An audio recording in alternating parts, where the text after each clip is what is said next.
Good morning, sir. Would you kindly introduce yourself, who you are and what you do? My name is Morrison Rwakakamba, the chairman of Uganda Investment Authority. Yes. Glad to meet you, Mr. Morrison. I know you very well. I just needed to make sure that we get this conference should answer, especially to the investors that have come here today. No, first of all, grand round table with over 4,000 investors coming together across the sectors of agriculture and agricultural value chains, across ICT, across tourism, across services, across oil and gas, across ICT, to basically discuss, one, the opportunities in those sectors, including financing, including the market and all of that, but also look at what are the challenges that are facing these investors when they set up their businesses in order to get the highest return on investment. So this is a honest, bold conversation aimed at the interaction between the practitioners who are investors, who are on the ground, but also government agencies to be able to understand what their challenges are and in a timely manner be able to respond and solve them in order for them to be able to expand their businesses and create jobs for the country. Okay. Mr. Morrison, one would say that on various platforms, there's the CEO platform, there are other platforms, investor platforms. So what makes this one unique? It is very unique in a sense that the world has faced what you would call many challenges, or what you would call headwinds, from COVID, war in Ukraine, which disrupted the global supply chains, to the floods and all the challenges that we had here. So now that's why the first topic of today was discussing the 200 billion shillings government of Uganda provided to banks in order to facilitate small businesses, medium businesses, to recover from the shocks of COVID. Because of COVID now, there is a need for a reset to look at, is, for instance, this 200 billion shillings, is it being delivered? Are people getting this money? Are their businesses recovering? Are we achieving resilience? Are there problems in taxation? What do we change? Conversation to enable businesses to thrive. Okay, now speaking to the Small Business Recovery Fund, a number of businesses, especially medium businesses, have complained. But speaking to, of course, government. But what is your point of view? How effective has the Small Business Recovery Fund been so far? Yeah, and I think the key issue now is awareness, but also too is to look again at that policy, because the policy said, businesses who were impacted by COVID before are the ones that are benefiting. But you see the effects of COVID go beyond the onset and the solving of COVID. So we need to look at it broadly, such that businesses that even started after COVID because of the challenges are able to access this money. We are still at around less than 18%. So we believe that Uganda Investment Authority and Bank of Uganda is going to go across the country, working with the banks to ensure that more people are onboarded or get this money in order to activate and stimulate their business. Thank you. All right. Thank you very much. All right. So there you have it. Morris Wakakamba has been talking to us about a number of things that is expected to be discussed from this event. The Small Business Recovery Fund being one of those. But like you heard him say, we're going to be talking about the 4 priority sectors: services, manufacturing, industry, tourism. All those are going to be discussed today, and those of you that are keeping notes, please keep your tabs up, and we shall be updating you as we go. Right about now, a few presentations are happening. We're having a panel discussion, and it's specifically focused to tourism, and the Private Sector Foundation is the one chairing this panel discussion, and we are hearing a few insights from the tourism industry, from a number of dignitaries who are concerned about what can be done to make sure that the sectors is thriving. Otherwise, my name is Wadulo Makano once again, and we're live in Kololo, Independence Grounds. We do implore you to let any other investor that might not be able to come here know that we are live and the president is going to be expected, so please do invite them. Otherwise, we now tune you onto the event. They are the future of your taxes. We'd also like to bring to your attention infrastructure. We would like to thank you for the major roads leading to the tourism areas. We're grateful. But would also like to bring to you the issue of the gorilla roads, the Bwindi impenetrable forest roads, the Ishasha Chihihi Buhoma road, the Kisoro Nkuringo road, Kisoro Rubuguri Nkuringo, the Kabale Rubanda into Buhoma road. I think that they're in a dire state. And in order for us to position our country and sell it for its beauty, we will need to access the gorillas. Honorable Kasaija, the gorillas actually bring almost 300 million shillings every single day.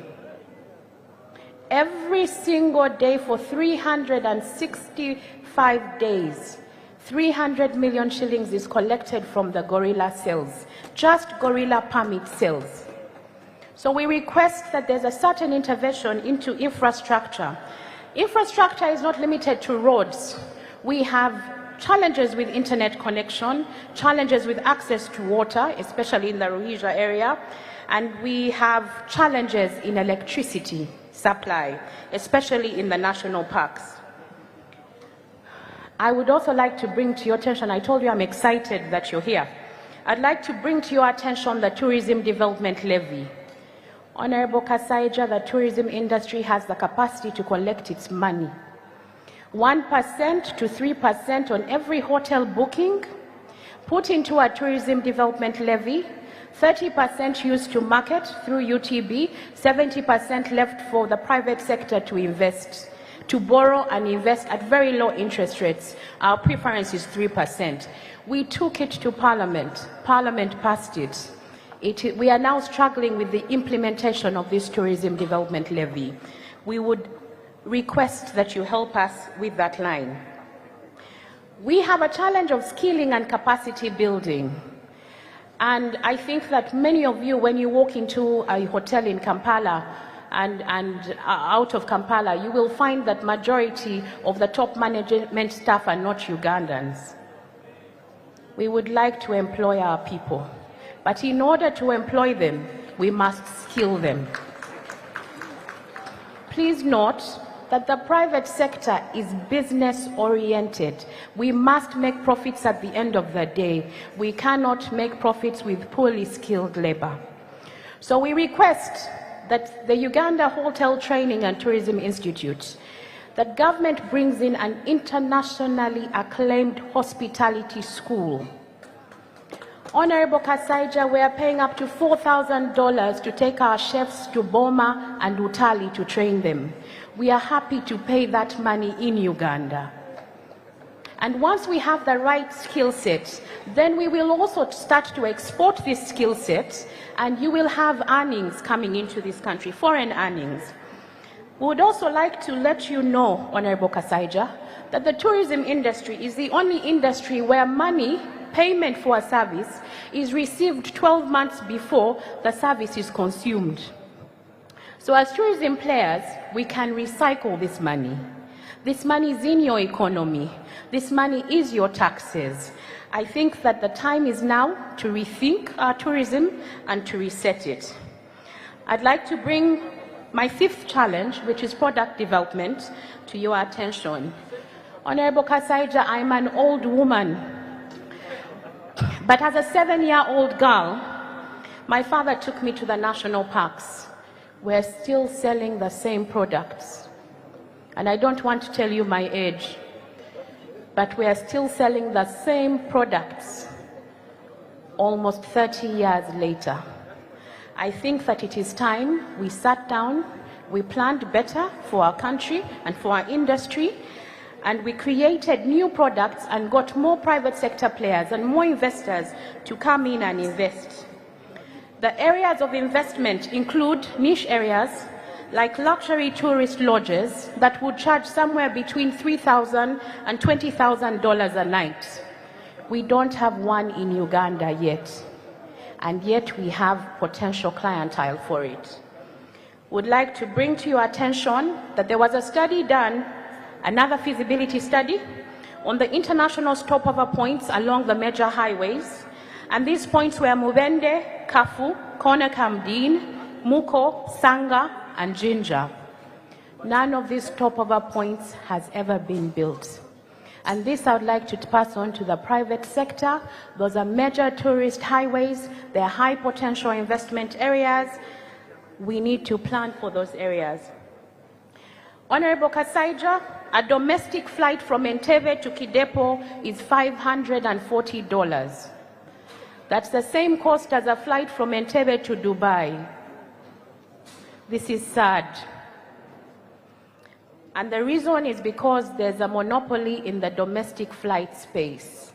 I have a question to ask. Why isn't Uganda Airlines doing these routes? Entebbe Kidepo. All right, like we told you, we're going to be giving you a few updates on what's happening in Kololo right about now. And right about now, I'm standing with a very prominent lady in this country. I think you all know her, Madam Miss Evelyn Anite, or I would like to let her come in and just say something. Hello, Madam, how are you? I'm very fine, thank you. I was just laughing because of your introduction. My introduction is quite quickie, but I mean, I'll get it perfected at some point. But thank you very much, first and foremost, for hosting us for this inaugural Presidential Investors Conference. Thank you. First of all, allow me to thank UBC for always being very informative and educative and ensuring that we actually grow our economy. This inaugural Investors Conference, codenamed Baraza, is an opportunity for the President to be able to interact with investors directly. His Excellency the President requested for this meeting for him to be able to have a direct interface with investors, and that's why we're here today. I asked Mr. Morrison Rakakamba just before that the President has had various platforms where he interacts with investors. What makes this one unique? What makes this one unique is that you're getting the large investors, small investors, medium, all of them come together. Everyone who is making a contribution to the economic transformation of Uganda is here. But those who have never been given the opportunity to meet with the President, because there are few selected who go to State House, there are few selected who are invited in those other few closed meetings. And today we have invited everyone who is doing value addition, who is in business, to be here and interact with the President. So it's a wider platform, a platform that involves everyone. In the past, platforms like this have been known to address some issues that investors face, where the President actually hears some of the things that perhaps he wasn't informed about happening in the economy. And do you think this platform, what specific objectives do you think this platform is also going to address to that note? Today, it's not only the President talking to the investors, it is the implementing agencies talking to the investors and answering their concerns. As you can see at the background is issues of investors in the tourism sector. And they're raising these issues to government, and government has to take note and respond to them. Yes. So when we look at Uganda Revenue Authority, Uganda Investment Authority, we're looking at the Ministry of Finance, Planning and Economic Development. To what extent can investors be guaranteed to say that, okay, our concerns are going to be put up? Yes. What did you say again? I know. The questions at the background were so exciting that I got disrupted. So, so I'm just saying, now that we have all these stakeholders here, the Finance Ministry, Uganda Investment Authority, Uganda Revenue Authority, what channels are these investors going to pass through to make sure that their concerns are addressed? Is there what has been arranged in that sense? They have a direct interface with the investors and with the implementing agencies. Everyone who has something to do with the investors, and you're a minister, you have something to do with investors, they want a land title, the Minister of Lands is here. They'll have to deal with the ministry directly. They want immigration documents, the Minister of Immigration, General Takainda Tafire, is here to address those issues directly. And all the stakeholders are here to answer these issues spot on, and also for further follow-up with the concerned parties directly. Thank you very much. All right. So, ladies and gentlemen, as you can see, she has told us that all these ministries, agencies are here, and they're going to be answering these issues, these pertinent issues, and they will have a chance to directly interface with the investors to be able to, put it to them. But also, I'm informed that everything will be on book. Everything will be on book. as it is always, but today it's more so a special occasion for these investors. But right about now, I am joined by a pristine gentleman. I think you all know he graces your faces once in a while on the weekly business roundup. Dennis Sigoa, my co-presenter on the UBC Business Roundup, and we're going to be discussing a few issues, points of views from where the economy is looking and perhaps the potential that we are holding. A lot of people, Dennis, say that Uganda's potential is latent. I've heard this from so many, pristine gentlemen, that we have latent potential in that we have the raw materials, we have the good weather, we have each and everything, but we are not tapping into what we must tap into. What would you say Uganda can do to be able to tap into this latent potential? I think picking from what you just said is that we've always heard about the potential, and we cannot eat from the potential, definitely. Meaning that the fact is this: it has reached a time for us to stop crawling and running. Because, take for example, we are talking about the diverse resources we have in oil and gas. And I recall very well about a couple of years back, I attended a conference, and that was an oil and gas conference that was there in Tanzania, where the head of state attended. And I remember the late President Magufuli of Tanzania made this statement, and he said, I'm actually so shocked that Uganda discovered crude oil about 2006, and this is actually 2019, or I guess 2019, and we're yet to harness it, we're yet to have the resource in the market. So for how long are we going to have the oil underground? And he actually talked about bureaucracy and stuff like that. And you can see, right now we are all talking about energy transition, going green. And if at all the whole initiative is fast-tracked from the look of things, based on the fact that, that we have, tomorrow we have the climate summit, COP28, that is starting in the UAE, Dubai, for about 12 days. And if at all the money is pooled, the resources are pooled together, and we move, and the world moves very fast, you might take as harnessing the resource that is the oil resource might take long, or maybe we might not really get what we deserve from the resource. So that is the potential bit of it. And then you've had the presentation from a lady who has been on the set, and she says how much it costs to get the potential in the tourism industry and the product that we have. We are very unique tourism products, for example, but you realize the way we market it and the way we go around selling destination Uganda, it's probably not we have not crafted it that way to really showcase the rich and diverse resources that we do have, and quite often you find that people know much about us of the negatives, not because now if you go online you talk about the potholes, for example, like you talk about the challenges of the city, but yet of course Kampala also has very beautiful places, has also very beautiful sceneries. So getting back to this conference, the meeting that we're having today, organized by the Uganda Investment Authority, I think it's timely. So I think it should have been done a long time ago, because from what you say, they call it an inaugural. Of course, we know the president has been having the investors round table, but calling it inaugural, having a UIA as this an inaugural event where the president is interacting with investors from all walks of life, I think it should have been done some time back. But I think obviously there might be some reasons of doing that. And So of course, talking to Madame Evelyn Anite right here before, she told me that the one special thing about this is that it's not just the investors meeting the president, but the investors are also getting to meet the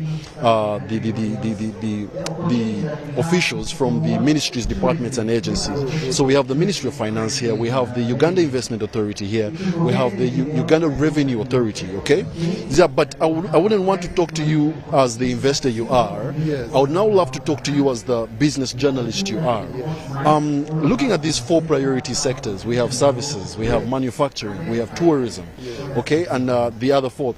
What do you think can really be done to speed up? Because you talked about bureaucracy. To my point of view, sometimes I think bureaucracy is important.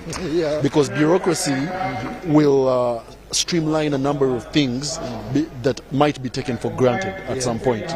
But to what extent should bureaucracy be used to fast track progress, economic progress?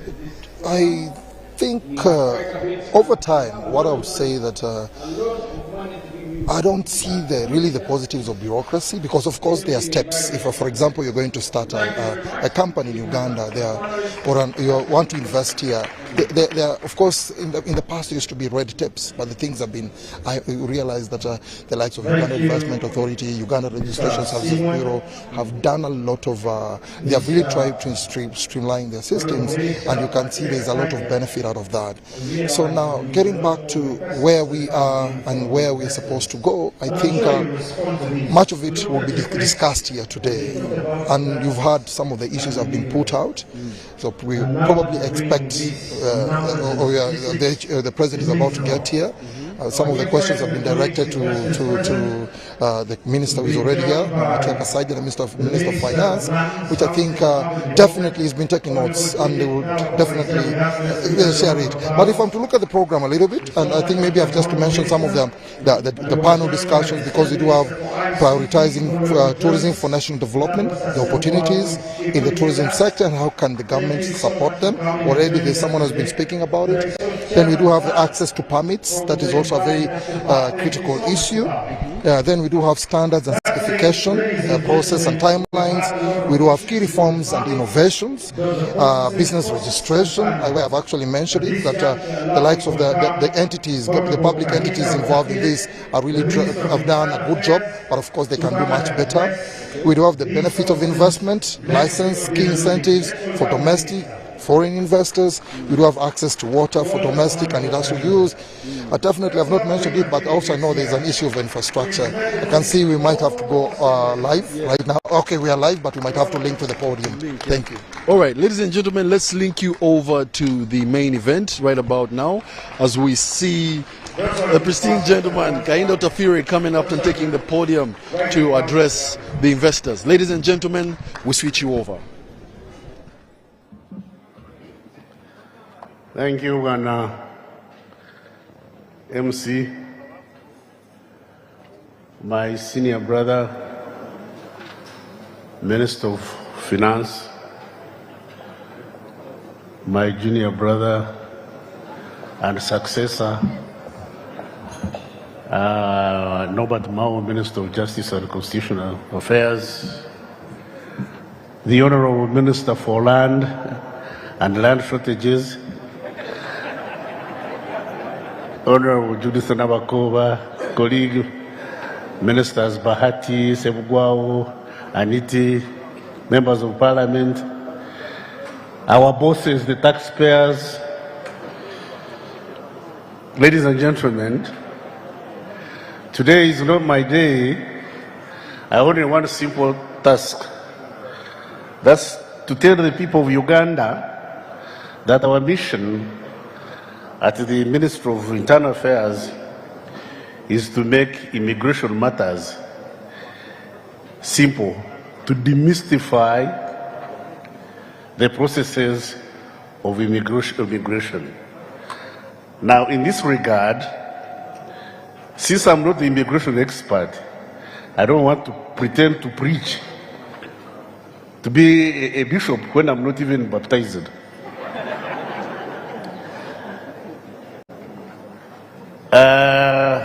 Honorable Minister Organizing, let me take this opportunity to invite Brigadier Johnson Namanya, the Commissioner Immigration, who is standing in for the Director, who is not here with us, to take us through these immigration processes and answer your questions. I thank you, ladies and gentlemen.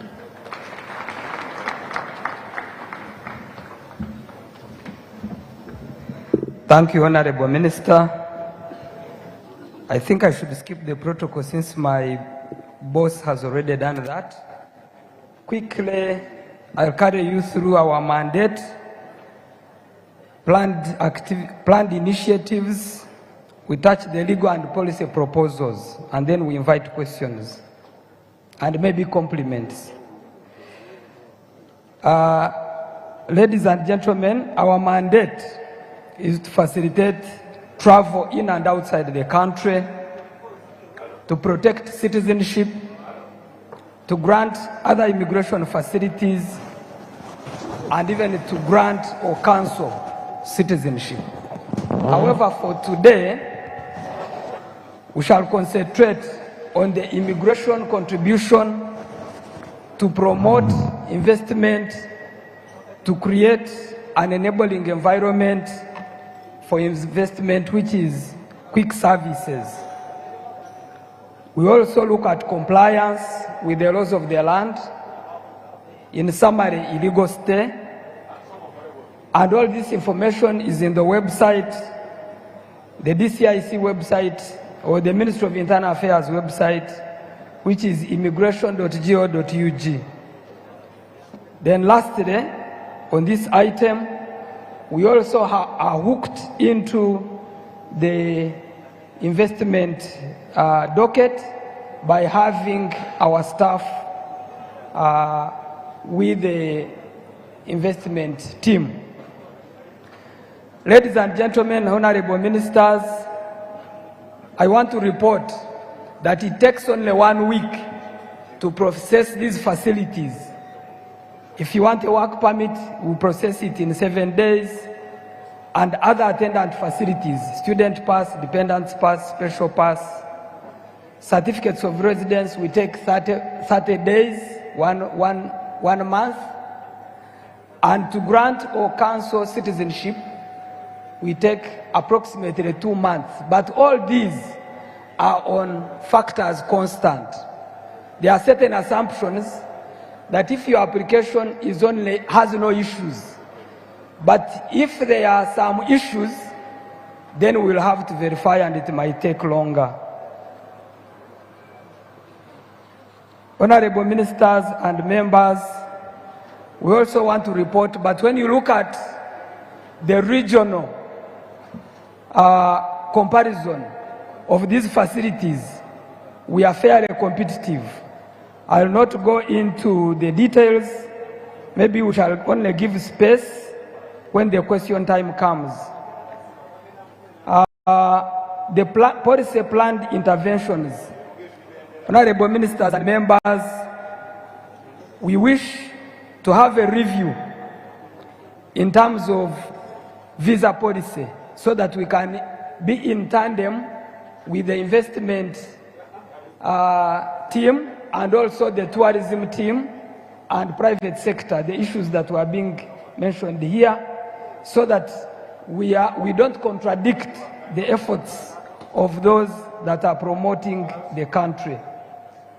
We also wish to have a review on the work permits so that we try and balance employment for the locals versus the capacity to look at rare skills that are not in country. We also want to agree and what Madam Sivi was saying here in terms of improving airfields and looking at internal air travel. In conclusion, we affirm our commitment to effectively and efficiently facilitate investment through improved visa processing, work permit processing, and other facilities. Finally, we call upon our beloved investors and all visitors to be compliant with the laws that govern the land in order not to get inconvenienced. I submit, Chair, and back to my honorable minister, sir.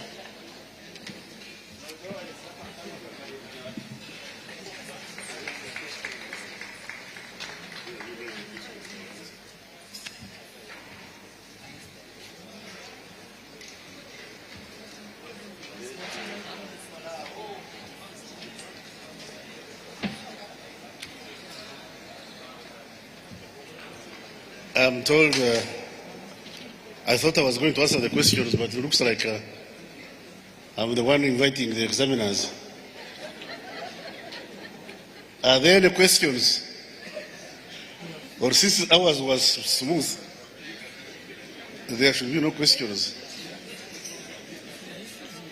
Any issues, any questions?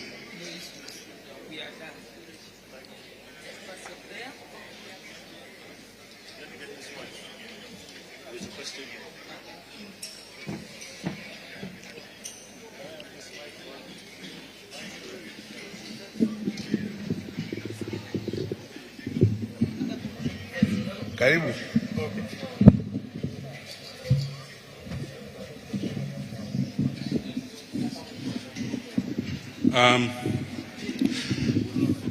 First of all, I'm Professor Kant Kanyarisoke, a professor of engineering at Busitema University, but who has just come back, who came back recently in the country about 2 years ago, and I have a bit of investment that I'm doing and a bit of research that I'm doing for the country and the university.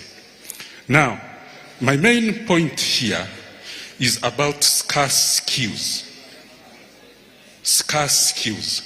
Well, the biggest problem that we are having, both in investment and at the universities, particularly in the engineering section or in the engineering area, is scarce skills. You do not get the kind of people that you need to teach, to do serious research. They are not there.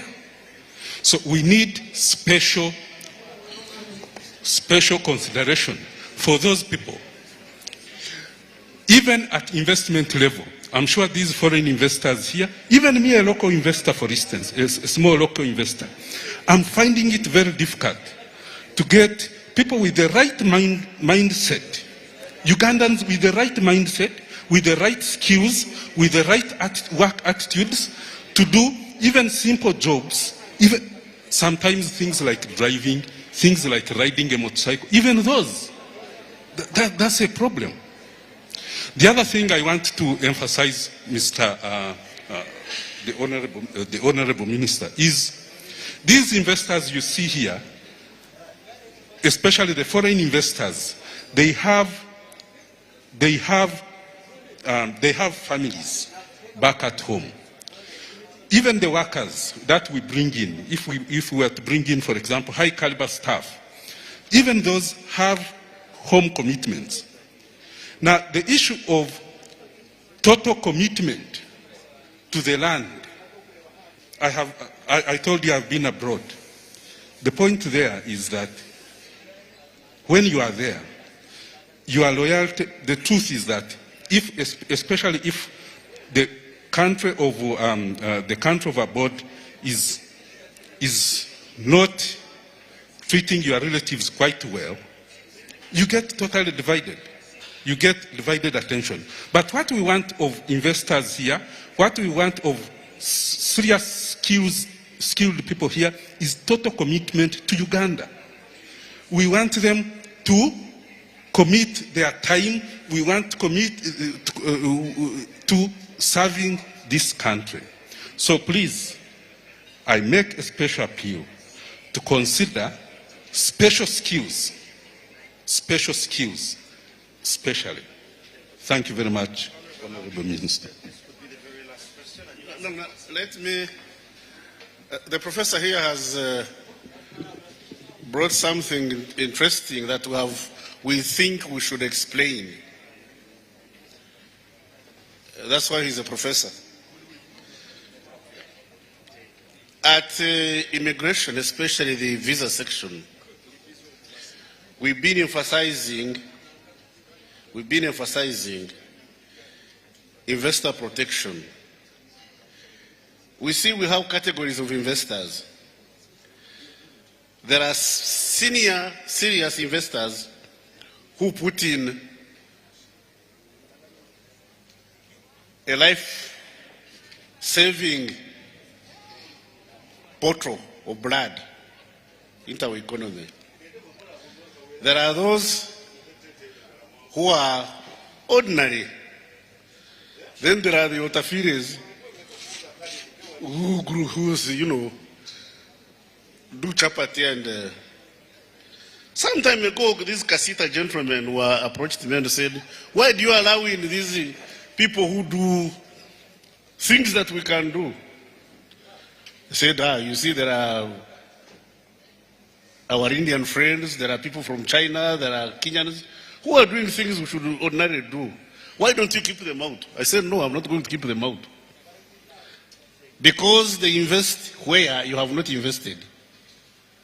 They see opportunity where you are blind. What you should do is invest where they have invested, outcompete them and drive them out. For instance, you don't see Chinese driving taxis because you dominate the industry. You've dominated the industry, so Chinese don't participate. They don't ride borders because you dominate the industry. Yeah? There are other things they don't do because you are there. They only invest where they see opportunity and you've not seen. So I will allow competition for you to be able to wake up. Now, for the senior investors, I've been telling my workmates in immigration that we have to learn to seize opportunity which presents itself. I was comparing some senior investor who is doing a big project in northern Uganda. I won't mention her, but so I said, between that one and this other fellow who was cutting other people's lips, who is a Ugandan? This one is a Ugandan by investment. The other one is a Ugandan by birth. But the fellow was cutting people's lips. Now you are telling me that this one should get a passport, citizenship, and this one should be treated. Who has more interest in Uganda? This one who was cutting lips, or this one who has put lifetime savings into Uganda, he or she can't take away? So the question of citizenship should not be a product, should not be determined by something I did not decide. I was not there, I didn't argue with God to be born a Munyankore.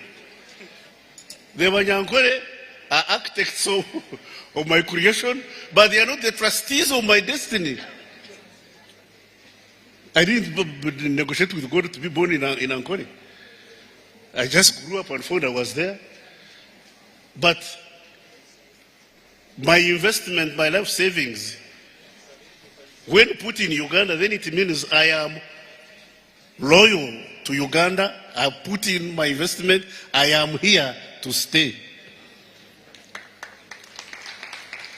So I've been telling, we have agreed that big investors not only get their due share of facilitation to care for the country, but we should also take care of their families and relatives. And I can guarantee you that if you apply and your papers are okay, you don't have a problem.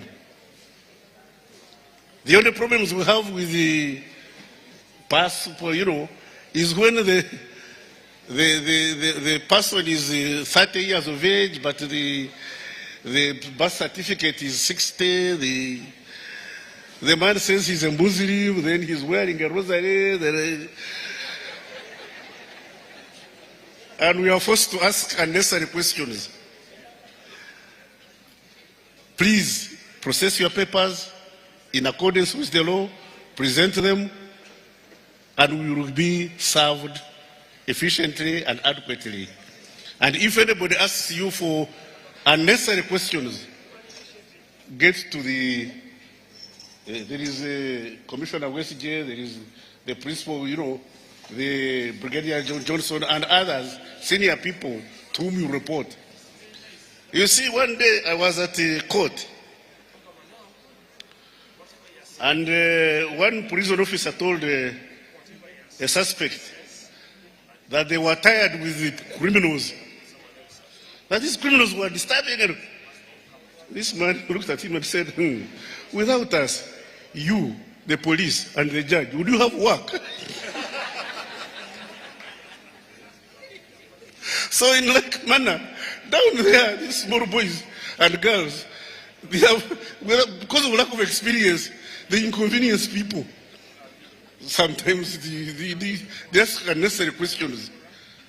But the fact that they are there with no experience creates opportunity for these big fellows to superintend. I thank you.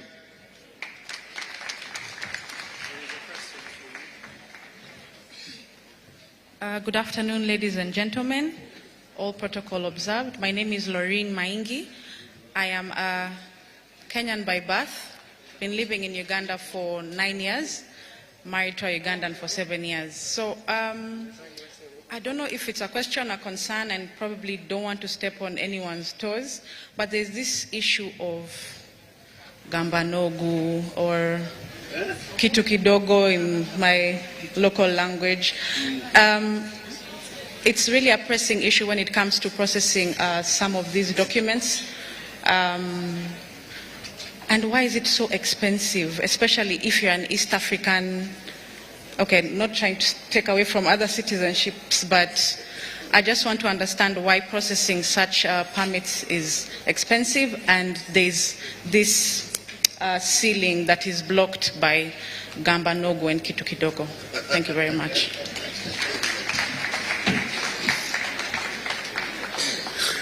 You know, Madam, thank you very much. You've repeated exactly what I said. You repeated exactly what I said. I said to those small fellows there, down there, ask unnecessary questions. Those are the unnecessary questions I was referring to. Yeah? I didn't want to say these people say Gambanogu. Now Gambanogu is a Runyankore word. It means talk to this one. So Namanya, go and examine those Runyankore fellows there. It looks like they have a problem.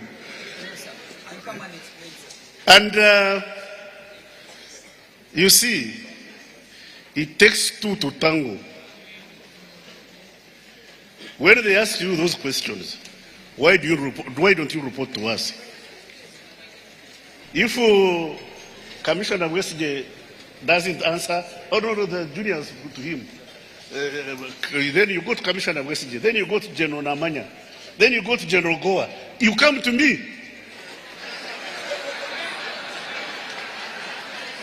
If somebody asks you those questions, why don't you come to me? I'm available. That's what I'm paid for. How can you have a dog and you bark for yourself? I am your dog to bark and bite for you. If anybody inconveniences you, if General Namanya does not solve the problem, General Kasita Goa does not solve the problem, the PS does not solve the problem, come to me.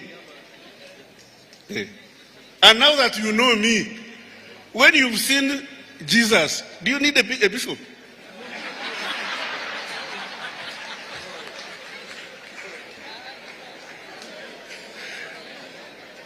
In any case, some of these things happen. Some of these things happen. Even in the kingdom of God, there were the Malaikas who rebelled. Even Adam and Eve, rebelled. So sinning is to human. That's why we have laws. That's why we have laws and regulations and reporting procedures. Don't give up. Just come to us. Because you have invested here, or you're interested in investing here. This is your country. It's your bonding duty to protect it against evil and sin. I thank you.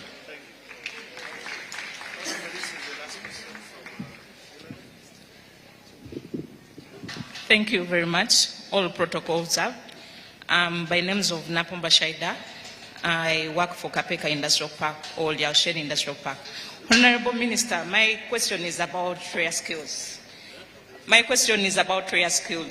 We applied for rare skills. We have operators who have the rare skills. And our question is, we've been told on several occasions that D3 is not yet on the system. So we are perplexed because this is one of the incentives as we are attracting investors that we told them the government is ready to facilitate the investors. The G3 has delayed, Honorable Minister. And the operators that we have, they have the experience.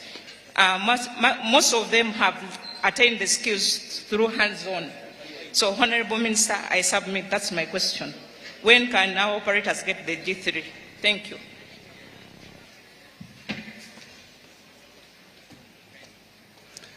Thank you for that question. I'm called Bwesigya Marcelino. I'm the Assistant Commissioner, and one of my briefs, we handle work permits. His Excellency the President created a special category of work permits, and rare skills is one of those. The critical thing about this is that they obtained a reduction in a package of incentives. Ladies and gentlemen, our head of state is here. Let me request that we all stand up and welcome him. Let's all stand up, and the people in this tent behind us directly, kindly let's join this other tent. For purposes of proximity, let's leave this tent to this tent. Abali mu tent eno, fenna tujivemu tuddemu eno, so that fenna abasobola otulaba n'otuwulira obulungi. Abali mu tent eno, tujivemu tuddemu eno, welcome, Your Excellency. Let's give a round of applause to our head of state who has joined us today. You're welcome, Your Excellency Yoweri Kaguta Museveni, and thank you so much for coming to join us as investors. You have been at the forefront of investing in this country. You've rallied us time and again to invest and believe in our country. And today with us, we have local and international investors. Ladies and gentlemen, round of applause to our head of state.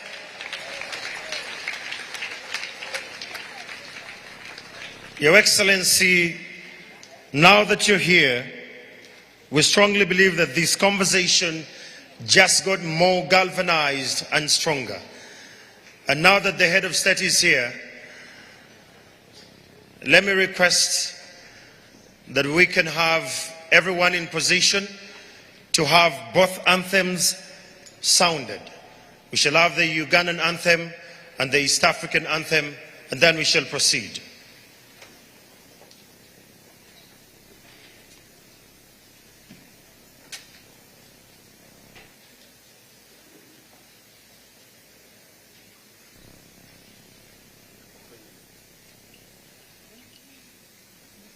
Production.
Thank you. You may take your seats, ladies and gentlemen.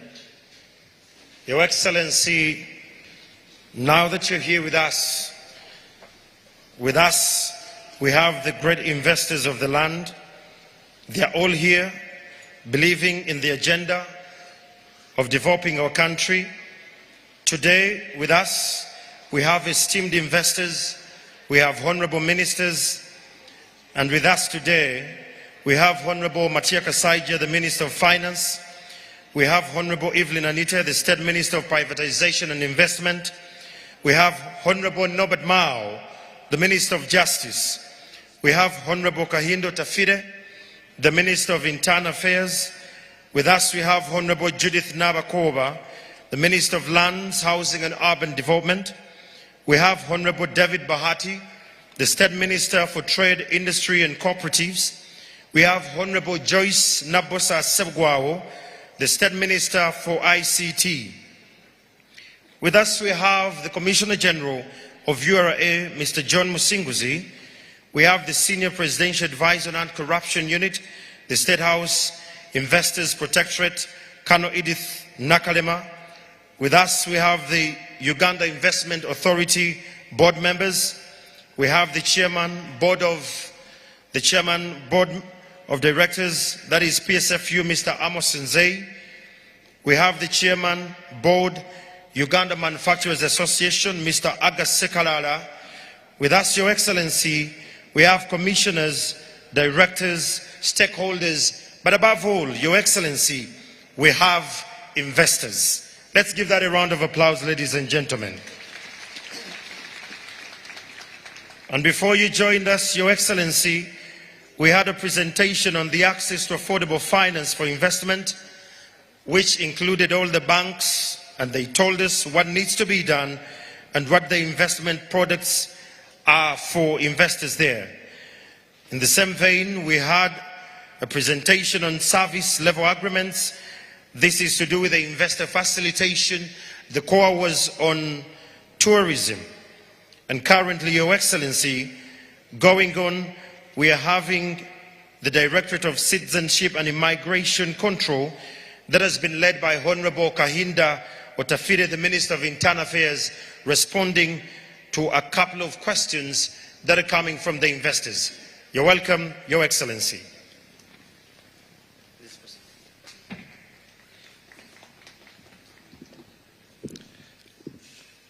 Your Excellency, the President of the Republic of Uganda, I'm Bwisje Marcelino Chamtetera, the Assistant Commissioner of Immigration Control.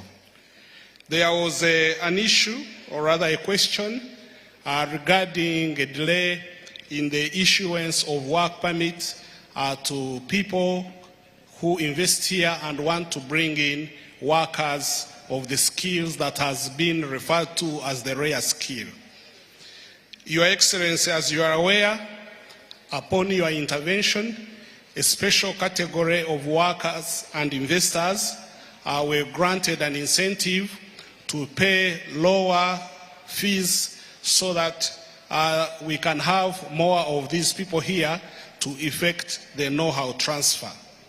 Your Excellency, I'm glad to report that most of these have been granted, but like there was a professor from Bustema University here, as he elaborated, there needed to be a discussion on the definition of the rare skill. This discussion went on with the stakeholders, notably the Ministry of Labor, and I'm glad to report that we now have a definition of what the rare skill is. Then there was the need to recalibrate our systems to grant this facility. Your Excellency, I'm glad to report that it is now possible to grant almost all of these categories the incentivized work permits that were granted by you. I submit.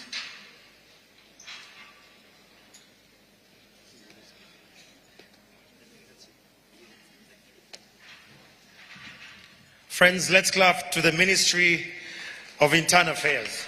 Thank you so much. Moving forward, we're going to have the Minister of State for Privatization and Investment,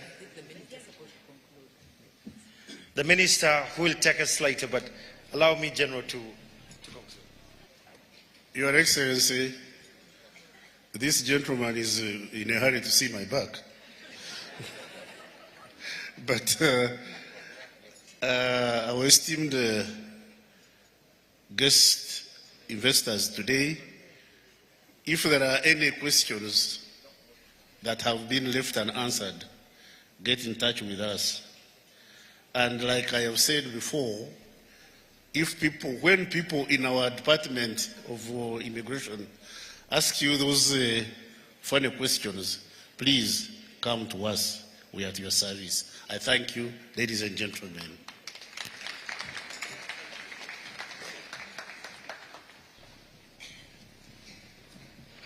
Thank you, Honorable Minister.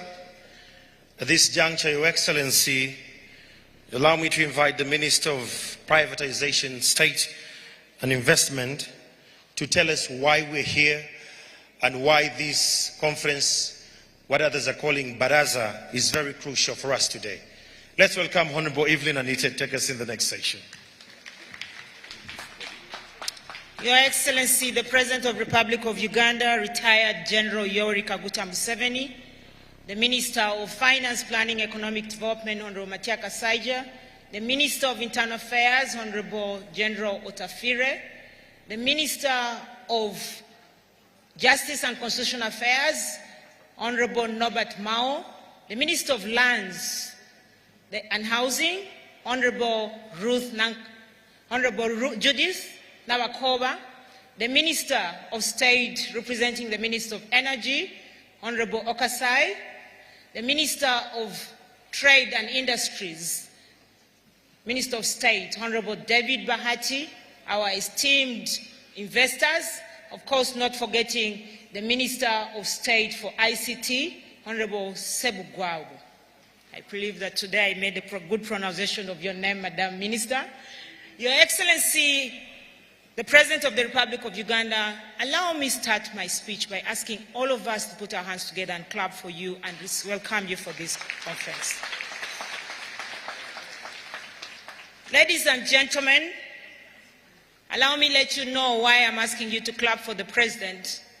Indeed, it is for the number of things that he's done for the country, but most importantly, for convening this meeting today. It is his meeting. The President requested to have an investors conference to have a direct interface with you, our partners in development. Please, let's clap for him for that. And Your Excellency, we will make speeches later, but indeed it's not a day of making speeches, it's a day of resolving the challenges that investors are facing in this country. Your Excellency, that said, I want to thank you for saying we should continue with the program and we listen to the challenges of the investors, which you could name Baraza. We'll go ahead with the presentation and answer some of the issues that they had raised to government before, which will be done towards the end. Mr. President, what we're going to do right now, the investors have a lot of need for us to explain the issues of taxes. And I know that your vision for the country is that we must focus on indirect taxes as opposed to direct taxes. Your Excellency, that said, I want to ask the Permanent Secretary and Secretary to Treasury to come and lead this department or the agency which leads or heads tax issues, which is Uganda Revenue Authority, and all the commissioners are present to come and make presentation to the investors on the issues that they raised concerning the tax incentives. As the Permanent Secretary moves on to the stage to come and invite all the people in his panel, Your Excellency, allow me to recognize some key investors. Everyone here is very important, but Your Excellency, that those who went into establishing industrial parks, just like your vision of establishing 25 industrial parks, they have started private industrial parks. And among them, we're having Mr. Zhang, the proprietor of Kapeka Industrial Park. Mr. President, those who have money from China, they're all called Zhang. We have Mr. Zhang, Paul Zhang, the proprietor of Mbale Industrial Park. Your Excellency, we will be introducing to you all the other investors we have large taxpayers, and we will be recognizing them. And with us, we have the SMEs, the big multi-billion companies of tomorrow. All the SMEs, please do stand up for recognition for the President to see you. Your Excellency, you can see that this is largely Ugandans, and they are poised to take off to become multi-billion international companies here in Uganda, but becoming international with the support that you've given to them. Your Excellency, I'll come back and introduce all the other investors. And at this point in time, allow me to ask the Permanent Secretary to lead us on the session of taxes.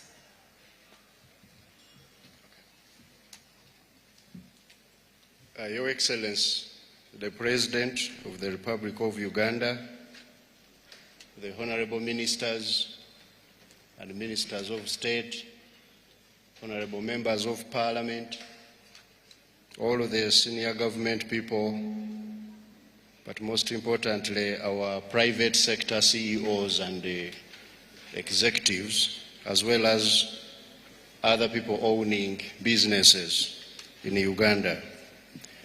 Your Excellency, a few weeks ago, you met the CEOs of private sector under the CEO forum that you put up to interface with you, and the number of issues I reported, which as government we've been addressing as you guide us to ensure that all of those concerns of business people and investors in Uganda are addressed.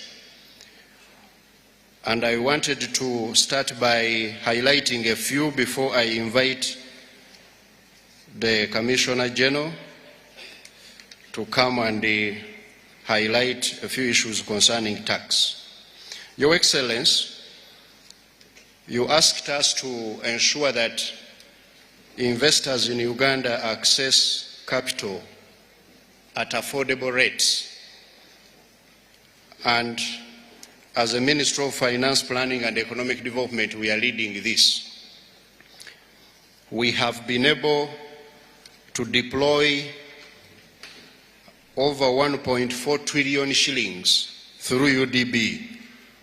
This money is already with our investors. Some of them are here. We have also invested over 1 trillion shillings through Uganda Development Corporation to our strategic sectors. We've deployed 890 billion shillings through Agricultural Credit Facility, which is managed by Bank of Uganda through our different supervised finance institutions. We have commenced, Your Excellency, another fund called the Invite Fund, and this fund is worth $218 million. This is 820 billion shillings.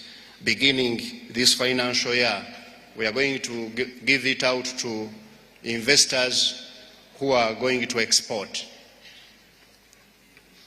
We have also deployed 480 billion shillings through a Myoga fund to our small people doing business in especially urban areas. And Your Excellency, you have allocated so far 2.32 trillion shillings to parish development model. And this money, we have already deployed half of it, and we are going to send the rest of the money this financial year. Your Excellency, you have also, through Cabinet, given women entrepreneurs in Uganda a total of 815 billion shillings through what we call the GROW project, generating growth opportunities and productivity for women enterprises. And this money, we are beginning to deploy it. And recently, the Uganda Bankers Association had your voice on ensuring that we get patient and more development-oriented capital to the people who are doing business, and they have promised to set aside 1 trillion shillings for export facility within the region to support those who are going to export in the region. So, Your Excellency, the issue of capital, we are now addressing it comprehensively. The second issue you told us to address was the high cost of electricity. And Ministry of Energy and Mineral Development is leading us. And those investors who have set up extra large industrial factories, these are about 46 of them. We have 46 big, which we call extra large industrialists, are consuming about 28% of the electricity we generate in Uganda. They are consuming more electricity than all of us who are consuming in domestic consumption, because we are consuming about 22% of the electricity. But the 46 extra large are consuming 28%, and these have started to enjoy the 5 cents per kilowatt hour. Then the large industrialists, these ones are enjoying a reducing cost per unit of electricity when the industries surpass a predetermined consumption threshold.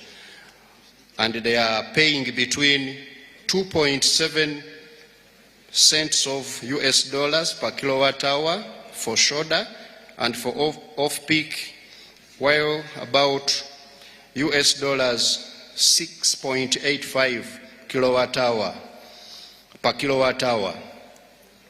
Those are the cents they pay when they are at peak. In order for manufacturers not to pay, Your Excellency, distributional cost for power, the Electricity Regulatory Authority is in the process of implementing the direct purchase of electricity following the enactment of the regulations that have been passed. And also government, as Your Excellency know, decided not to renew the concession of Umeme Limited so that we can be able to get electricity cost reducing due to elimination of that return on investment which was being earned along that line. And the government has also approved the energy policy, which is going to increase the distribution of cheaper electricity. So, Your Excellency, I should say that as far as the high cost of electricity is concerned, we are also addressing it, particularly for the industrialists. The other third issue you asked us to address is the high cost of transport, and the Ministry of Works and Transport is leading all the agencies and the institutions in the government as well as the private sector.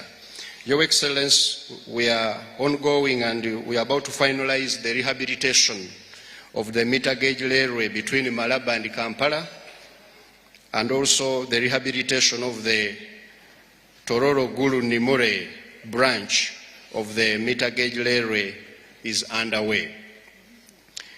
We have also started the procurement for the standard gauge railway, which is beginning this financial year. Your Excellency, UNRA has expanded the paved national road network across the country to 6,133 kilometers last financial year. Government has allocated each district in Uganda 1 billion shillings to rehabilitate the feeder roads within the district and maintain them. This is on top of the money given to Road Fund and the Ministry of Works for maintenance of these roads. And Your Excellency, we are in the process of partnering with the private sector to strengthen the air cargo transport so that those investors who are dealing with items that they need to go very fast to the market can be evacuated quickly. We are finalizing this within the year. Your Excellency, the International Airport of Entebbe is at 85% completion, the revampation of it, and also the Kabalega International Airport is going to be completed this financial year. The last major issue, Your Excellency, you asked us to address is the issue of markets. The markets for the people who are doing business. And the Ministry of Trade, Industry and Cooperative is leading us in this and the government has negotiated market access for Ugandan products under the ESC and Africa the Continental Free Trade Area, where milk, grain, coffee, and iron ore are going to be very easy to market. Government is also supporting UNBS, Ugandan National Bureau of Standards, to work with the private sector on product standardization and quality of our exports. There are a few technical issues which arose in the negotiations on how to standardize, especially on the cost of the digital conformity mark, and this is being addressed, Your Excellency. I am personally leading this to ensure that we address this matter and the private sector can work amicably with UNBS. Your Excellency, the other issue was on the bureaucracy in the government. The private sector, business people, investors have often raised the issue of slow processes in the government, bureaucracy, red tape, as well as corruption in the government. Your Excellency, as a response, we are upscaling the digitization of government. We are automating all of the public service delivery systems so that we can reduce human interface and also be able to enhance transparency. We are introducing electronic systems in procurement. Now procurement is going to be done electronically. We have already automated our tax system. We are automating the business processing and registration. We are also doing the online passport processing as a special application processes and so on, as the Internal Affairs has addressed that. So, Your Excellency, government has therefore been able to invest heavily in our fiber optics, the optical fiber for internet access across the country. We have so far laid 4,717 kilometers of optic fiber so that we can be able to get all of these services done, the automation process we are doing. And NITAU has connected over 1,466 MDAs to the national backbone, MDAs and local governments to the national backbone infrastructure. Your Excellency, we are also working on getting the private sector in Uganda engaging more effectively in the oil and gas. We are getting reports that the Petroleum Authority of Uganda has approved the contract so far worth $7.1 billion in oil and gas since you announced the final investment decision last year. And of these, at least $2 billion has been earmarked for Ugandan companies at different levels. And the local content policy and regulations are giving priority to Ugandan companies with about 16 service subsectors ring-fenced for Ugandans to take advantage of. And the Petroleum Authority of Uganda is implementing contract unbundling to smaller scope so that these companies of Ugandans can benefit. As I conclude, Your Excellency, we are also working hard to ensure that we support value addition in the priority commodity value chains. UDC is working to ensure that tea, citrus, cassava, and other key value chains are financed to add value. We are also working as government to get coffee added value too. Your Excellency, you have provided so far $10 million to the Coffee Consortium to add value and access external markets for coffee. Working with the Presidential Advisory Committee on Exports, and Industrial Development, PASAID, coffee stakeholders have established arrangements already to supply Ugandan coffee to new markets. I mean now the value-added coffee, roasted coffee in Serbia as well as other destinations. And the government is in the final stages, Your Excellency, of establishing a national marketing company in partnership with the NSSF and the private sector so that we can augment our efforts of marketing Ugandan products which are of value added.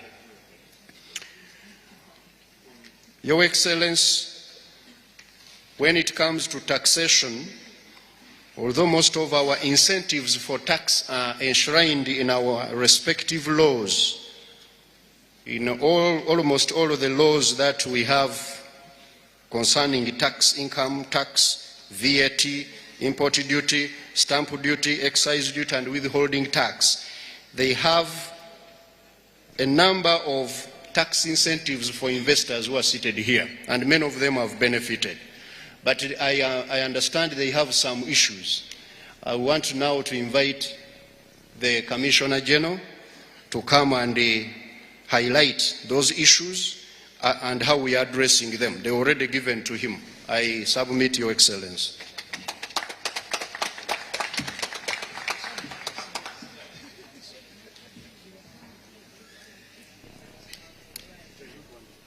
Your Excellency, the President of the Republic of Uganda, Honorable Ministers and Ministers of State present, Excellency, the Ambassadors,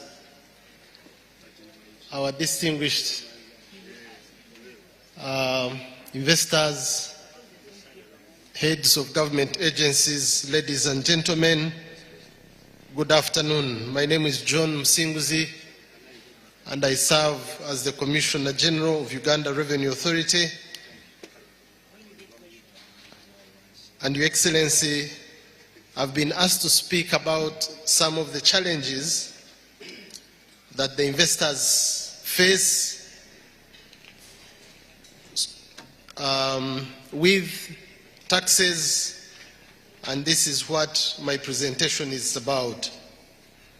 But as I begin to submit, let me invite my colleagues, the commissioners of Uganda Revenue Authority, who came to support me this afternoon, to come and be near me so that we can handle this presentation together. Your Excellency, in line with the government policy of import substitution, Uganda Revenue Authority has been focusing on the growth of domestic taxes and indirect taxes, as we also implement the government policies and incentives that attract investment. Let me start by explaining that the structure of taxes in our country is mainly in three broad categories. The first category is the direct taxes. These are taxes that are paid by individuals or companies directly from their incomes, and these include corporation tax, they include individual income tax. For those in employment, they call it pay as you earn. It includes rental income tax for those that have rental properties. And sometimes when this tax of income is paid in advance, it is referred to as withholding tax. The other broad category of taxation are the indirect taxes, and these include VAT, which is tax paid by the final consumer. It includes import duties, and these ones have different ranges in line with the government policy of manufacturing and import substitution. Raw materials are at 0, intermediary products are at 10, the other standard items are at 25%, and then the sensitive commodities, or those that we wish to protect our local market, are at 35 and more. Again, under those customs duties, we have other levies like environmental levy, infrastructure levy, and others. But we also have other indirect taxes like excise duties and non-tax revenue. So, Your Excellency,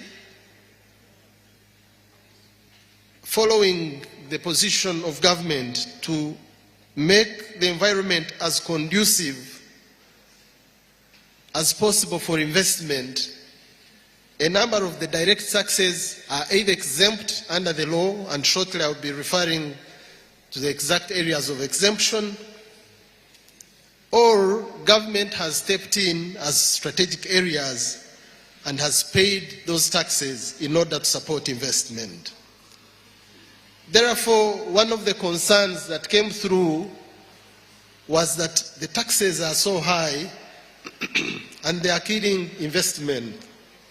And I would like to submit that maybe what is killing some investments or making some investors struggle is lack of sufficient knowledge about the exemptions in the law that they can take advantage. So let me systematically address the cycle of tax administration. When a business is registered with the Uganda Registration Services Bureau, the next requirement is to have a tax identification number. This is to prepare the business for paying taxes as and when the taxes are due. Getting a TIN does not equal to paying taxes.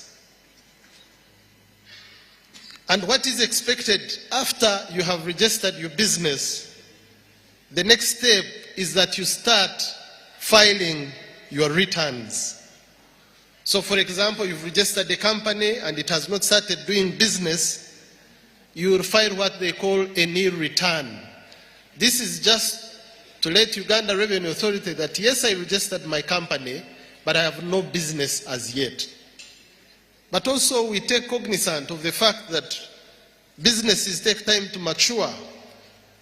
So while your business is growing and it's not yet at a stage of paying income tax, because income tax is a percentage of the profit that you have made, you still file a return, and in your return you show that my expenses were this much, my investment was this much, and therefore I have no profit, and therefore I have no income tax to pay.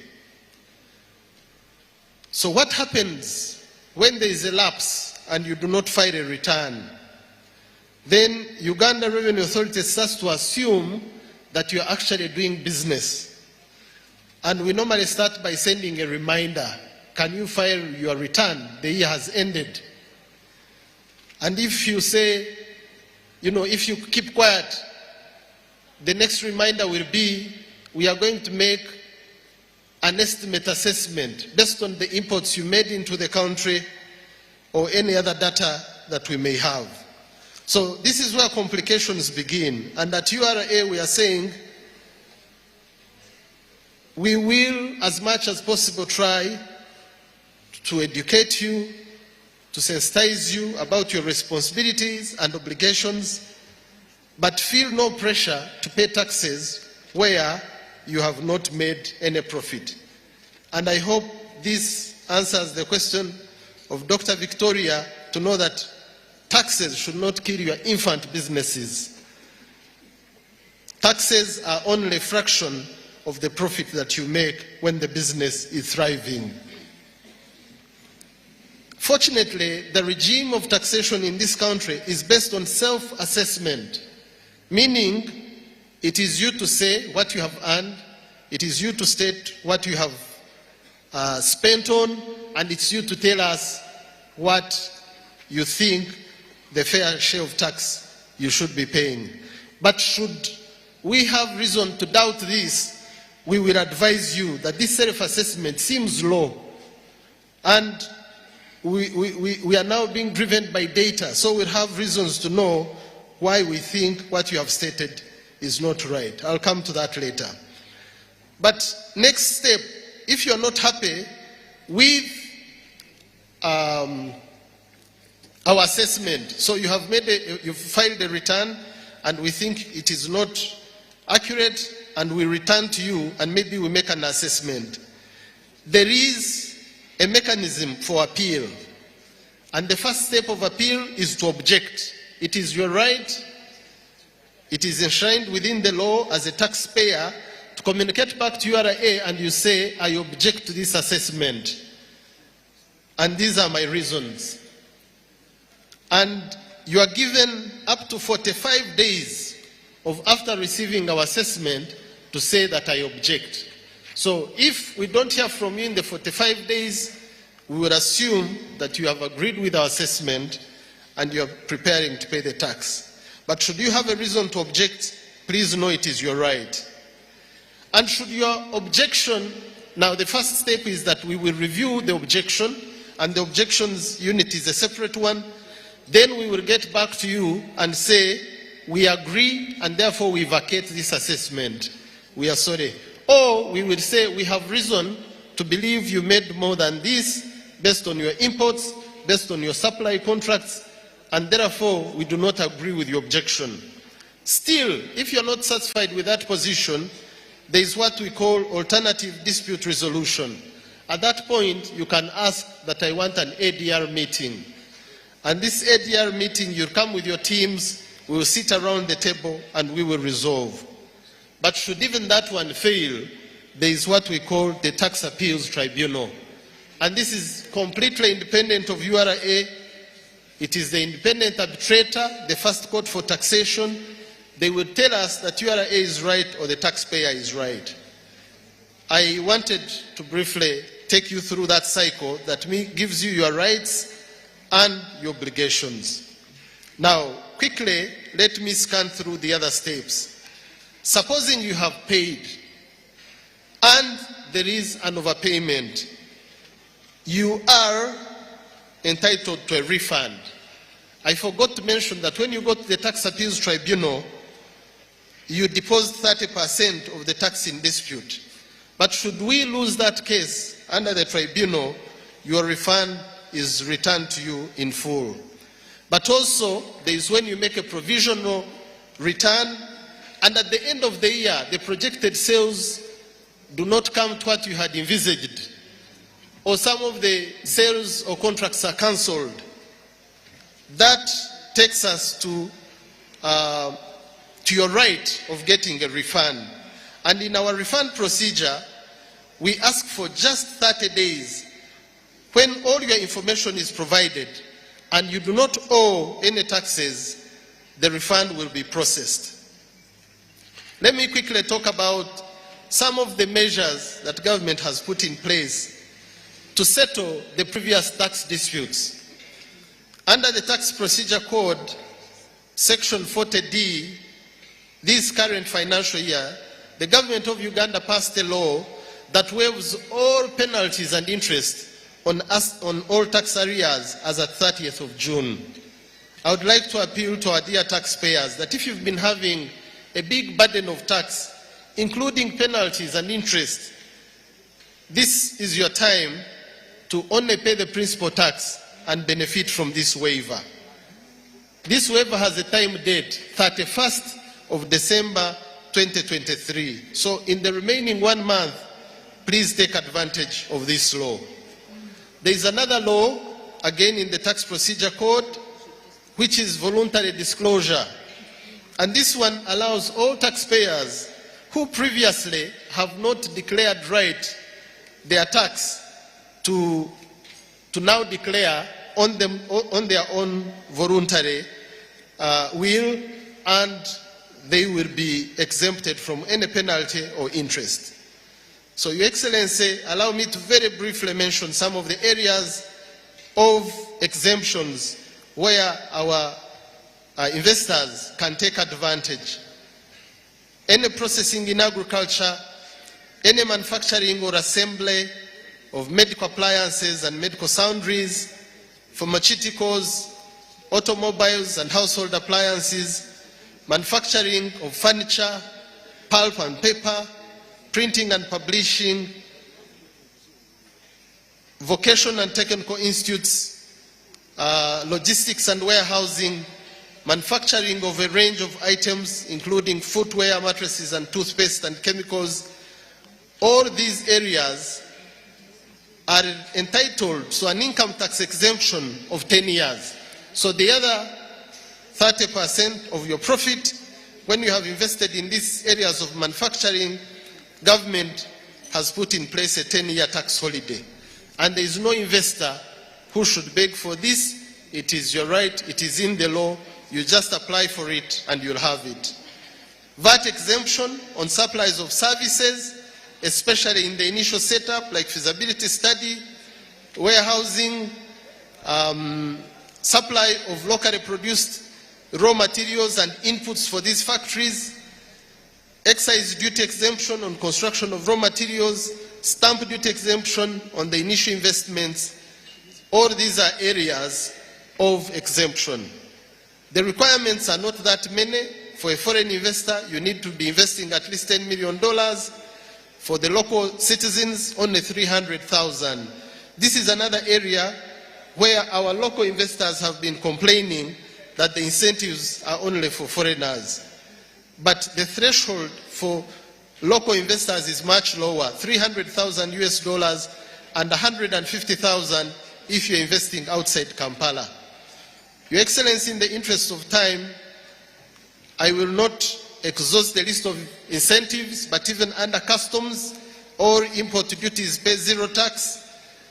Plant and machinery, they don't pay any import duty and VAT is deferred. So if you're an investor and you're setting up a factory, if you are investing in plant and machinery, you only pay when the factory has started, and many other areas of exemptions. Let me now quickly make my concluding remarks to our investors. As we have already heard, the focus of government is to collect indirect taxes, which are paid by everybody, whether you have a tin or you don't, because it is tax on the item you have consumed. But for us to monitor these taxes, we need the support of our investors.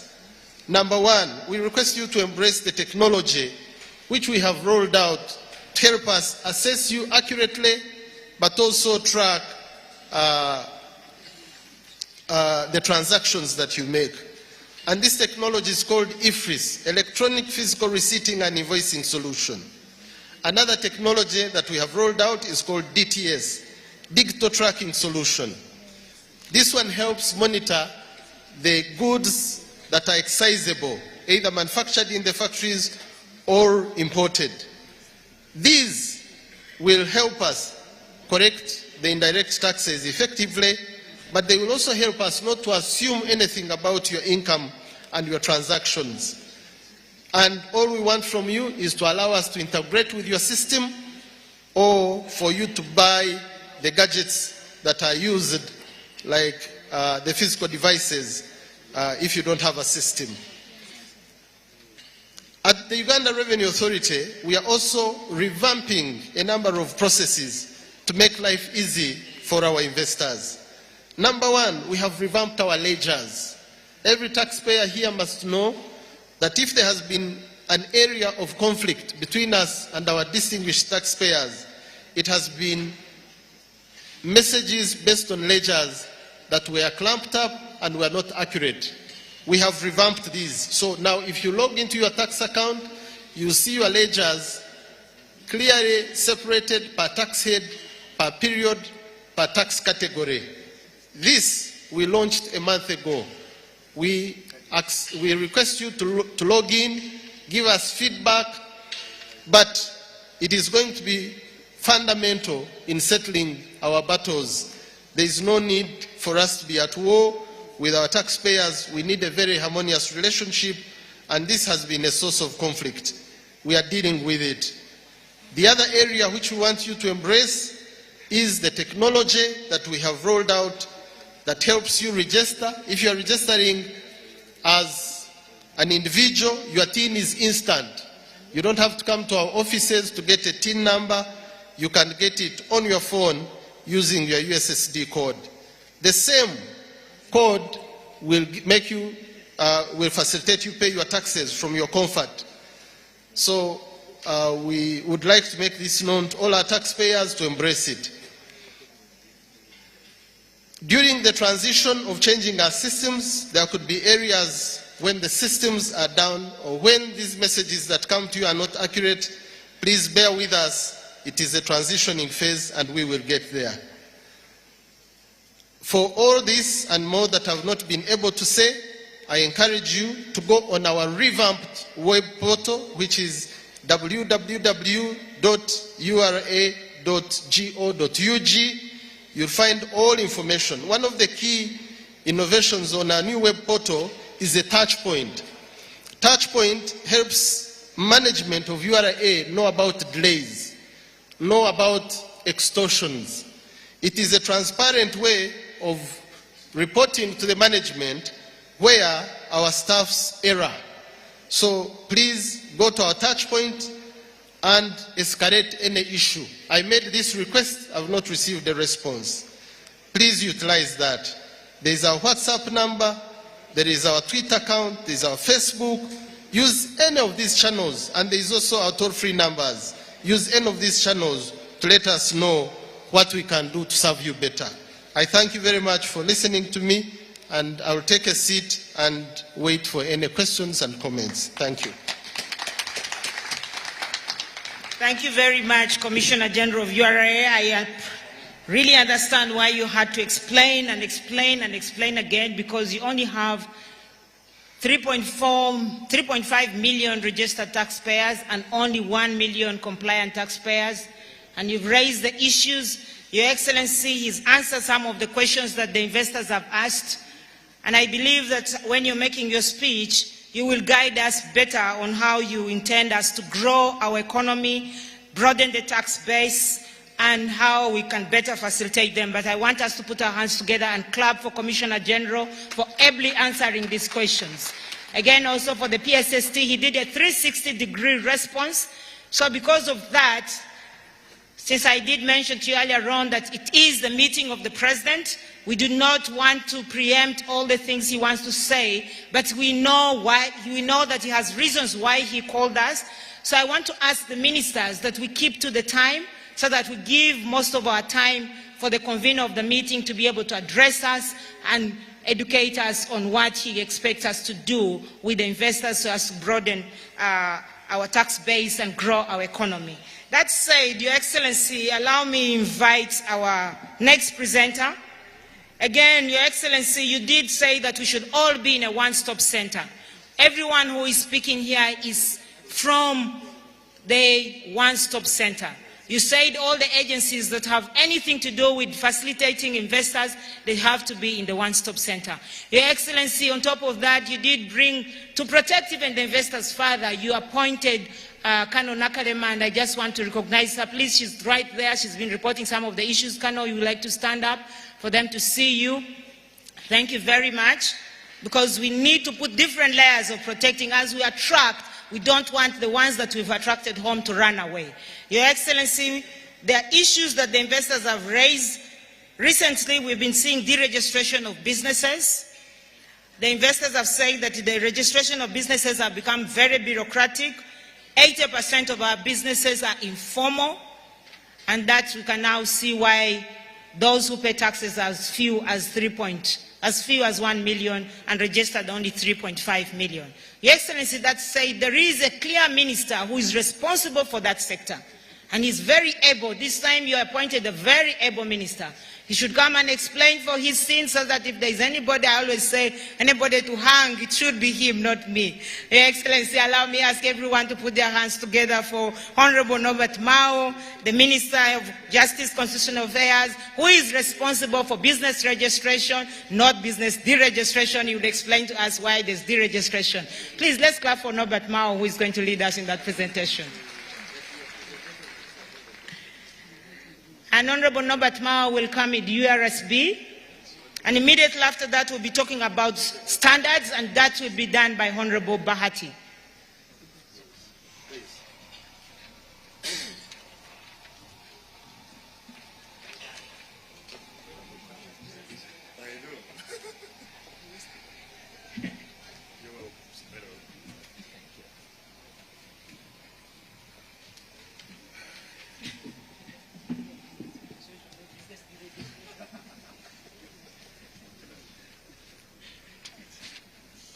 Mr. President,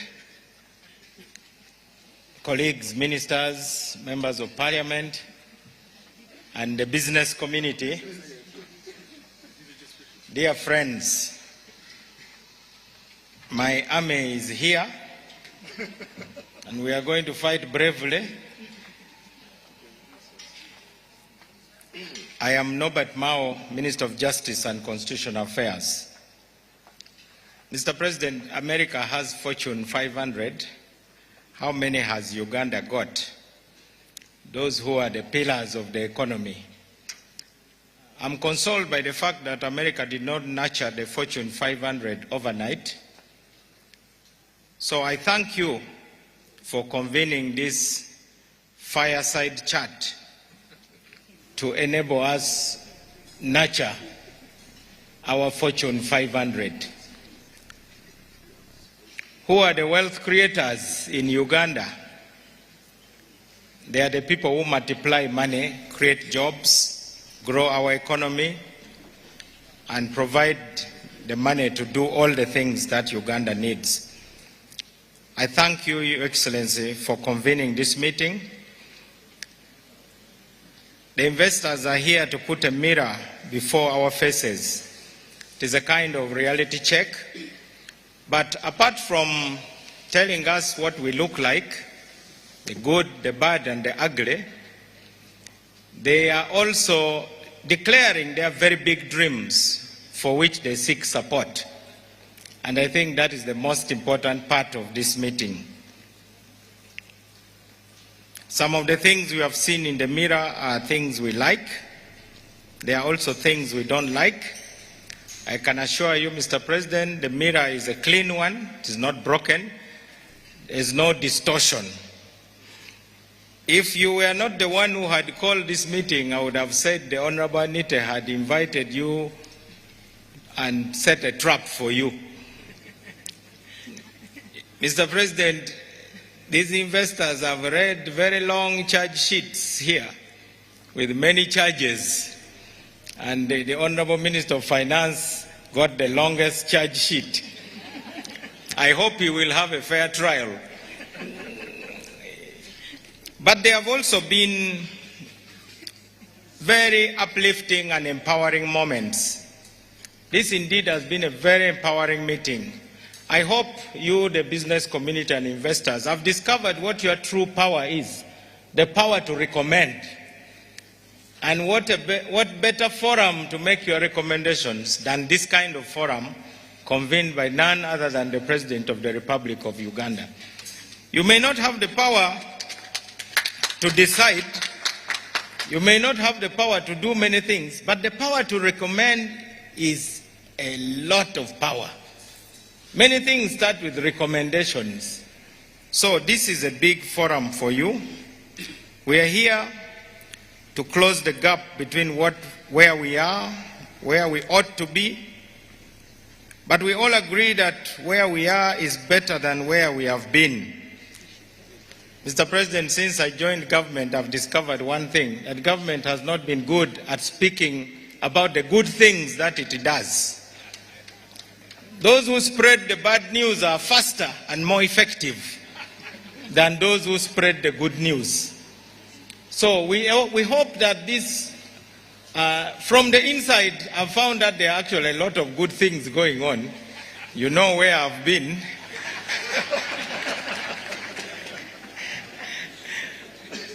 So I call upon those of us who work with you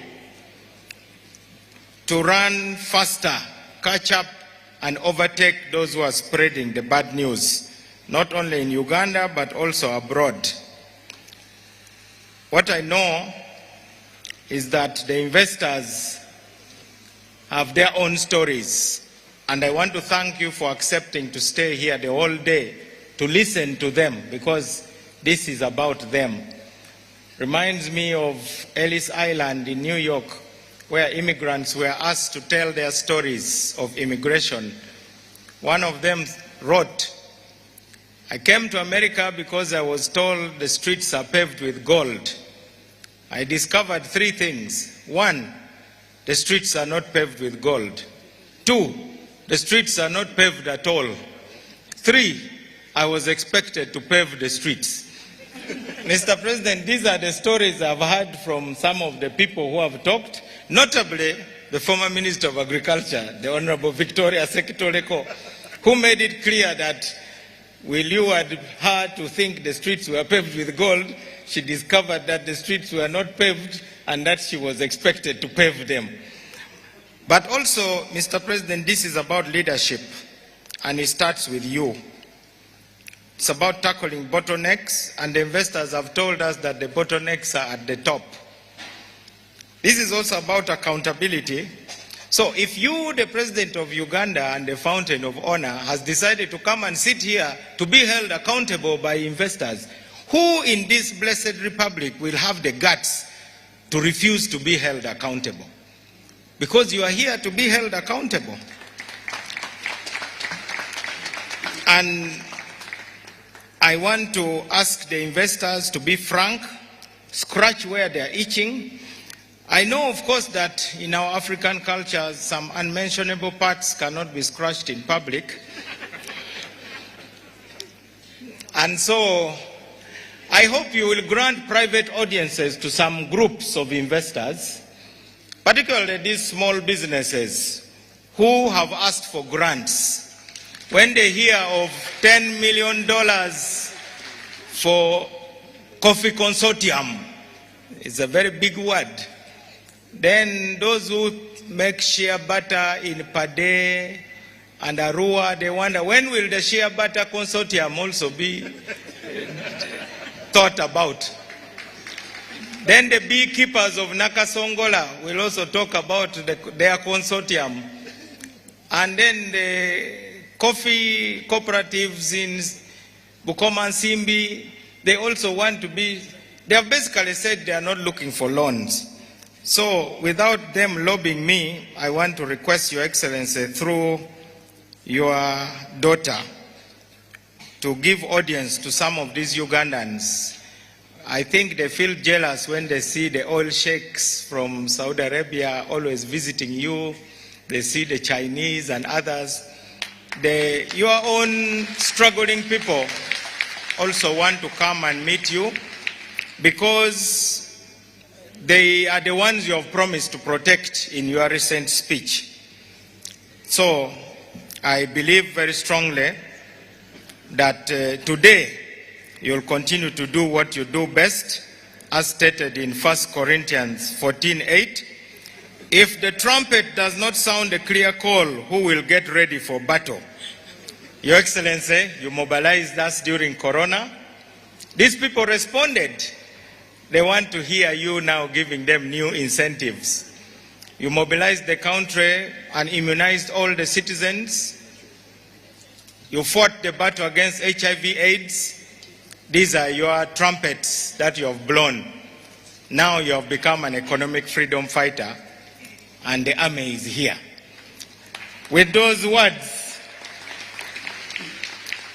I want now to invite the representatives of the Uganda Registration Services Bureau to tell us why anybody should not believe that Uganda is not the best and fastest in getting businesses out of the labor ward up and running.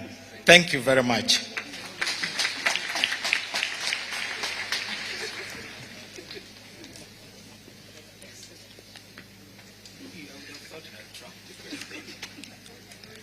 Your Excellency, the President of the Republic of Uganda, honorable ministers present, distinguished guests, all protocol observed, Good afternoon. My name is Intale Mustafa. I'm the Director Business Registration at Uganda Registration Services Bureau, and I'm representing the Registrar General today, who is out of the country on other official duties. I've been asked to comment about business registration and what we are doing to simplify the journey of an investor to enter into the Ugandan market. Of course, as you are aware, Uganda Registration Services Bureau is a government agency that is responsible, among other things, business registration, intellectual property rights registration. We also maintain the electronic register for security interest in movable property. We also do civil marriages for those who have invested beyond the economics in the country and invest in a relationship. We formalize those relationships. We conduct civil marriages as Registrar General's office, but also offer insolvency services for businesses which are financially distressed. Before they make a decision to exit the market, they can consider contacting Uganda Registration Services Bureau for support and reorganization for them to be financially viable once again. Of course, because we offer business registration services, we are the first point of contact for any person who wants to do business in Uganda, because we are responsible for ensuring that that business entity acquires corporate personality. And here we have two options for our investors. For investors who are already incorporated elsewhere, they may wish to establish a branch in Uganda and they register as a foreign company, or if they want to incorporate a local company, still they apply to Uganda Registration Services Bureau and they have their company incorporated locally. Among the key reforms which we have undertaken as an agency to facilitate investment is automation of business registration processes. Your Excellency, you'd recall that previously, for a person to register a company in Uganda, it would take a lot of time because he had to fill manual forms and deliver them to Uganda Registration Services Bureau. They will get manually processed and even manually kept by the Registrar of Companies. As we speak today, the process of company registration is fully automated. You can sit in any office, you can sit in your office, you can sit in your home, you can even apply for incorporation of a company in Uganda before you step in Uganda. The process is fully electronic. You don't have to even visit the bank to make payments. You can use a Visa card to make payments. You can use mobile money and process and push an application to Uganda Registration Services Bureau for registration. Of course, this has two major advantages. Number one is efficiency. We save considerable time for investors to have to come to our offices physically to present their applications. But also, most importantly, we minimize human interaction.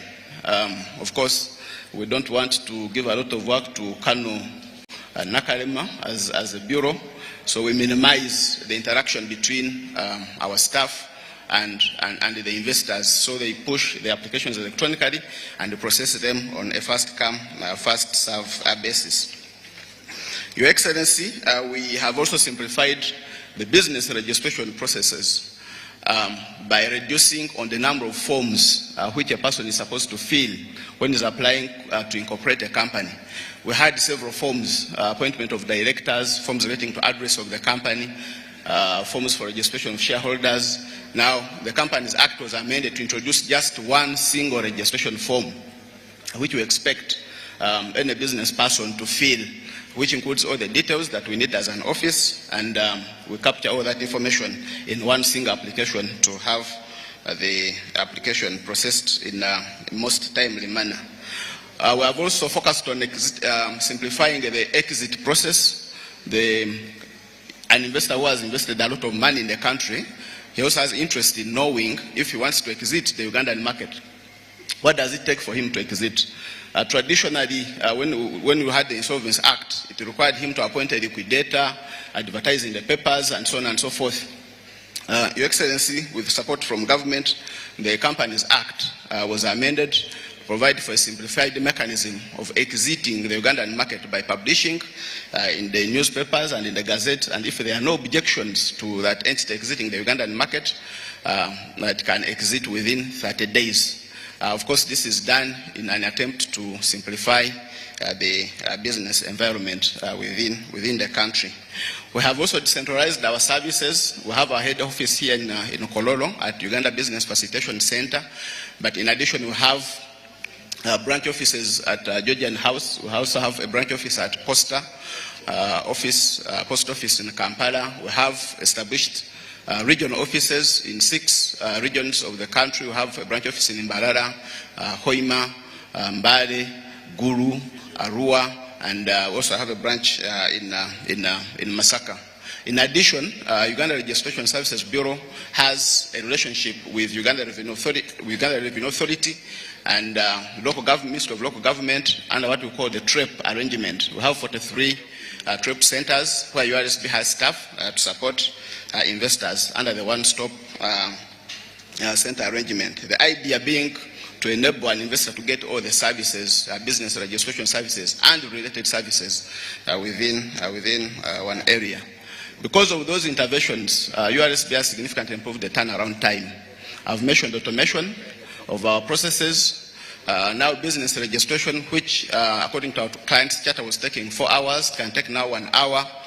Some services are really instant. If you want to search a company file, because the files are now digitized, when you punch in a business number, you are able to get instant results, as opposed to the traditional method of going to the registry and look for that particular file and give you the information that you need.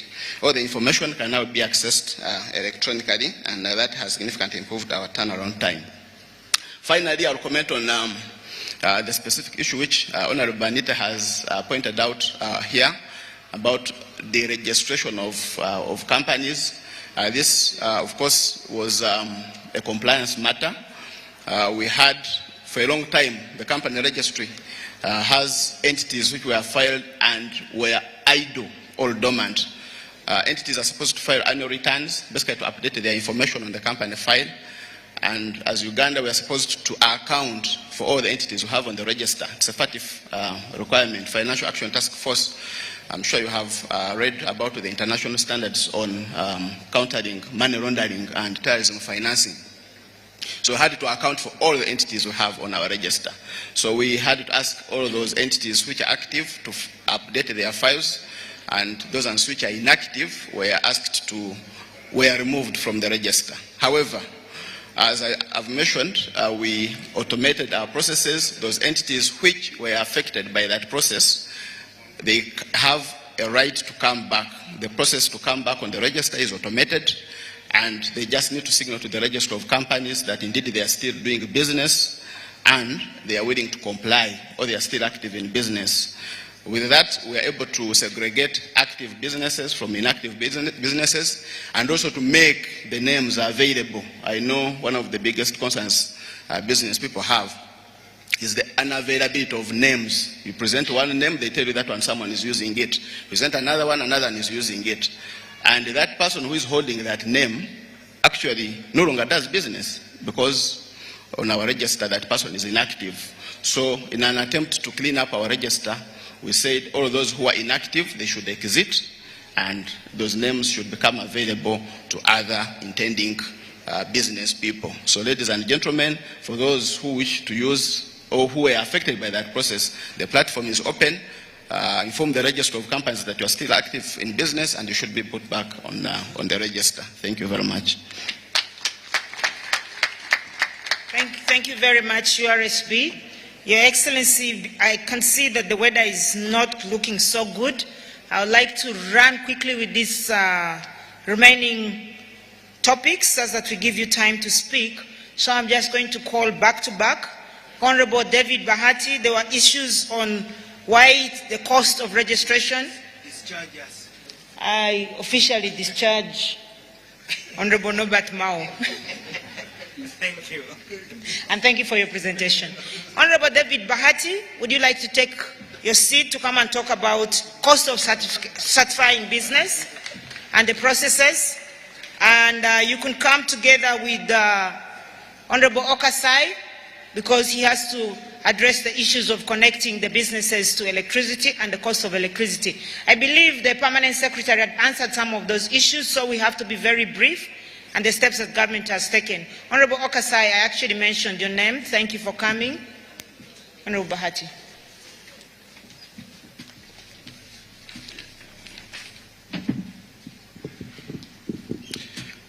Mr. President, my colleagues, ministers, wealth creators gathered here, ladies and gentlemen. Mr. President, our industrial activity in our country is increasing and increasing at a very terrible rate, and it's unstoppable. Now, our industrial sector contributes 26.5% to our national GDP. And actually, we contribute as a sector 23.16% to our taxes, next to the wholesale and retail sectors.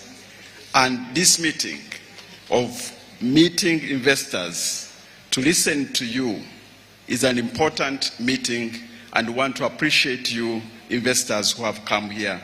If it wasn't because of you, we wouldn't have achieved this. And as you know, Your Excellency, our factories from 1986 have moved from 80 to now 8,640. Very huge increase, and we appreciate you, investors. Our import substitution is working, the import substitution strategy, because now we can produce tiles, we can produce TVs, we can produce sodas, we can produce lock booms, I can see Rema here, and other drinks. We can produce test kits, which you launched yesterday, and a number of other things, including electrical buses. But at the bottom of this increase, at the bottom of this growth, standards will play an important role, because Ugandans, and even where we're exporting these things, will need to be sure that they are safe and they will not cause any harm. We have secured huge markets. The African community of a population of 300 million, which will be 886 million in 2050. That's the East African community, the African Continental Free Trade Area of 1.2 billion, and it will be 2.5 billion in 2050. The AGOA, European markets, and Chinese markets.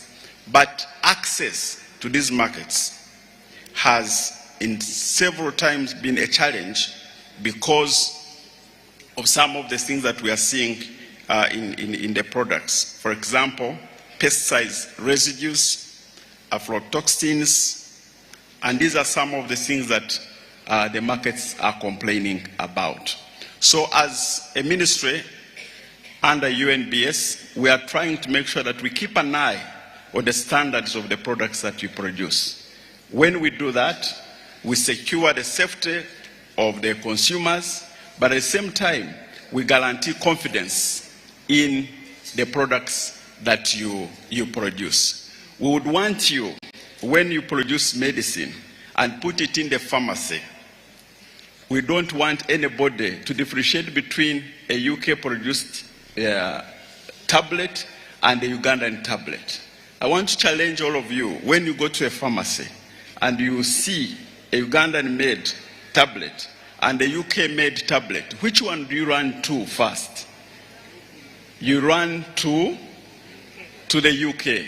What is the reason? Because of some little bit of lack of confidence of the products that we are producing. That's why UNBS was put in place to ensure that we follow the standards. So, Your Excellency, there are quite a number of questions that were asked about what we are doing as UNBS, and I've come with Patricia Bagaine, who is the Deputy Director of UNBS in charge of standards, to come and answer those. Then I will conclude if there is any other questions. Patricia, please.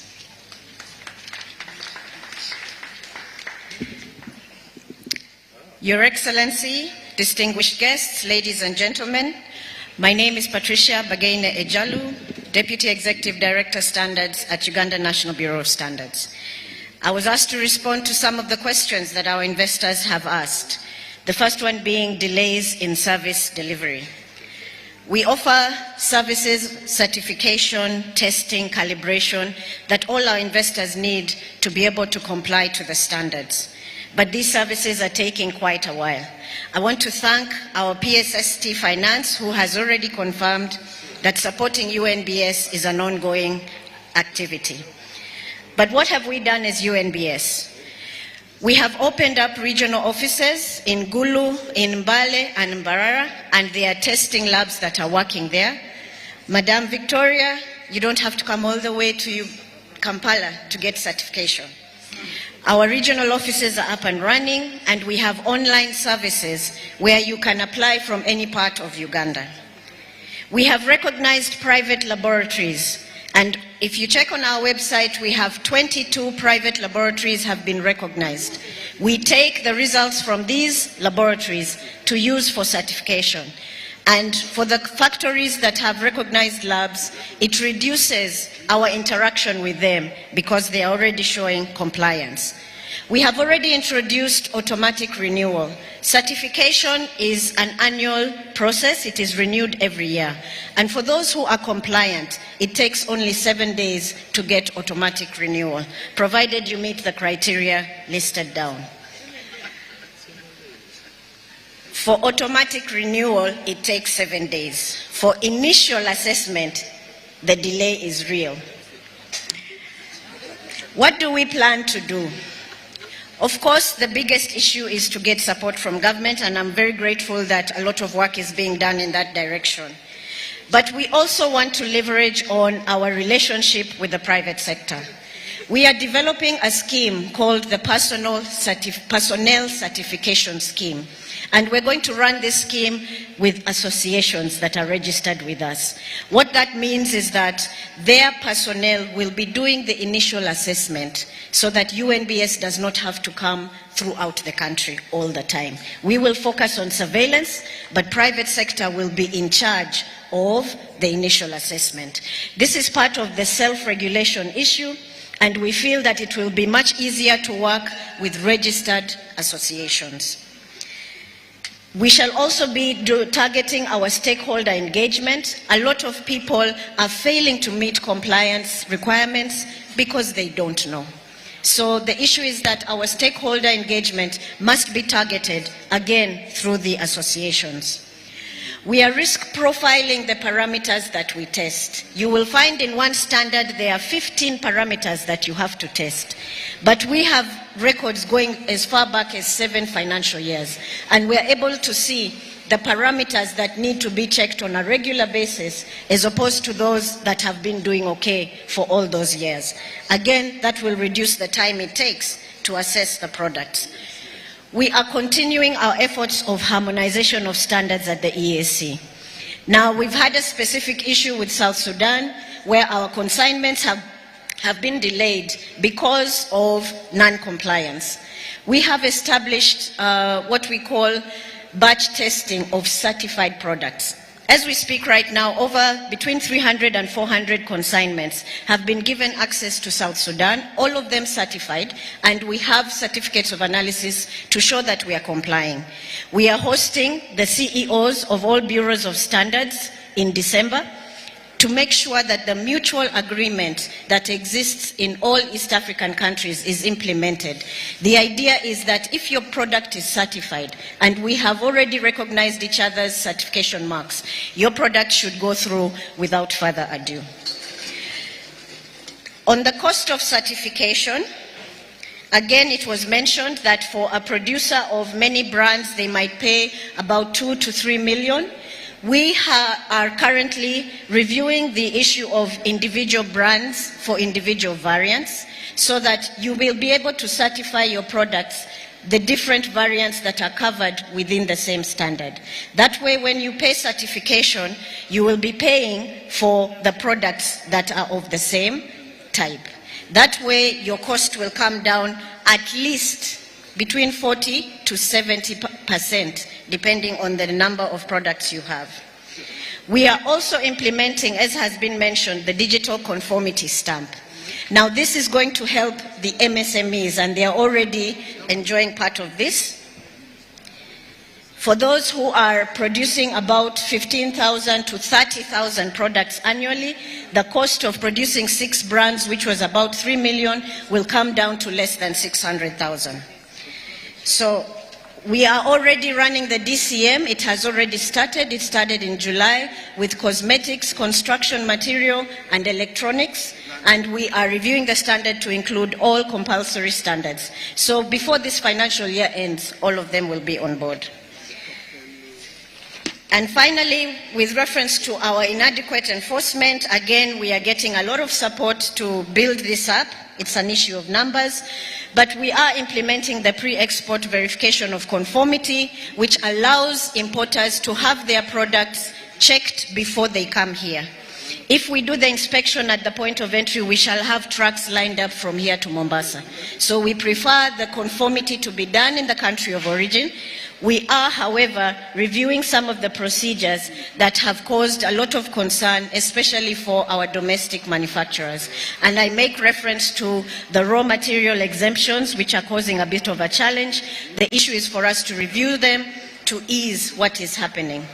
We are implementing the market surveillance activities. We need a lot of support for that. We have over 4,800 certified products, but we have the same number that are expired. And with the efforts of surveillance, we will be able to move forward. Your Excellency, I submit. Thank you very much.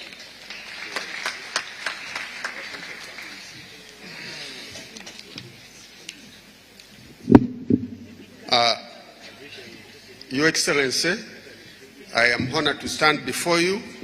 I'm called Okecho Lawrence Michael, the Director, Trade Information at Uganda Export Promotion Board. With what has been said here and yet to be said, when you look at production and productivity in this country, we are having a steady progress, and I think this is something members need to clap for. Now, in terms of the opportunities, the issue of the markets, my Honorable Minister has actually highlighted it. I just now need to raise the issue of the opportunities that we have as a country. First and foremost, Uganda is a land-linked country. Initially, we used to say we are landlocked, but we are now land-linked. That means somebody who is based in Uganda can get linked to all the various markets in Africa. And that is something that our investors need to really pay a lot of attention to. If you look at our export markets, COMESA is actually our #1 market, and it's for actually manufactured products, which constitutes about 46.1% of our exports. But also when you look at the informal exports, it is also a very important subsector of the economy, and it contributes 10.9% of our exports. And it is an area that actually we need to work very close, because as they build the capacity, they will become formal, and then they contribute to our exports. Now, in terms of the opportunities, one, the world is going green, and people are paying a lot of attention on organic products, and Uganda is very well fitted for organic production. The other opportunities that we have, the world is feeding and getting healthier, so our fruits and vegetables are offering a very huge opportunity. Within the African continental market setup, the issue of our manufacturing sector is very, very key, and our investors need to pay a lot of attention to this. And as you can see, COMESA is actually taking our manufactured products that constitute 46% of our products. Now, in terms of the issues that the private sector raised, they raised the issue of limited access to export markets, and which actually the same, they raised two issues: limited access to markets and limited access to export markets. Now, to tell our exporters or investors what we are actually doing as a Uganda Export Promotion Board, #1, we are carrying out export readiness assessment, and we are going to continue carrying out export readiness assessment of the various association members. Now, from those assessments, we shall be able to run export readiness trainings, and this one so far we have done some TOTs for the association staffs, who we are working with to train the other exporters. We are going to continue training the SMEs on simplified trade regimes, taxation, financing, management, contracting, so that they actually get engaged effectively. We are continuing to link them to exporters and importers in the target markets by carrying out solo country exhibitions, and this should be able to give them opportunities. We are carrying out market research and disseminating the results to the micro, small and medium enterprises, and this is very key. The micro, small and medium enterprises actually don't have capacity to carry out research. Some of this research are massive research. So as the board, we are going to carry out this research and then bring this information to the SMEs. We are also going to intensify the awareness of Ugandan trade portal, the issue of the export procedures. Ministry of Trade, working with the other MDAs and development partners, have developed the Uganda trade portal, and our members, the investors, actually need to go to the portal, which is www.ugandatrades.go.ug, and all the export procedures and import procedures are clearly outlined there. So just visit those places, that website, and a lot will be. We are located on on Nakasero Road, UEDCL Towers, where you can come for further engagements. Thank you very much, Your Excellency. Your Excellency, you can see some of the agencies using your platform to do marketing, but we shall forgive them. Your Excellency, allow me invite Honorable Okasai to answer the issues of access to industrial electricity and cost and timelines and too much blackouts in the manufacturing sectors. After that, we'll be having Honorable Judith Nabakova to come and talk about land titling processes, procedures, and timelines. Let's please keep time because we're drawing to the time of the President giving his speech. And bear with us that the President also prepared for us lunch. So we're going to run quickly so that we'll be able to have our lunch shortly after his speech. Thank you, my sister Evelyn. Your Excellency, the President of the Republic of Uganda, Honorable Ministers, Permanent Secretaries, Heads of Departments and Agencies, and our beloved investors. Okaso Polot is my name. I'm a Minister of State for Energy. In my docket, we are set to provide adequate, reliable, and stable electricity for the transformation of the economy of Uganda. In providing energy, we follow a value chain. We start with the innovations, research. How do we get technologies in the energy sector to address the various challenges that we have? Then we get into generation. We transmit the electricity, and lastly, we distribute. With that, I have my team that is from generation. I invite them here.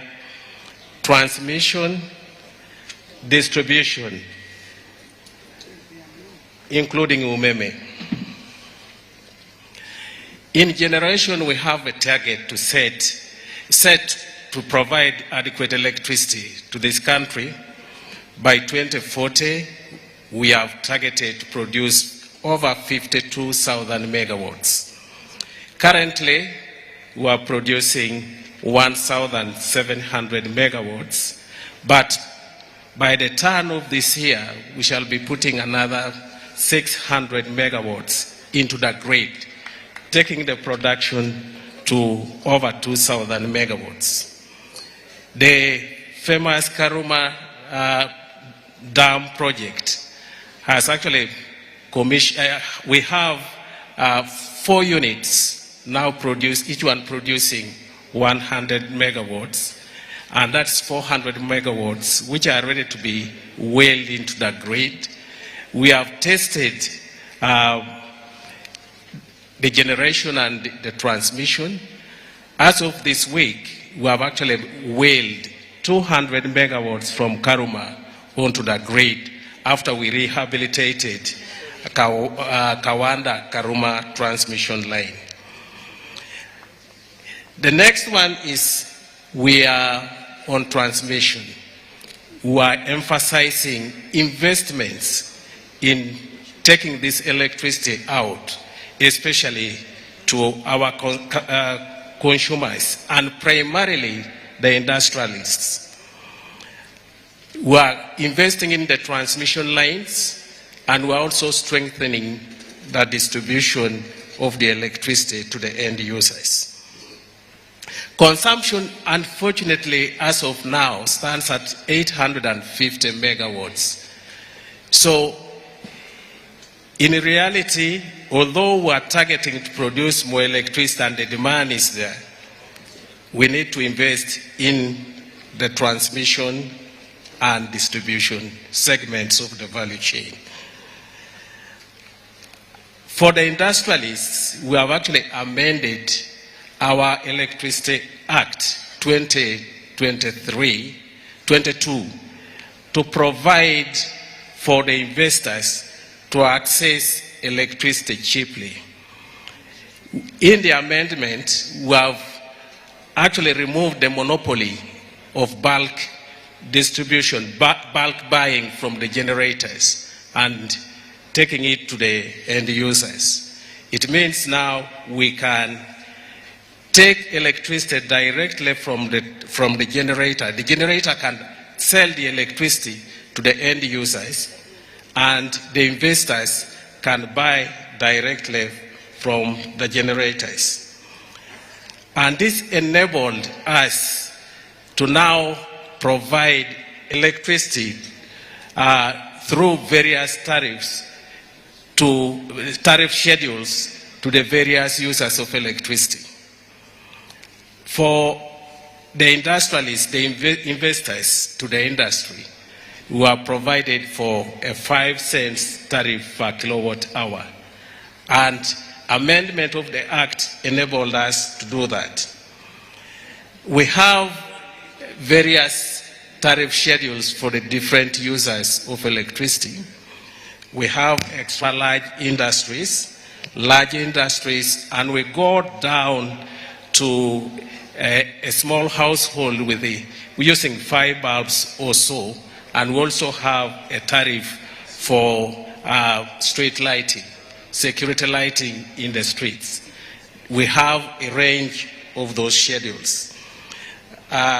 With this, I would wish to invite the regulator to actually talk to the various tariffs and where we are in providing a 5 cent tariff to the large industrialists. So please, the regulator.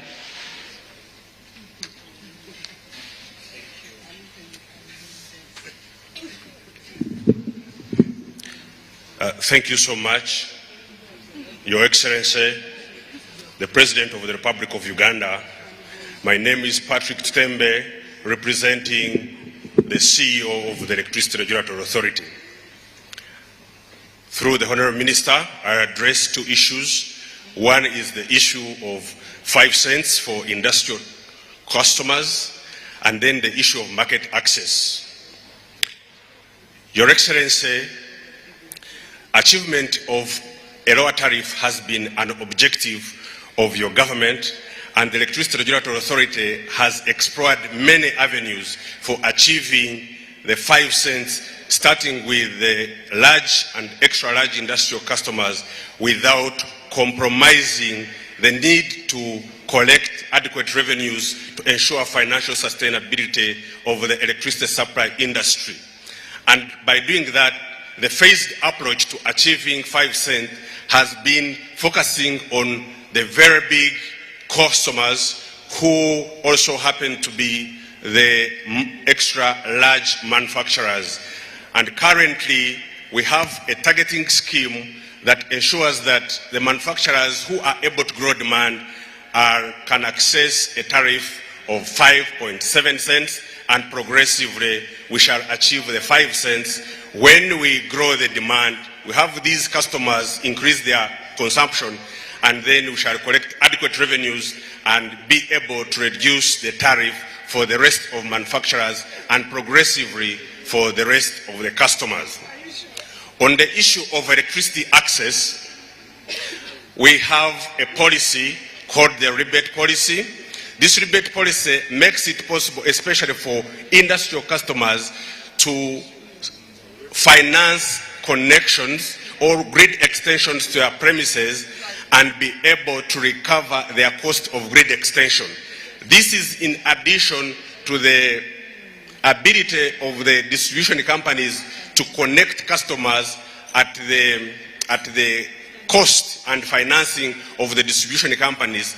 But in the event that the distribution companies are not responding as fast as the customers necessitate, then the law, the Electricity Act, provides for a provision where these customers can actually finance the grid extensions to their premises, and they are entitled to recovery of their cost of grid extension under the law and through the rebate policy that upon approval by the Electricity Regulatory Authority. Then also from the investing public, there are opportunities for investment into electricity business, that is at generation, at transmission, and at distribution. Specifically, there are three frameworks. One is that at generation, there has been a standardization of investment protocols, documents, and also we have a feed-in tariff when in the sector, and specifically when the investors visit the website of the Electricity Regulatory Authority, there are feed-in tariffs. In other words, an investor from anywhere in the world is able to tell the price at which they will be able to sell electricity when they generate it. The second is the direct purchase of electricity. Now, a customer situated in any part of the country can actually bilaterally agree with the producer of electricity near them, and they transact directly, and they are able to achieve tariff efficiencies. Then the third one, a regulation has also been passed for providing opportunities for investment into transmission, and this was basically intended to unlock private capital to extend transmission and high voltage networks to the rest of the country where power is required. With this, Your Excellency, I beg to submit. Thank you.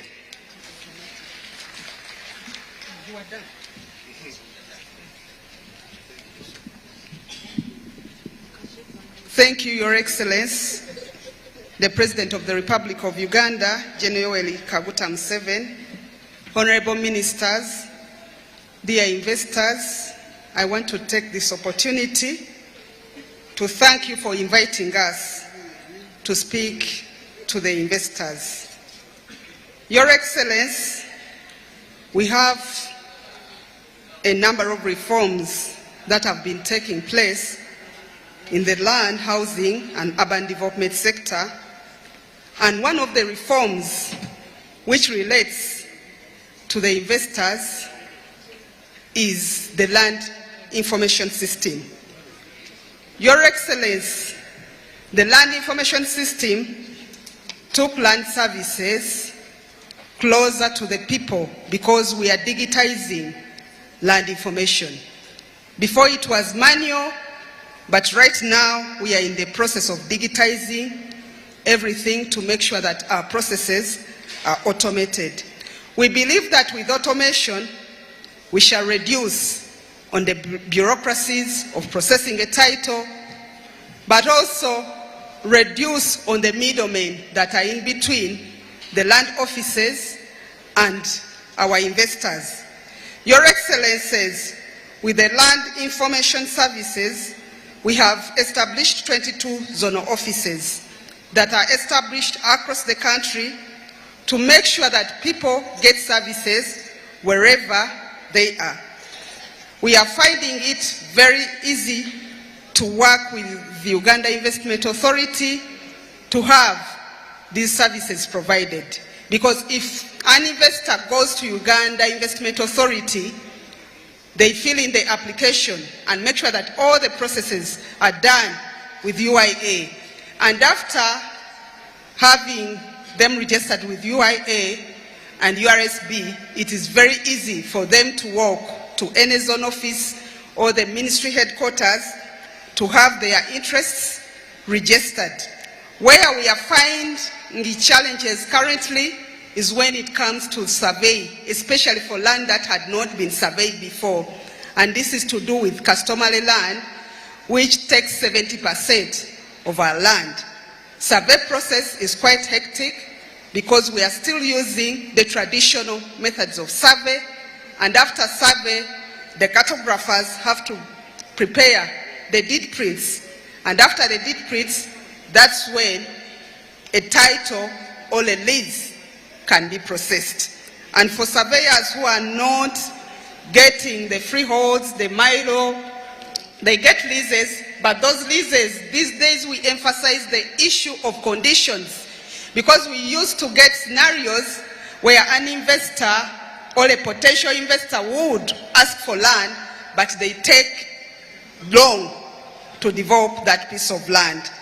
And in the end, they would even end up exchanging that land or selling it out to another person. But these days we emphasize on the conditions that are stringent to make sure that the purpose for which the lease is requested for, it is the purpose for which it is done. We also make sure, Your Excellency, that we emphasize the issue of fiscal planning. I know when somebody wants to begin a business or to put an investment in place, they want to have the process done hurriedly. But right now, Cabinet approved the National Fiscal Development Plan, which made the entire country a planning area, whether in our industrial parks or in our local communities. We must ensure that there is proper planning for any investment that takes place in the country, and those plans are done with the local governments on ground to ensure that there is provisions for social services, but also other planning requirements are put in place to avoid crowding, but also mistakes in future when investors want to expand their projects. Your Excellency, I did not move alone. I request you to allow me give my Director, Land Management, Madam Naume Kabanda, to also take us through the timelines, because there are a number of things to do with land, but there are timelines which we have put in place as a ministry to ensure that services are given on time, but also we respond faster than required. We have even established liaison officers for the people who are in the diaspora. There are so many Ugandans who are in the diaspora and they are doing some investment here in Uganda. But when they come, we need to ensure that at least they are attended to very fast and on time, and each EMZO office has a liaison officer who is supposed to attend to their concerns, because these people have few months or few weeks with us here. Allow me right now to invite my Director, Land Management, Madam Naume.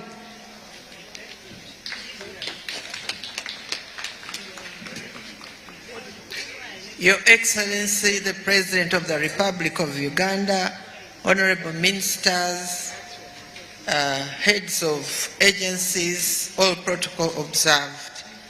Your Excellency, my name is Naume Kabanda, and I'm the Director, Land Management for the Ministry of Lands, Housing and Urban Development. Your Excellency, just for emphasis, our land management system, like my minister has already informed the investors, is governed by laws and policies which the investors need to know when they come to do investments in land. Land in Uganda is governed by the Constitution, of course, but also to note that it is vested in the citizens of Uganda under Article 237. The implication of this is that you have to come to negotiate land if you want to invest in it. And of course, we have several institutions that work on land. Majorly, if you want to apply for land which falls under the government, you need to go through Uganda Land Commission.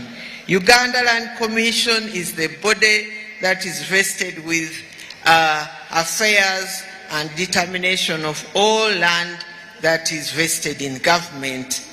But the other part of land as a request can also be done privately, and that is where you have the land boards and also leases being applied for on a private basis. What we need to note as investors is that the processes and procedures are all very elaborate, but we have developed our client's charter where we have timelines and where we also have the procedures well laid out. You can also visit our website. It gives you extra information on the taxes and the fees that you are supposed to pay. You also need to note that when you are talking about acquisition of land held by customary or communities, you need to start a process by also talking to the elders and the communities that are concerned. And we have also put in place a public portal. And this public portal will help us and helps us as investors to access all our information. I know time is not on our side, but we continuously sensitize the communities and everyone working in the land sector on radio and on Baraza and TVs. Thank you very much, Your Excellency. I submit. Thank you, Your Excellency. The weather is not favoring us, although time is on our side. But because you're the convener of the meeting, Your Excellency, allow me as Honorable Matia Kasaija to come and invite you to come and address the people you have invited to talk to today. Honorable Minister of Finance, Planning, Economic Development, it's your time to come and invite the President to come and address the people. As Honorable Matia Kasaija is coming, Mr. President, there are only three that we had missed for them to address us. One of them is the Executive Director of National Water, Engineer Mayo, is here. I just want to ask him to stand up and the investors see him and they go and consult him after that. That is Engineer Mayo. We are supposed to have a presentation from NEMA. I want to ask the ED of NEMA to step forward because there are so many issues to do with investors building in a wetland and NEMA not giving your licenses in time. Please, that is the ED. Please, Doctor, can you remain standing so that they see you properly? That is the gentleman. You have to visit him and he solves your problems. If he doesn't, the Investor Protection Unit is there and I'm also available to make sure that we get him solve the problems. Your Excellency, we are supposed to have the Minister of ICT, who is represented by Honorable Sebugwabo. I'd like to ask her to just stand up for recognition because of time. We want to give most of our time for the President to talk. So that is Honorable Sebugwabo. Please clap for her. Thank you, Honorable Minister. And indeed, your issues were answered by the Permanent Secretary and Secretary to Treasury. I want to in a special way recognize Honorable Oleru Huda, who is the Minister for Veterans, but also an investor in her own right, to stand up for recognition because she's investing in agriculture and commercial agriculture. Please let us thank Honorable Huda. That said, allow me therefore ask Honorable Matia Kasaija to invite the President. But I thank you all for your patience. After the President is done speaking, we will be able to have our lunch. Honorable Matia. Your Excellency, before Honorable Matia comes, allow me to recognize the biggest taxpayers of the investors. We have Tagshan Company, that has been represented by Mr. Owen Jim. We have K. Roma Bella Wine. We have Sachi Manufacturers. We have Bidiko. We have Abacus Parental Drugs. We have Atiak Sugar. we have Tororo Cement, we have Cantrayo, we have Wild Places, we have Tiangtang Group, we have Staunch Machinery, and Your Excellency, about the Staunch Machinery, they are the very first manufacturers of milk coolers, concrete mixers and maize millers in our country and in the whole of East Africa. We have MTN, Mr. Paul Uima is here with us.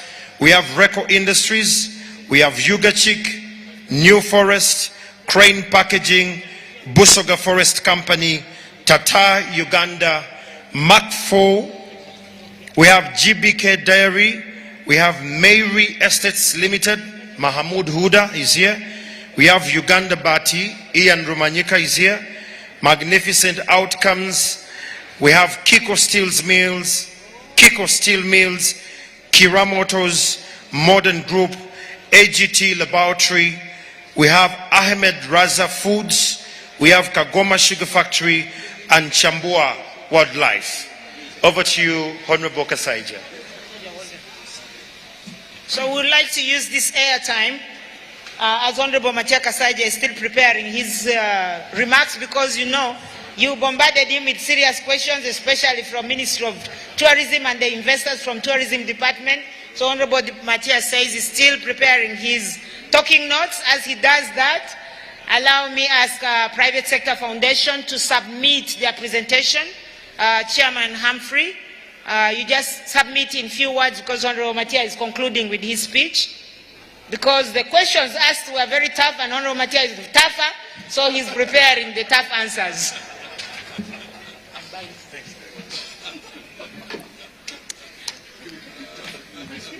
Thank you very much, our Honourable Minister. Your Excellency, the President of the Republic of Uganda, our Honourable Ministers and Ministers of State, Captains of Industries, fellow chairpersons of organizations, ladies and gentlemen. As Uganda's apex body for the private sector, PSFU embodies over 320 organizations and corporate bodies. Through them, we represent over 3.5 million business enterprises in Uganda. Our key roles can be described as four, namely policy advocacy with government on behalf of our members, creating employment, particularly for the youth, business development services and training for our members, and lastly, strengthening our membership organizations. We have done all this in partnership with the government since 1995 across 12 key sectors. PSFU is aligned with the Vision 2040 and we are committed to supporting the transformation of Uganda into a modern, prosperous country by 2040, emphasizing the private sector's role in creating 77% of the formal jobs, 80% GDP contribution, and 80% domestic revenue generation. In order to achieve this, we urge government to assist in these few key strategic focus areas. Number one, tax regime stability. The PSFU requests that government maintains their tax regimen for 5-year cycles. This shall enable investors to plan better and be assured of a stable tax environment in which to invest. We also urge government to harmonize the 12 tourism-related taxes and license fees and reduce this. We also ask that you ease the financial burden on startups to promote youth investment. Secondly, digital tax stamps. There is a call to re-evaluate digital tax stamp regime due to the high costs burden to manufacturers, with a proposal for the government to absorb these costs. For instance, the average cost of the automatic applicator machine is between 20 million Uganda shillings and 431 million Uganda shillings. The cost of this should ideally be borne by the government. Thirdly, the domestic areas. PSFU highlights the issue of delayed payments amounting to about 2.5 trillion shillings, of which over 115 billion of this is for the tea nursery operators in Kigezi and Ankole sub-regions. PSFU is urging the government to allocate sufficient resources for clearance and timely payments to suppliers. Fourthly, late payment of local suppliers in the oil and gas sector. We have noted with concern that local contractors in the oil and gas sector are having to wait on average up to 90 days for Tier 1 contractors to pay local suppliers. This has affected the ability of local companies to access credit and hindered their performance in the oil and gas sector. PSFU's proposal includes creating a petroleum fund in Bank of Uganda to support Ugandan suppliers in the oil and gas sector. It is important that Ugandans adequately participate and benefit from the development of our oil resources. Affordable credit. Uganda currently maintains one of the highest commercial bank lending rates in the East African community at 18.4% in August 2023, compared to Kenya's 13.5% and Tanzania's 15.56% in the same period, which impedes private sector competitiveness. Private sector identifies the need for government to invest in vehicles that can avail patient capital to the market. At PSFU, we are currently in the process of setting up the PSFU Catalytic Fund to enable private sector access cheap and patient capital. We also propose the capitalization of UDC to enable them to buy equity in private companies as an alternative way to raise capital. Enforcement by the Revenue Authority. Our members have also noted with concern the URA practice of issuing agency notices against businesses. We've talked about this earlier as a measure to collect taxes on behalf of government. This practice has far-reaching consequences on businesses, and the private sector feel that it should only be used as a measure of last resort. We propose that URA leans on dialogue first with taxpayers to ensure that cooperation is sought in a reasonable manner. Your Excellency, we have many issues, and we have other issues across different sectors.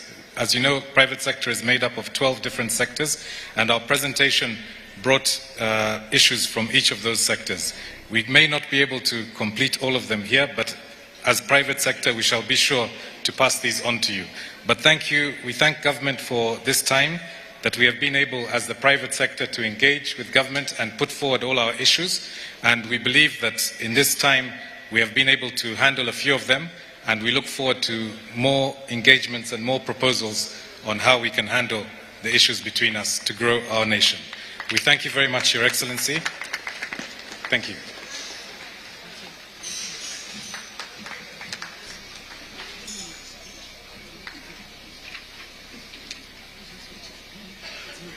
Your Excellency, the President of Uganda, the honorable colleague ministers, our distinguished investors, and all the visitors and attendees of these wonderful sessions. Ladies and gentlemen, let me at the onset salute and congratulate Your Excellency for shepherding this country amidst global economic headwinds occasioned by COVID-19, war in Ukraine, floods which are going on in Uganda, among other shocks that have strained economic flows and decisions. Your Excellency, your steady leadership has kept the economy resilient with low inflation rate and increasing investment flows in the areas of agriculture value addition, manufacturing, ICT, oil and gas, tourism and services. Your Excellency, this Presidential Investor Conference has today continued to discuss and find solutions to the challenges facing the doing business space in Uganda and the region. Your Excellency, the government has undertaken significant reforms to streamline processes and reduce bureaucratic hurdles. Our goal is to make it easier for investors to set up and operate their businesses in Uganda. And we have been talking about this the whole morning. The Uganda Investment Authority one-stop center is a testament to this commitment. It serves as a single point of contact for all investor-related approvals, cutting through red tape and ensuring a swift and efficient process for investors. The One-Stop Center is designed to facilitate a seamless experience for investors, providing a range of services under one roof. Whether it is a company registration, tax permits, environmental impact assessments, or work permits, our dedicated team at the One-Stop Center is here to assist you at every step. And this has been also well elaborated this morning. This approach not only saves valuable time, but also reduces the cost of doing business, making Uganda an attractive destination for your investments. In addition to the One-Stop Center, we have implemented a series of reforms to improve the overall business climate. We have simplified tax procedures, enhanced infrastructure, especially electricity, and invested in human capital development. Our commitment to good governance, transparency, and the rule of law ensures a stable and predictive business environment. Our commitment to good governance, transparency, and the rule of law ensures a stable and predictable business environment. Moreover, I want to acknowledge the valuable feedback we received from the investors during the Presidential Investor Conference. Your insights and concerns are instrumental in shaping our policies and strategies. I will assure you that we have taken your input seriously, and we are working diligently to express the issues raised. Now, Your Excellency, you know, this morning there was a young lady here by the name of Museveni. She showed many questions to me as the Minister of Finance. Very many. Unfortunately, I could not write to them all. Let me this opportunity, Madam Museveni, I would like you to write down all those questions you have showed to me in writing, so that it is on record and I will reply to you in writing. But I appreciate absolutely. You have did a very wonderful job. But to be perfect and thorough, we need to have things in writing. Agreed? Thank you. Furthermore, Uganda's strategic location at the crossroads of East and Central Africa position, it is a gateway to a market of over 500 million people. With the entry of Somalia, a growing middle class and increasing consumer demand, the opportunities to profitable investments are very vast. Your Excellency, because of your efforts, results keep coming in. Uganda has in this and the past year won the following awards. 1, award for the best investment catalyst in the world, Go Global Awards in Rhode Island, USA 2023. We are doing very well for sure. Third most rewarding economy to invest in Africa, the most attractive economy to invest in East Africa. And this is from Oxford Economics 2023. 3, best investment destination in East Africa, annual investment meeting awards in Abu Dhabi in 2023. 5, best tourist destination in the world.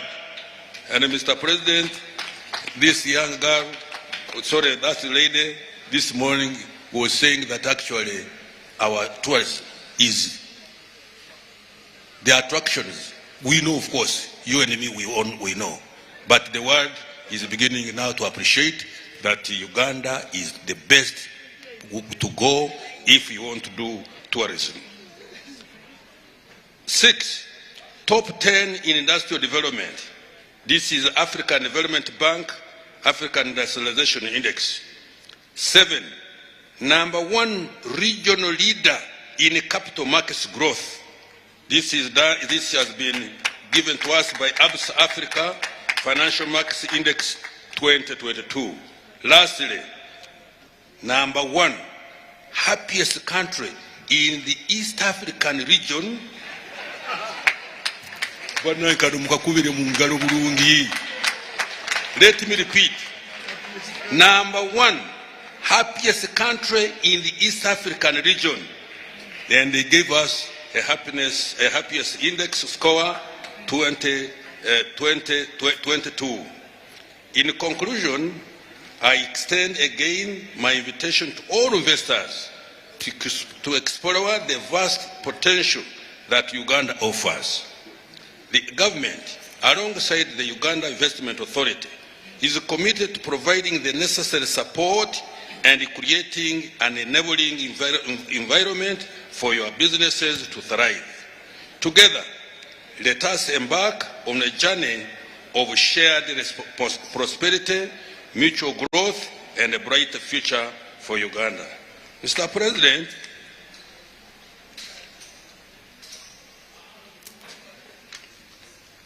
again, as we were talking this morning, something came which I would like you to comment about. The issue of corrupted officers. The issue of corrupted officials. Somebody came and whispered to me just before you came and said, Minister, if we hadn't at assessment by Uganda Revenue Authority,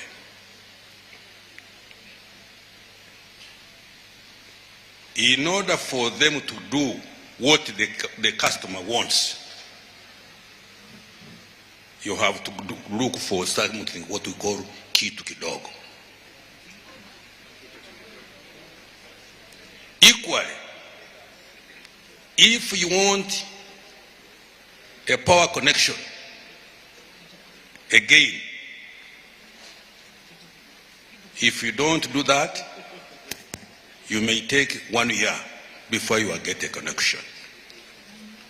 Mr. President, this thing has been hurting me. I don't sleep. I am looking for money.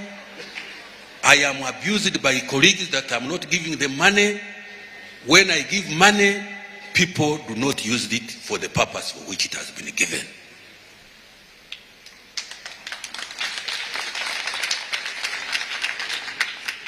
We shall discuss later on, even in private meetings. But the question of corruption, Mr. President, is getting the nerves of some of us. It is really very terrible. We really must whip. We must crack. We must track. Those fellows who are doing those things, they should not be in our government. They shouldn't be in our government at all. You are a clean man, I'm a clean man, others also clean men and women. We work so hard. We worked hard to bring this country to where it is now. And people want to derail us, to take our country into wars unnecessarily. You know, I can quarrel badly, Mr. President, so you'll excuse me. When I get annoyed, I get annoyed. Now it is my pleasure, sir, to ask you to address the gathering. Thank you.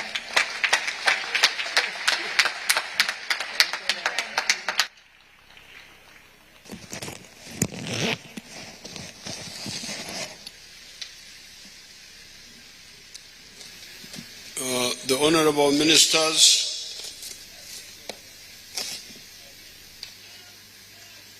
the public servants,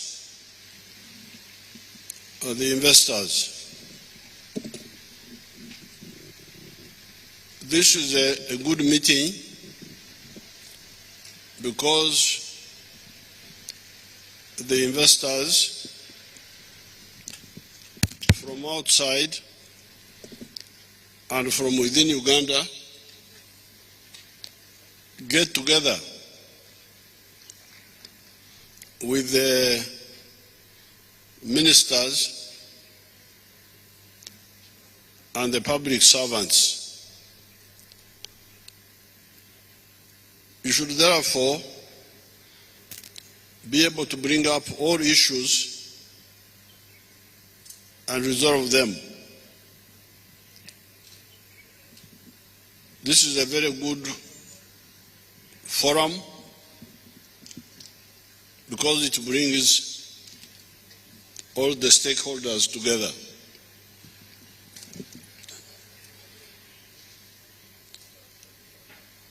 The investment atmosphere in Uganda starts with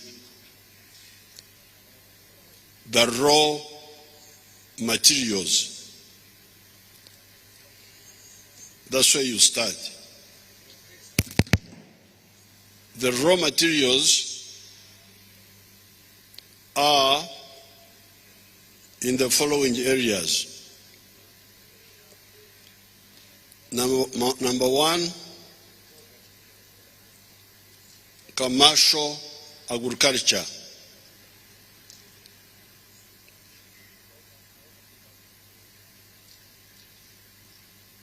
Where mainly the Ugandans produce agricultural products that need processing.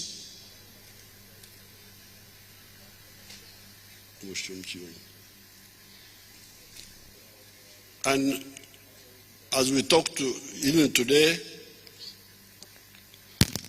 we have got many candidates for processing. Coffee, fruits, cereals like maize, cassava, bananas, Irish potatoes, cotton and cotton products, beef,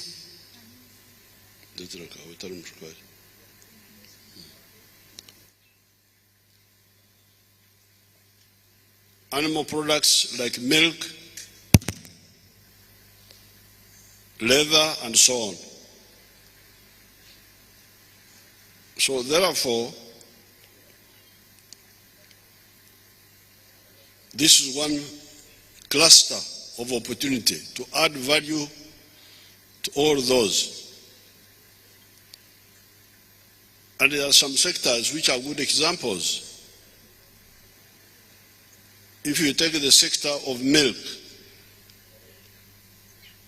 where I have been involved since the 1960s, when I was a student leader mobilizing the people in Ankole to get out of lack of money, because they had land, they had cows, but no money.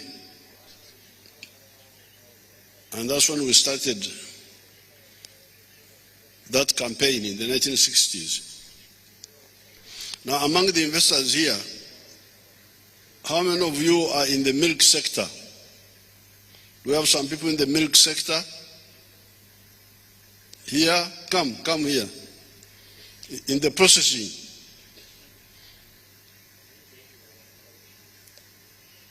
Come on the microphone there. On the platform.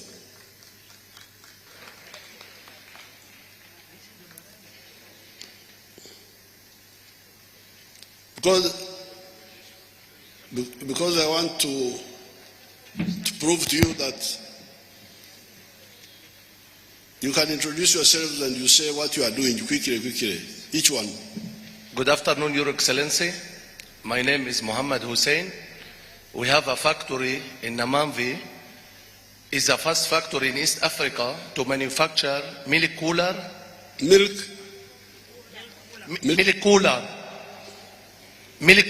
tank for cooling milk. The equipment. Yes, sir. Thank you very much. Yes. Go and sit down.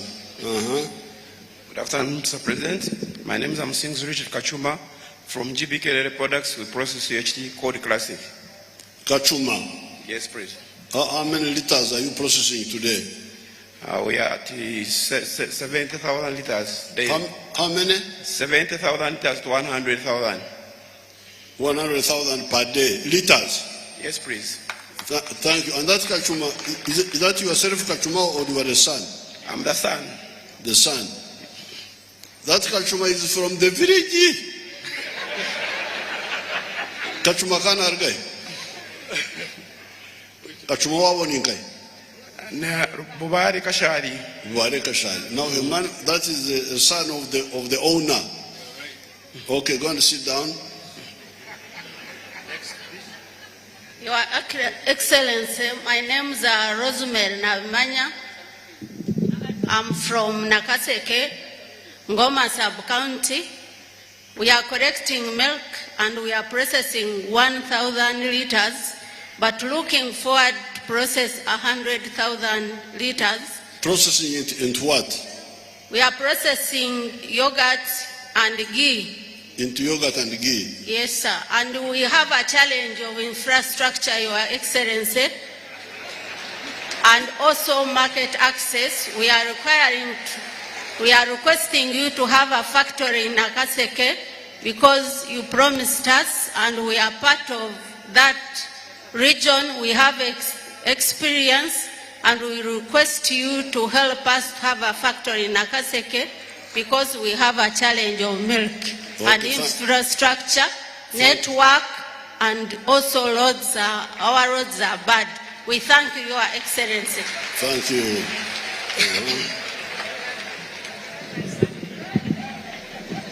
Thank you, Your Excellency. My name is Richard Mhanji. My company is called Mhanji Dairy Farm Limited. We process 3 products at Kamshoko Kashari, Ambara District. We process yogurt, cheese, and UHT milk. We export UHT milk to Kenya, apparently, and the other products are mainly sold in Uganda. Very good.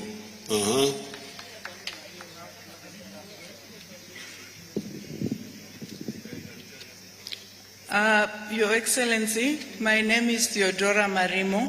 I am the Chief Executive of Amos Dairies. Amos Dairies. Amos? Yes.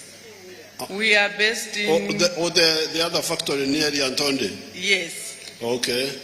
How many liters? We are processing an average of 350 to 500,000 liters. 300,000 per day? Yes. And you export to the U.S.? 90% of our production is for export, and we export, yes, to the U.S. and to other countries like Japan, Saudi Arabia, Egypt, and East Africa. Thank you. Your Excellency, those who are finished can go and sit down. Those who are I'm finished. called Centenary Gloria, representing young farmers. I'm engaged in livestock farming. I'm farming goats, sheep, cows, and I have an apiary. I'm in Gomba, Chigezi, Madu. Thank you. Okay, thank you. Your Excellency, my name is Stephen Birungi. I'm from Alpha San, Uganda, together with your sister, Professor Kawa. We are enabling the dairy sector by producing the anti-tick vaccine, which is ravaging the dairy sector. Thank you so much. Your Excellency, I'm Professor Kant Kanyarsoke. Professor? Kant Kanyarsoke. I'm perhaps the only one. I'm an expert in solar energy engineering, and I'm perhaps the only one using solar energy entirely on processing on a small scale. Where? deep in the villages in the Kegegwa district. Oh, okay, thank you. Okay? You are processing what? I process milk, okay, into ghee, into decreamed milk, which I pack also. I process, and other things. I'll stop there. But I use entirely solar energy. Thank you, thank you. So now, this is one example. You all see they are quite successful. The only one who has got problem is Nabimanya, because she's from Ngoma. Ngoma, there is no road. The road is not yet tarmac from Ruero through Chiwoko, Butarangwa, Ngoma, Buriamsenyi. That road we have not tarmacked. But the others are doing very well, as you can hear. So this is one just example. The milk sector started with zero. When we came into government, 1986, you were importing milk for the towns from Denmark, powdered milk. But Uganda now is producing 5 billion liters of milk a year. And much of it is being processed, as you can hear. Some of the companies are not here. These were just random, the ones who happen to be here. So, therefore, now about fish. Who are the people in fish? No, I will come to fish later. Just hold on. I'll come to fish later.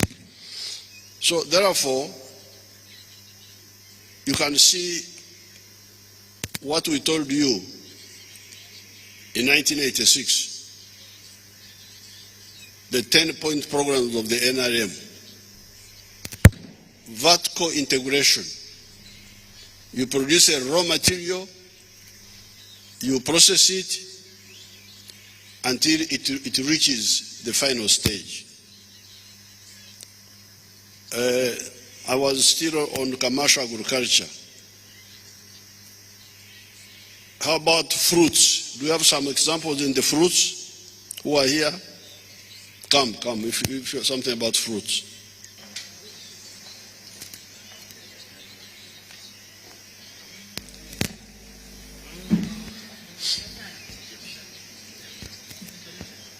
Introduce yourself and say what you are doing.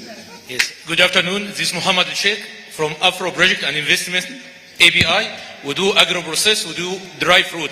We add an additional value for pineapple, for banana, jackfruit, and many other fruits from fresh to be dry so we can export all over the world. Where is your factory? Luero. Luero where? Exactly, Luero town itself, industrial area. Okay. Okay. Sit down. Good afternoon.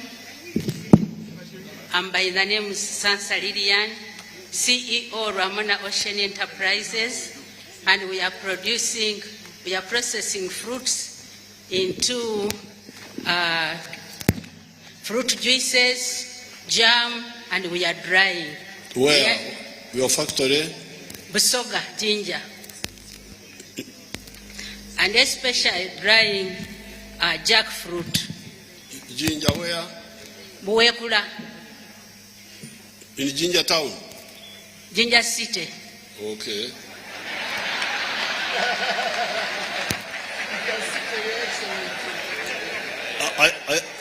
I am behind the news. See the inti Ginger yafukaira city. The China made Ombieira Ginger town. Very sorry. Amaina, your name? Good afternoon, ladies and gentlemen. I'm by the name is Lilian Sansa. Lilian? Sansa. S-A-N-S-A. Sansa? Yes. Ishansha. Kale mchari Ishansha. Gendo Ture. Good afternoon, ladies and gentlemen. Excellent, I'm called Patrick Ogwal, Director of Beb Wine Company Limited, located at Lira. We are making... Atira? Lira. Lira? Lira. Yes, we are making Beb alcoholic fermented beverage from lemon juice. You are making from? Lemon juice. Lemon juice? Yes. Okay. Yeah. Thank you. Thank you.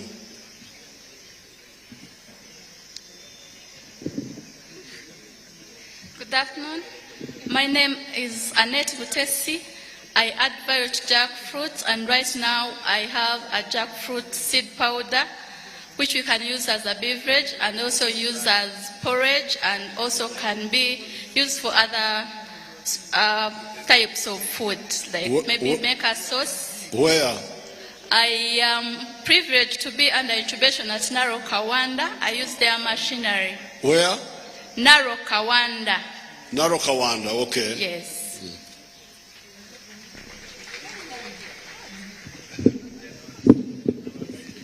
My name is Emmanuel Ajedra. I process pulp and juices. Mangoes, mango pulp, tamarind, lemon, and hibiscus juices from Arua City. Thank you. My name is Nakayenga Regina of Rena Beverage Solutions. I process hibiscus juice, hibiscus tea bags, hibiscus seed coffee, mpirivuma coffee, okra coffee, and rosemary powder. I do it from Chireka. That's where my factory is. Your Excellency, my name is Apollo Segawa. I run Chirad Agribusiness Incubator. We process mangoes in Kapeka. We process and dry fruits in Namamve. And we process pulps in 20-liter drums that are available for those who are bottling juice. We also dry fruit for exports. And we support entrepreneurs and SMEs in the fruit value chain. Thank you very much, Your Excellency. And by the names of Adela Ichalkunda, I'm adding value to avocados. In Uganda, we have a lot of avocados, and at peak time, usually these avocados are wasted. So I'm turning these avocados into oil that can be stored. I'm requesting for government help to package it very well so that we can export it. I am sure it can outcompete olive oil. We don't have olives in Uganda, but we have a lot of avocado that is very valuable. Thank you so much. Okorerawa. Nkolera Mukono, Nakabago. Thank you, Your Excellency. Nakabango. Nakabago, Mukono District. Where? Nakabago, Mukono District. Okay. Thank you, Your Excellency.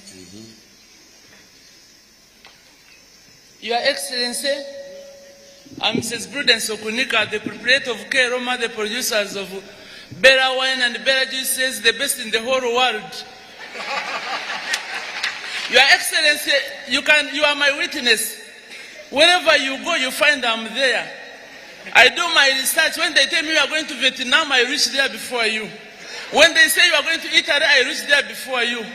Or better. Better wine. Better juice. Better wine, yes. Okorera Mukono. Nokorera Mukono. Nikorera Chiramra Wabati. When I gave me land in Namanve, Konga, Your Excellency. Nyonde na kusinka nekugambira byanje byona. Kale better wine. Abo kwe byanje tibira wera ho hanuya. Kale. Good afternoon, Your Excellency. My name is Simon Ojwata from My Organics. We deal in dried fruits. We process mainly Mangoes and apple banana, that is sukari ndizi. Where? We are based in Birabujuko, Wakiso district, sir. Rubowa? No, Wakiso. Wakiso wa? Yes, Birabujuko. Oh, okay. Yes, we are looking for capacity. Thank you, sir. Sit down, sit down.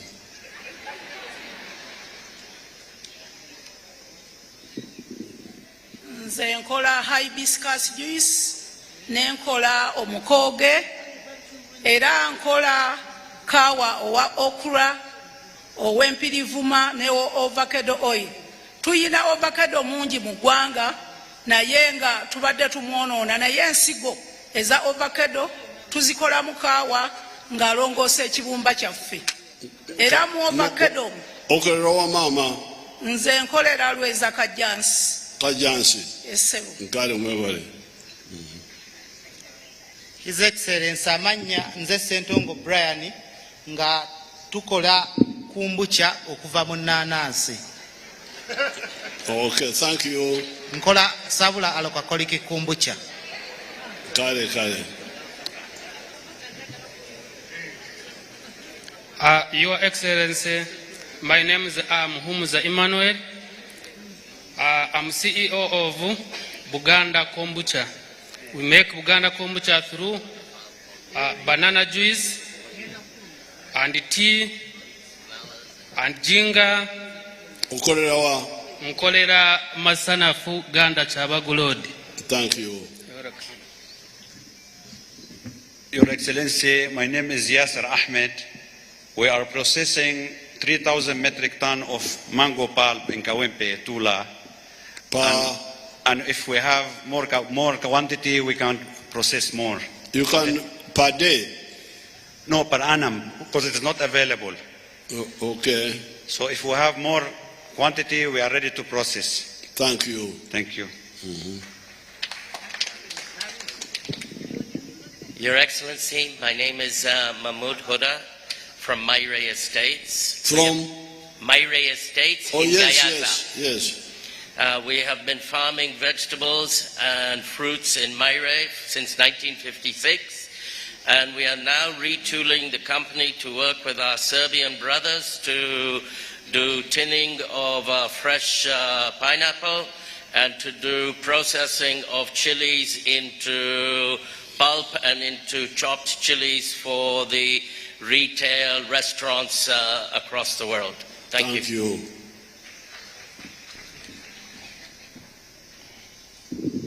Your Excellency, my name is Abdulati Al-Yalta. I'm the CEO of Britannia and Light Industry. We process different kind of fruit where we buy the fresh fruit from the farmers and we process them ourselves, such as mango, where we process Piranam almost 3,000 metric ton of fruit. From passion, we process almost 40,000 metric ton, 40,000 metric ton Piranam, and tomato, almost 40,000 metric ton Piranam as well. And we are processing different. You make juices and what? You make juices and what else? Yes, we make juices, we make tomato sauce, but we buy the fruit from the farmers and we process them ourselves, and also we support the pulp suppliers like KK Tropical, like the Soroti Fruit Tropical, and we also import from Kenya, from Tanzania, because of the availability. Thank you. If you allow me, please, 3 weeks ago I attended the event when you launched KK Fruit, and you guided us about supporting the farmers, and using your guidance, Honorable Minister Anita has supported us, and we need more support to grow with the farmers, and we are willing to support the agriculture sector, and we support. Thank you. Thank you so much. Good afternoon, Your Excellency. I am by the names of Baraza Joel. Your name? Baraza Joel, representing Nengojo Organics. We do dried fruit processing, pineapple, jackfruit, and plantain for export, with a capacity of about 300. Where do you do it? Zimbabwe. We are located in Zimbabwe, Luwero district. Zimbabwe. Okay, yes. Thank you.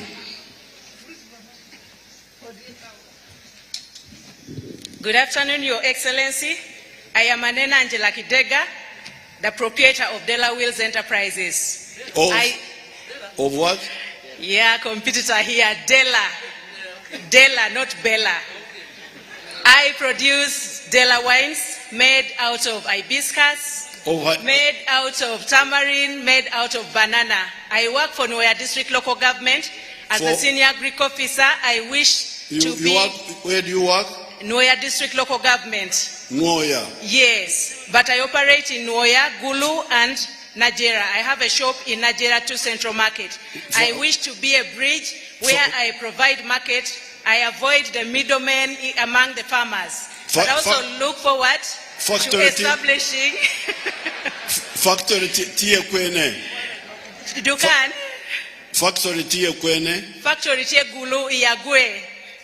Niya Gulu? Yes, in Gulu City. Apoyo Rubanga. But I wish to establish the first ever technology transfer center in the northern. Thank you. Thank you. Apoyo. Your Excellency. We are speaking our language. These people don't know our language. But I make up to manage to but yao. Your Excellency, my name is Jimmy Wesiga. I am the proprietor and CEO of Gold Seed International. It's a seed company in the value chain of fruit production. For us, we concentrate on producing Nkolera Soroti Neruero, to producing seedlings. Zabalimi. Thank you. Thank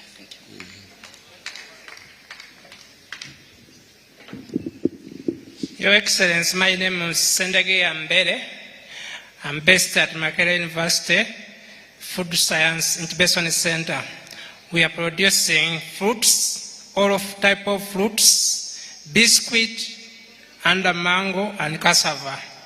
I'm one of the CCO of Food Incubation Center. Thank you.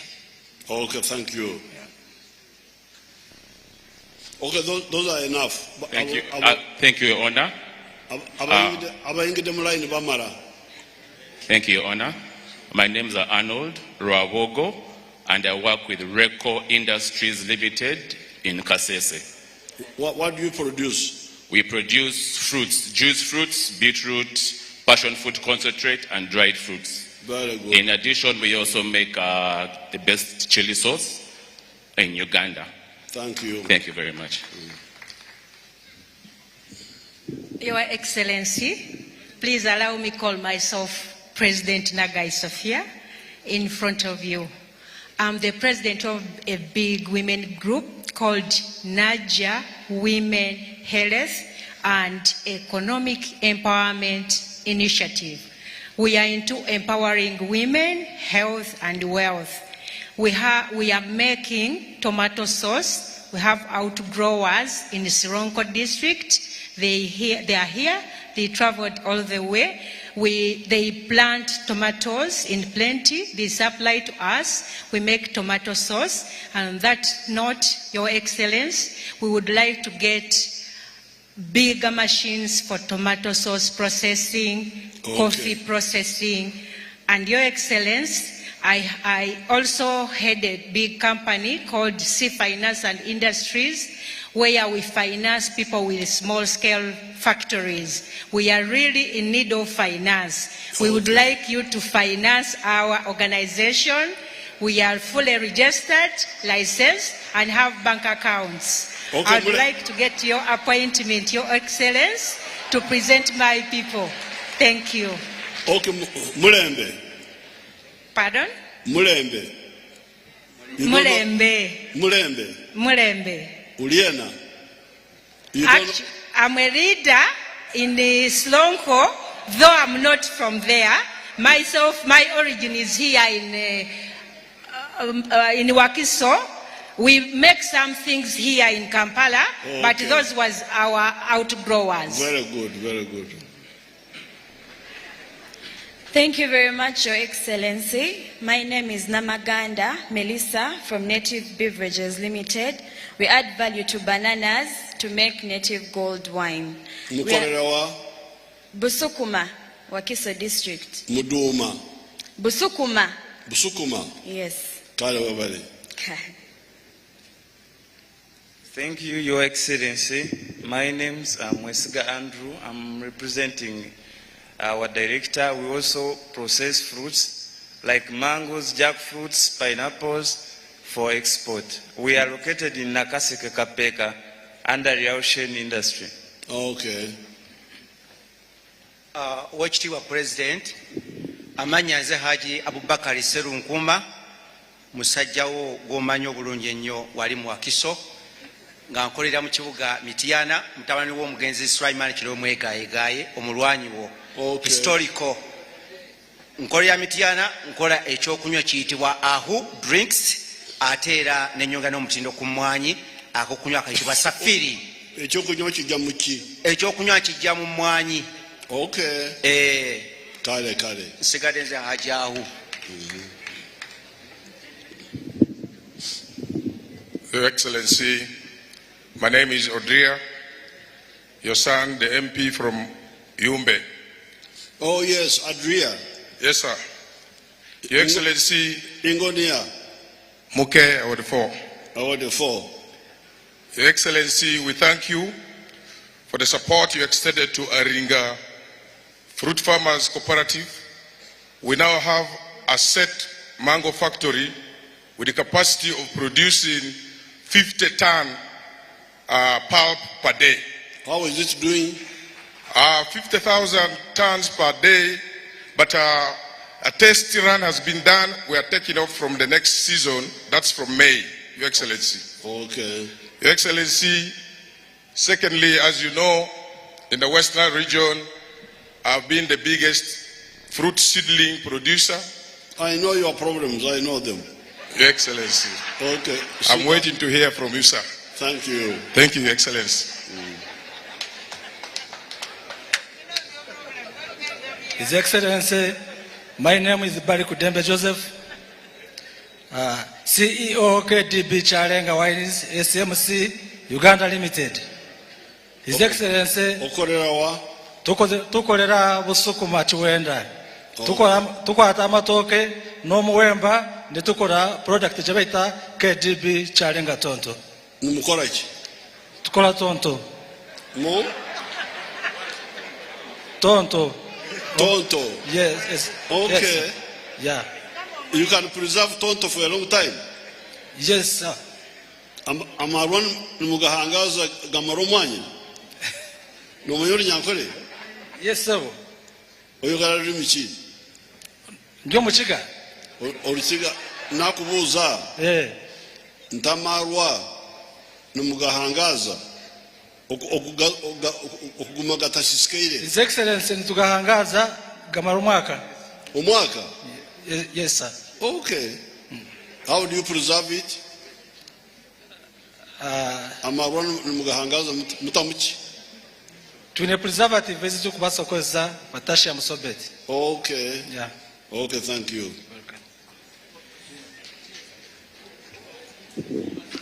Your Excellency, my name is Choncho Daffin, the Vice President for Kombucha Manufacturers Association of Uganda. I make an alcoholic kombucha called Lesis from pineapples. You make?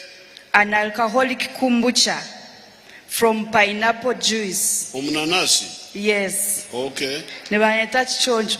Omukataba katwine ebizibu bite bitukwataho nk'aba kombucha. Wano nyikiriza nkasijire Honorable Anita Amonge. Kale. Ot considering webale sebo. Ogot Anita Amonge ogo nijo Anita.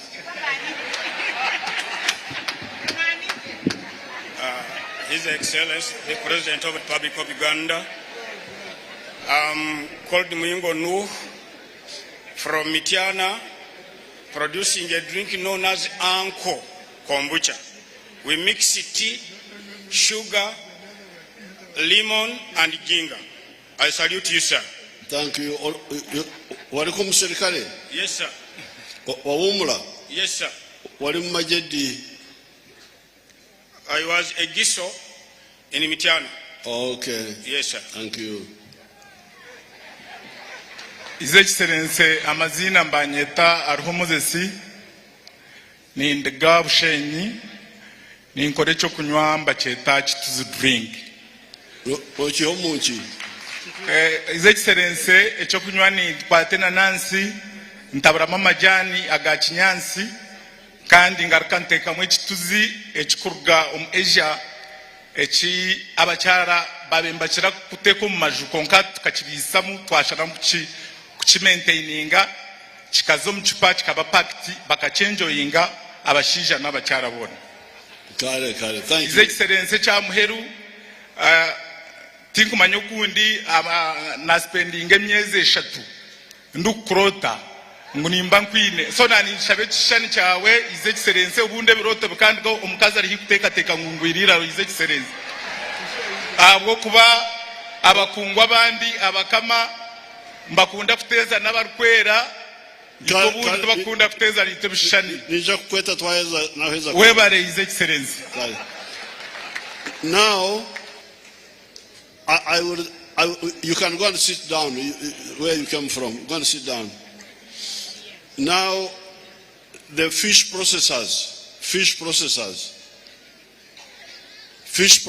if they are there.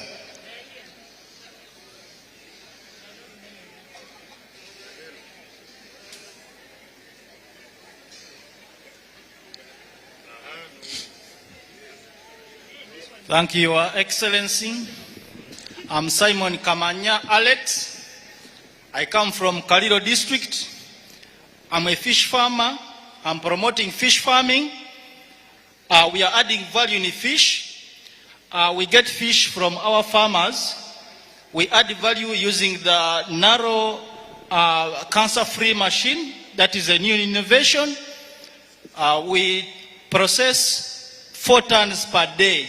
Okay. Mzee Inzwai Kaliro, era obeho, tukusaba otongere support, kuba ati ane kizibu chetuina cho, abalimi baisu tuwahi kusobola kutuha benyanza, kuba babula hachare, eki walulizio, ete mwesobola kuzalisige benyanza.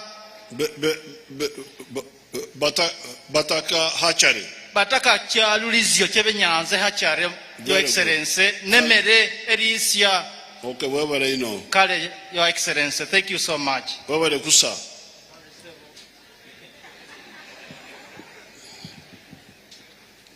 Your Excellency, sir, my name is Dennis Agaba. I manufacture fish sausages. Okay, something out of fish. Yes, fish sausages are a suitable alternative to red meat protein content. Okay, where is your factory?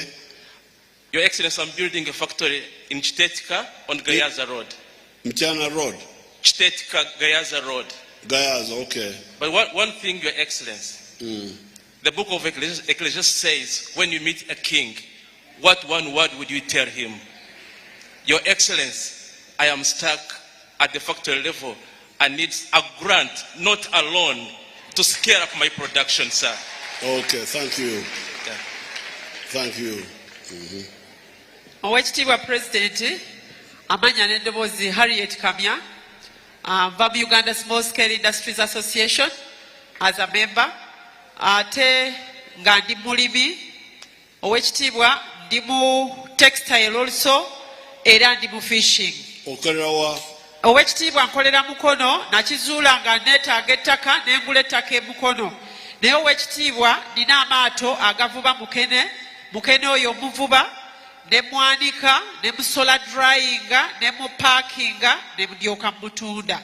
Era ekyokubiri oweekitiibwa President, ffe ng'aba Uganda Small Scale Industries Association tulina capacity ey'aba trainers, tusobola okutendeka abaana, kubanga mu textile we nagendayo nga ndi mutendesi, n'ekizuula nti abantu baawo tebalina butimba bwa nsiri, balakinga life jackets, n'enkwata communities, nemba nga nsobola obatendeka okola life jackets, okola obutimba ate nga bwe tuvuba. So oweekitiibwa President, ffe abamuyuziya tetwetaaga ssente, naye tulina amagezi, twetaaga ebyuma.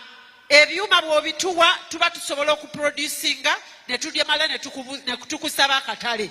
Ssebo waliwo abalina amagezi wano nga tebeetaaga ssente naye nga beetaaga byuma. owekitiibwa pulezidenti neyanziza nnyo nkolera ku olw'ekatosi empunge ku mwalo ogw'empunge gye nagula ettaka ssebo. Kale kale. Yes, ssebo. Naye ebyuma byetaaga ssente. Ebyuma byetaaga ssente owekitiibwa naye there are lots of areas where we can access those machines. Kale kale. Yes, ssebo. Thank you, His Excellency. I'm called Kitali Destiny. I'm representing Chiyindi Fish Processors Association in the Buyikwe district. We process silver fish and also fish like catfish, Nile perch, and tilapia. Thank you. You have got a factory? No, we have a small scale industry. Okay, thank you. Thank you so much, Your Excellency. My name is Akoramazma Miriam Kataka. I process baby porridge products. Now, in our baby porridge products, we do highly nutritious porridge flour. And in it, we process silver fish and sprat fish. We blend it with cereals like soya, millet, rice, and oats. So we enrich the baby products. Ninkorera nakaukanho ndio ninyombeka factory, but I partner with around 84 women from Churuhura and Rubilizi districts. They are our outgrowers for soya and millet. Your Excellency, we request for your support so that we can support those village women and give a ready market for their produce. Thank you very much. Thank you. Now finally the other friend. Mr. President, Your Excellency, my name is Philip Borrell. I'm the MD and owner of a company called Greenfields Uganda Limited. Our factory is located in the town where you live, called Entebbe. Is located where? In Entebbe, industrial area, Entebbe. Okay. We were the first fish factory to export fish products to Europe. That was early March 1989. We pioneered almost at the same time that you were setting up a government factory in Jinja under the name of UFEL. From that time, where we sent half a ton to Europe, and now fish has become the second export earner or agricultural export earner of Uganda, since gold now has overtaken both coffee and fish. How much is your factory exporting now per year? We actually process about 4,500 tons of raw material, which translates into about 2,800 tons of fish fillets. And I'm the founding chairman of Uganda Fish Processors and Exporters Association. How many tons per year do you export? About 2,500 tons. And how much is that in money terms? You multiply roughly by an average of $5. So you're talking about, say, more than $7 million, yeah. Okay. Now, are you still having a problem of raw materials? We discussed that thoroughly with you in the PIRT third cycle. We are still having a problem of raw material. We know that the Fisheries Protection Unit has done a really commendable job, but we still have a lot of progress to do. Okay. Mr. President, yes. I would like to bring your attention to the fact that this country has basically only exported Nile perch to international markets. We have a potential, and the resource of Nile perch that is processed yearly is about 50,000 tons at most. We have a potential in this country to export fillets of tilapia, provided we develop aquaculture. And when I talk about aquaculture, the government objective is 1 million tons of production per annum. So we can easily triple or quadruple the current exports to international markets if we promote the development of fish farming, particularly of fish farming of aquaculture. Of tilapia? Of tilapia in particular, because that fish has an international market. Okay, thank you very much. Thank you very much.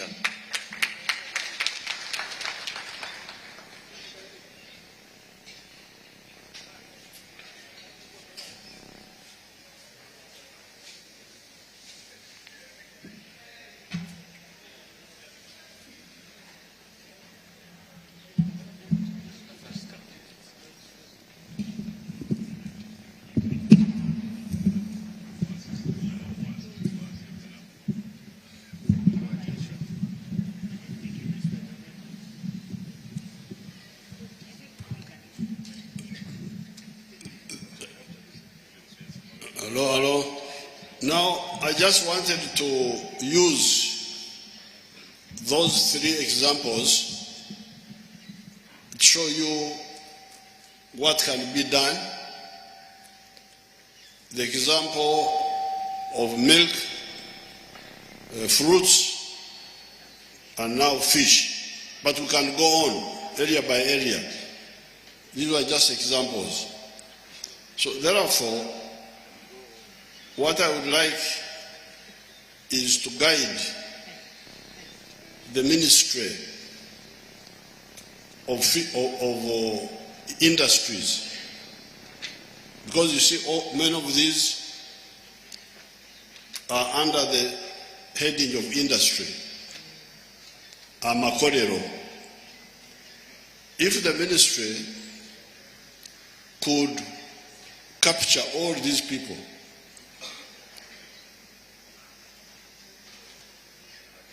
so that we give them support, because these are not very difficult to support.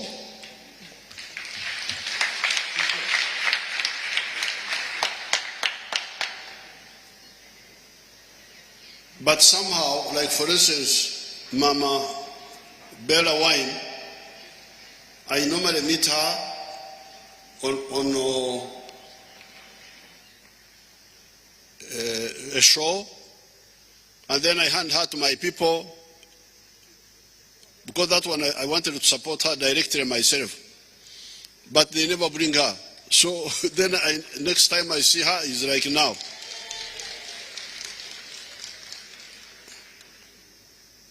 Now, but that is for the people I happen to see.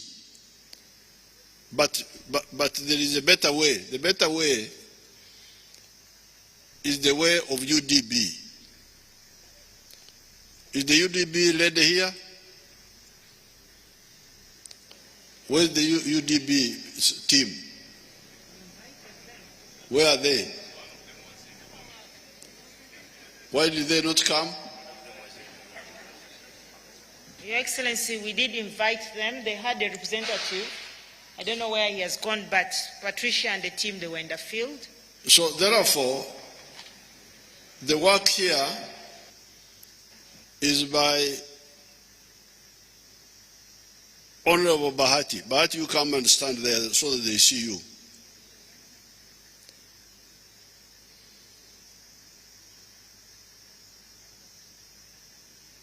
You see these people, we have seen just commercial agriculture. Commercial agriculture, with just a few examples. And you see how much potential they have. So, what is the problem? As long as they can prove to you that they have a market where to sell this product, because that's what is crucial. We don't want something which has no market. But if it has got a market within Uganda and in the region or internationally, we can plan to support them.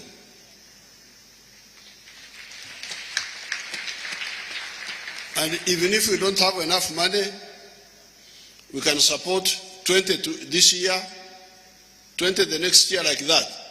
We put them on a list so that we support them. Because these people are ready. They are ready to add value. I therefore direct you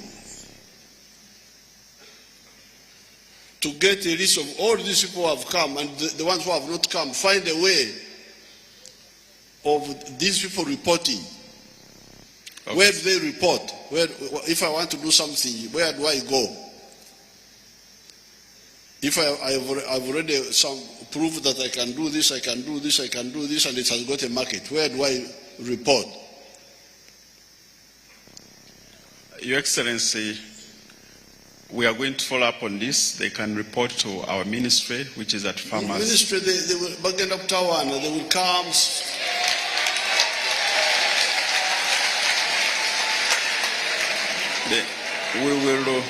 we will find a mechanism.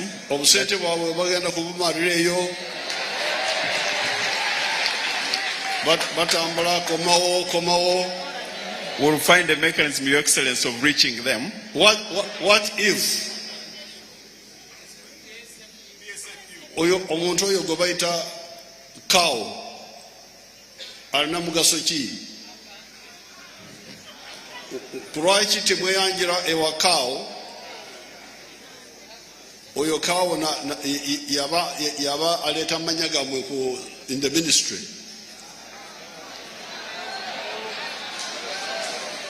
Cow abo ba cow bwe mbayita ne mbalagira, I think they can do that connection role.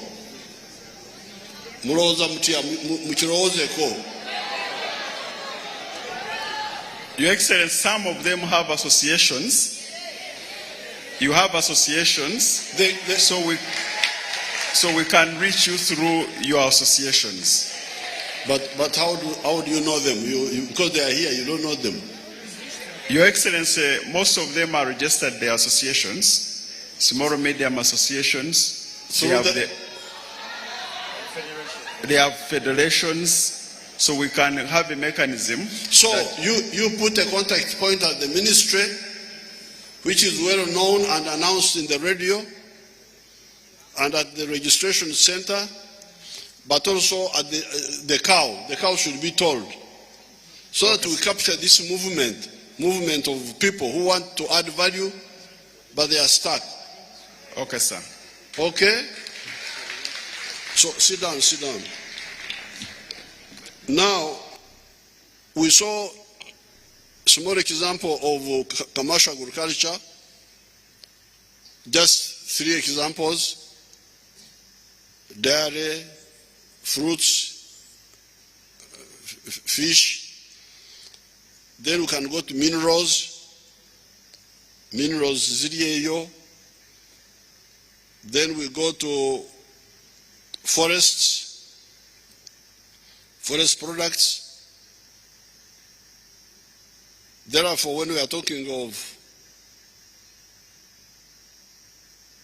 investment, we are talking of linking the processors with the raw material producers and the manufacturing. The manufacturers link with the raw material producers. Now, apart from commercial agriculture and the mining sector, then you go to the services sector. Services. Hotels, transport, professional services, health, all those are services. Those also need a clear channel. But all of them, are they not all under industry? Services, Ziguawa, who looks after services? I know hotels are hotels, but when I'm a beginner, where do I start from? Your Excellency, services. UIA, Uganda Investment Authority. Where are you?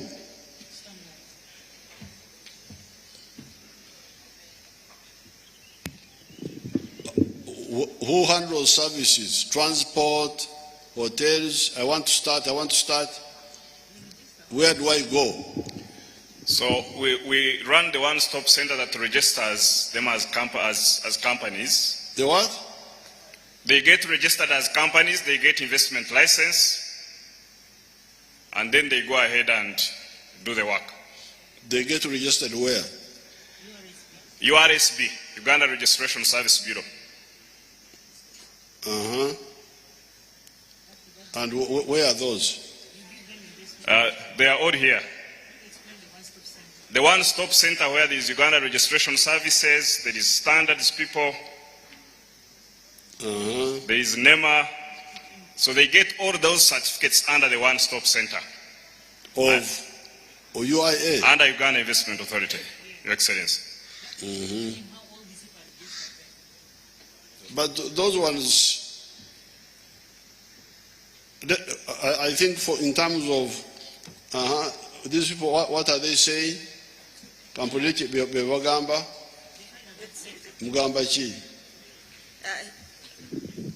His Excellency, I think this is also a service.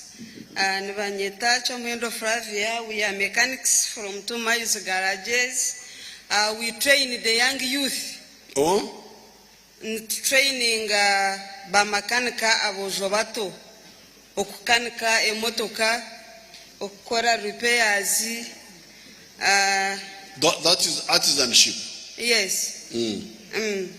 It's a service also. Yes. And we also do poultry keeping. Okay, that's part of agriculture, but I want to see how to. So who can help you? Good afternoon, Your Excellency.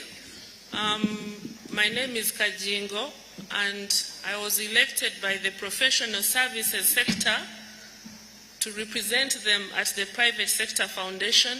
So, and it includes architects, lawyers, communicators, members of the Public Relations Association, media, women in media, surveyors, about 15 associations, and they are all registered. We may not be able to help all those, but there are some. The hoteliers are organized in the Association of Uganda Hotel Owners You Association. need to sit down with the Minister, Anite, Yes, sir. and you discuss, because we may not be able to help all those. We don't want to touch too many things. But you can sit down with Anite and we see how to help those, especially like the artisanship and so on. Because artisanship should be under Myoga. Sit down and see where they can help you best. His Excellency, you asked. Mushkame muganire na Anite muje mutereza amagizo okutora abayambe. Okay. Thank you so much. Then the other one is the area of ICT. But let's concentrate on agriculture and manufacturing. Because those ones, we already have a line of supporting them. We have money in UDB, we have money in PDM, and we can really support those. So what I would like to advise is that muleke okukonesa byemukola na bana ba government. Don't undercook what you are doing. Because the milk sector, the one I gave you the example, because I was involved in that myself from 1960, I could say from 1960, when I was just a young boy. To teach the Banyankore how to look at milk as a cash product, not only okukorera ekida kyonka like the Bagwere say. So once I woke them up, when we came from the bush, they started going from the indigenous cows to the dairy cows, and then the milk was too much. So that's how we started attracting those new factories, like the factories of powdered milk, like the one of Amos Dairy, which was producing other things. So with the milk now, the whole chain is organized. It's only in a few cases, like the other guy who was saying the road to their area, Ngoma, is bad, but that's one side. But others are moving very well. So similarly, If it is like fruits, like now you had Yasir saying that he has got the factory, but the fruits are not enough. They would like more fruits. But you remember, Yasir, I was asking you when we were in the other place, Kakoge. I was asking the boy who was there. And I was saying, if I grow 1 acre of mangoes, how much do I earn in a year? The other boy who was there here, the boy of Kakoge, do you have the answer? Huh? Come and tell us. Because now you can now see the connoisseur. The connoisseur which is here.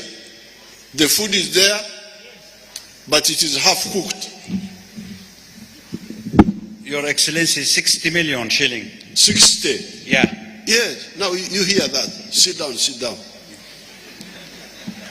Now you hear, when we were in Kakoge, there's a group of young people there who have put a factory there, and this Yasir has got a big factory here in Kawempe. You know me, I am always on Chibaro. Ebyokutomera sitomera n'obuyekera nabwo nasooka ne mbubalamu ekibalo.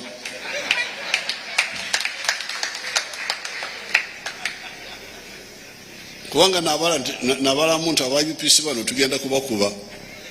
Ne mbagamba nti bannange bwe mba temwefuze bulungi ngenda mu nsiko. Bo ne baseka bali balowooza nti muzannyo. Naye ekibalo nali maze kukibala nti kibalo kyamaanyi naye kisoboka. So I cannot encourage my people to do something ekitali mu kibalo.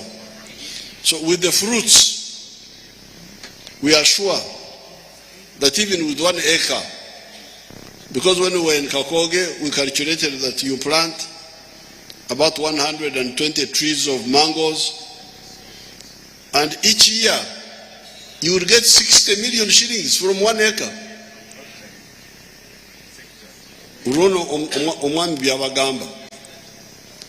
So therefore, that chain should be completely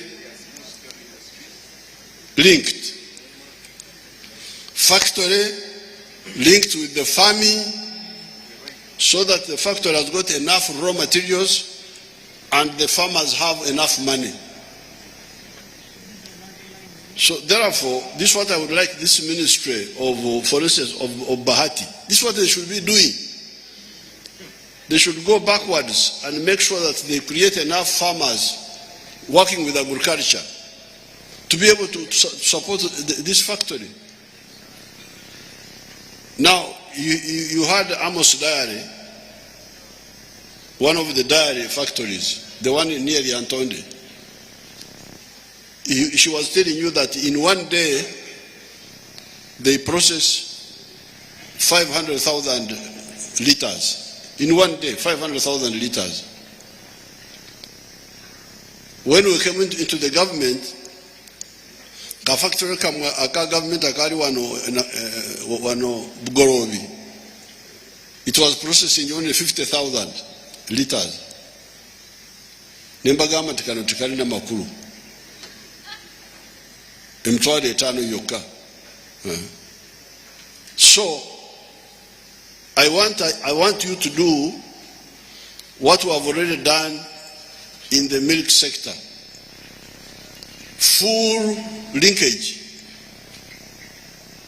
Farm to factory, factory to market. That's what we should be, this ministry should be doing. The Uganda Investment Authority, don't just sit there registering. You are not a census officer. Sikumaraga wandi kanti bawandi say to register. No, follow up. If a man has got a factory of juice? Does he have enough raw materials? If he doesn't, then what are you doing? What investment promotion are you doing? So then you work with agriculture. Now, these ones here, but I want to know all these people.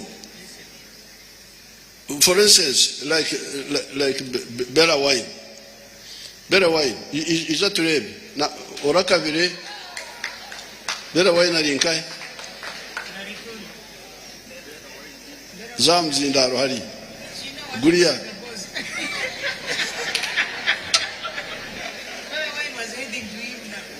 Ni mtinangu atampika akantamunugo. Because she's angry that she has not been attended to. Ayinza kuntugira wano. Ati Bella obusente bw'orukwenda kukora factory yawe ni kazingai. Your Excellency, nangwa tinende sente. Tinende ngonkwase sente. Abo kwaji nkatandika a business from my kitchen with 5 liters at 2,000. It is coming 24 years. I covered Uganda, I covered East Africa. No yende byoma. Timbine. No yende byoma. Ndende byoma ndena ngwejonta yaire. Okay. Beto capital yorukwenda ku nyote ndende center wokwati nechizenda konkolera. Echinda shava. Ndena ngomukole research muri mu gunda kora abokuba echinda kwanda chikolera Uganda tera chikolera my family. Okay. Abokwanye chindenda ndenda support kujangu mukampara ndi aboka nanyenda kutunga ekishani okuna kuyamba okahama iwe nka business kawe nkenda nkasente zingai ati echoma cha juice chiletaga $120 US. $120,000 US. Echoma cha wine chiletaga $150,000 US. But apart from that, namanve you gave me land, I found it was water. I used 100 million to fill the water. Then it started encouraged by big people. Helped me to get it back. I had to put a perimeter wall, so all the money went in that. Okay, so if your mabibiri nibiananka $400,000. $500,000 karibu. Okay.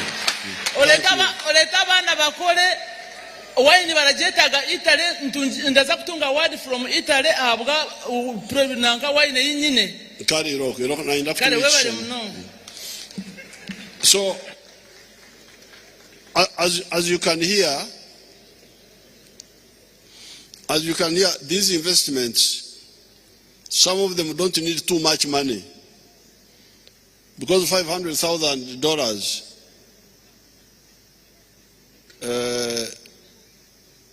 that means with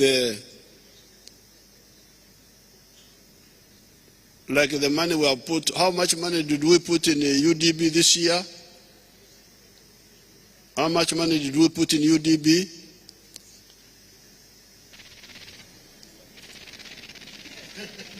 Let me come back.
Now be saying we want to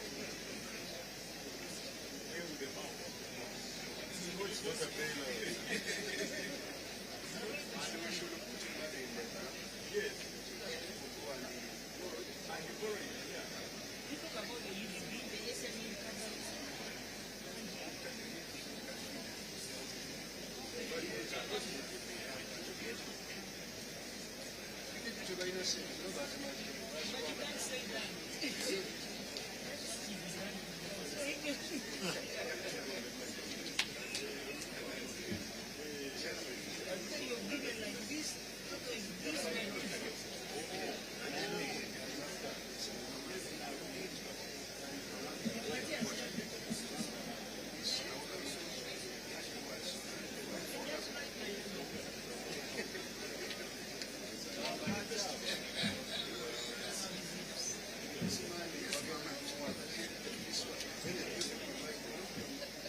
How much did we put in the UDB this year?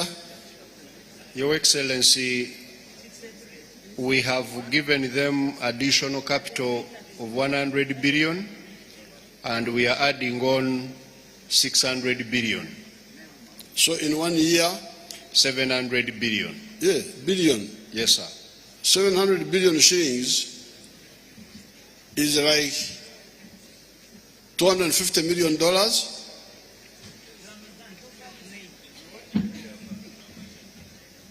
Yes, Your Excellency, it's 200. We are going to give them a total of $230 million.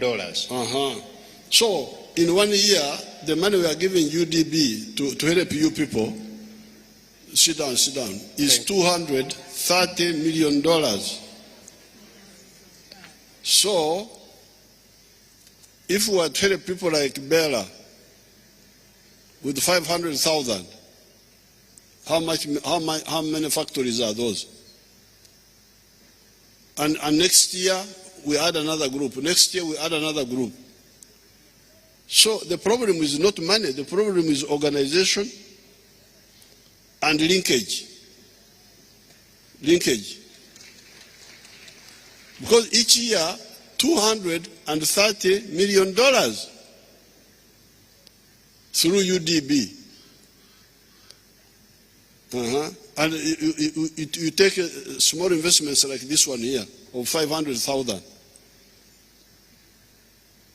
In 1 million, you handle two factories. In 10 million, you handle 20. In 100 million, you handle 200. So, and this is 1 year. So please, munkoze bulungi to call me here so that ngeze ko kubalungamia, because you are now the money is there. Money is not a problem, which is the linkage.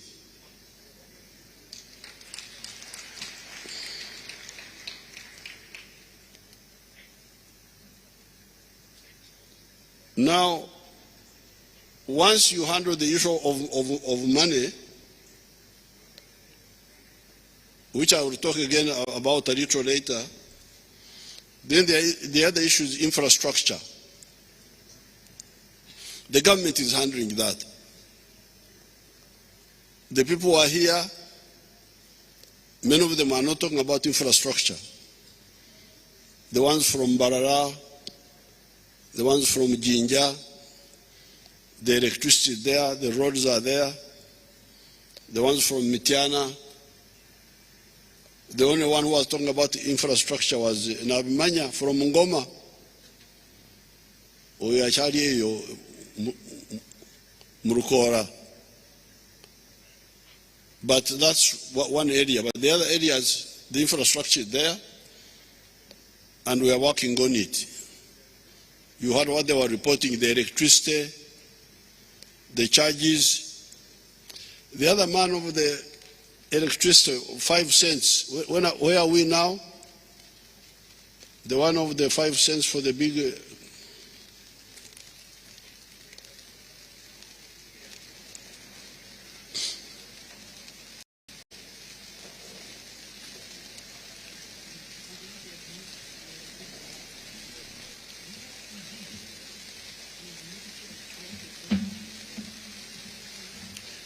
Your Excellency, we are now at 5.7 US cents for manufacturers who are able to grow demand. For the big ones? Yes, for Your Excellency.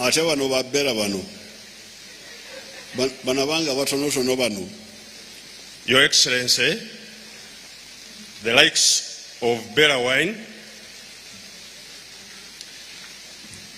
we have small commercial who are now at 16.73, but we are cleaning 16.7 cents, but we are cleaning the category such that we classify the value addition customers away from other small commercial who are not doing value addition. So once this is done, then we should be able to target those who are in value addition. Now you can hear. They are now mixing up above Kolo Butono, Bachava Kwataka and Ababara, Abebi Kesa. Don't do that. The processors. Temukwataganya Abebi Kesa. Abebi Kesa sifayo basosure chetagisa. Naye the processors must be separated completely. Yes, Your Excellency. So the infrastructure, I would like the investment authority, the Eliyawa Femcharo, Omwaule, tumuita Musumba,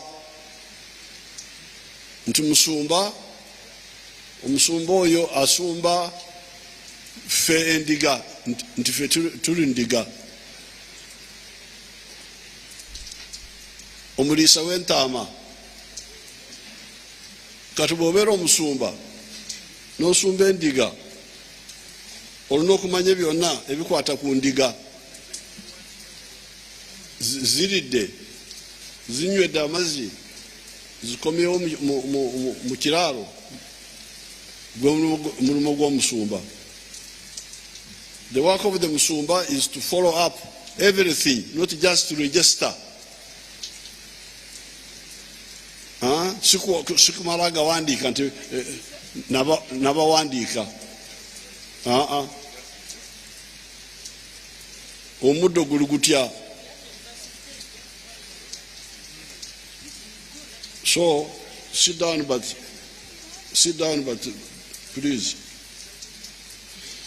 Now, once we finish infrastructure, we now go to the market. The market,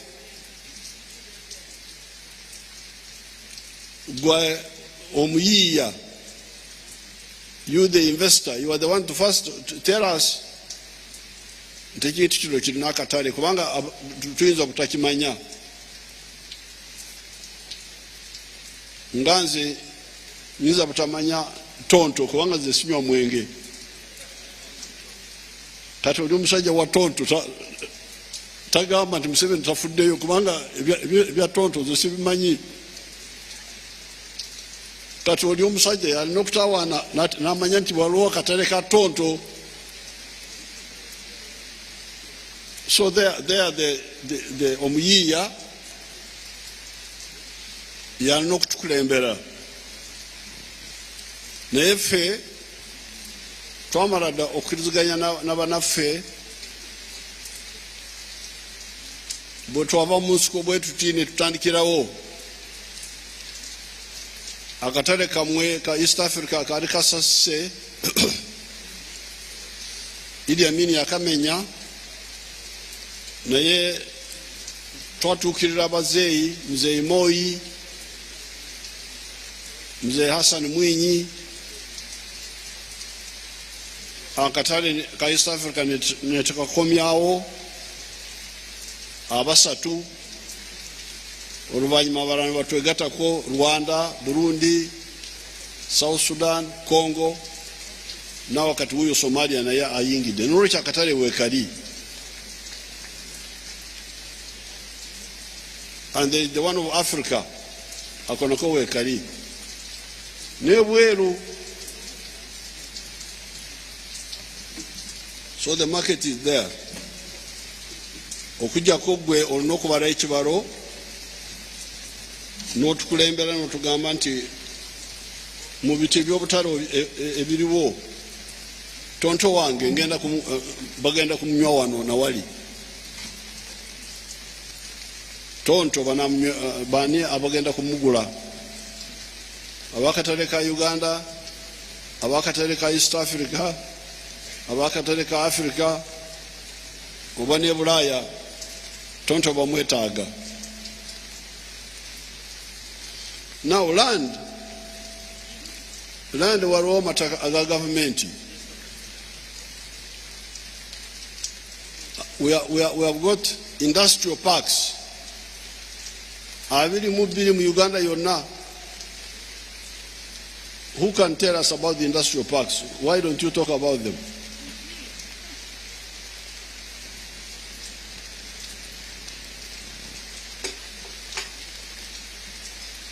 Yes, Your Excellency, you did direct us at the beginning of this term of your government that we should establish 25 industrial parks. So, Your Excellency, the local governments have given us land for all these 25 industrial parks, and you have a blend of both government 100% owned industrial parks. Among them is Namamve Industrial Park, Jinja Industrial Park. But those 22. 25, sir. 25. Yes. Sit down.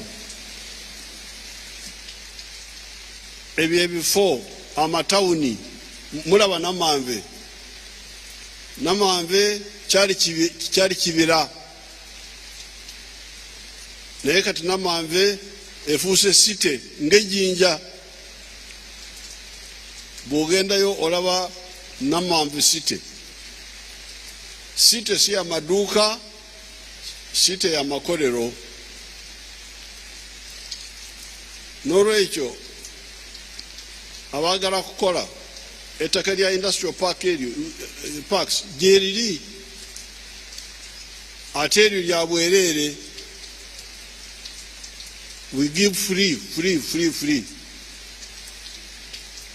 N'olwekyo timwekwasa.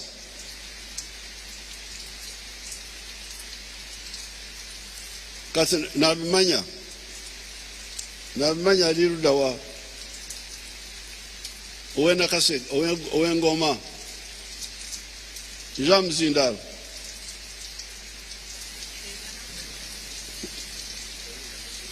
Kati nabimanya atuguddeko omusango n'agamba nti ewaffe engoma oluguudo teruyitika. Mbadde njagala kutandika factory yange naye engoma tetuukika. Kati awo nze we mugambira vaayo engoma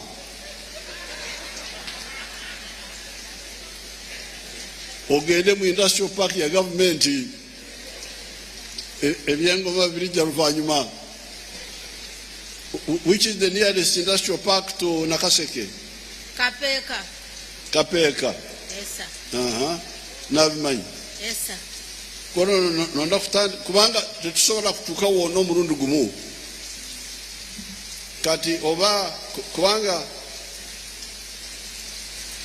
amasanyalazi gano ag'Ejjinja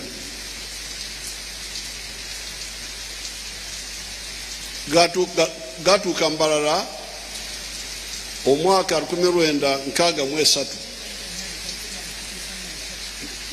lwe amasannyalaze gajjinja gatuuka Mbarara eri mabega yonna ffe Mbarara tetwalina masannyalaze twalina akanaani katono kuva ku River Kagera yensonga mwalaba nti amakolero gasooka okujjula Jinja amakolero gonna gali Jinja kulwaki kubanga Jinja yalina amasannyalaze amakolero ag'engoye ag'emitayimbwa gonna gali Jinja nolwekyo si kyansonga nti ewaffe Nakaseke Engoma amasannyalaze teganatuuka genda mu kifo kya gavumenti ekiri okumpi naawe osabe ettaka eyo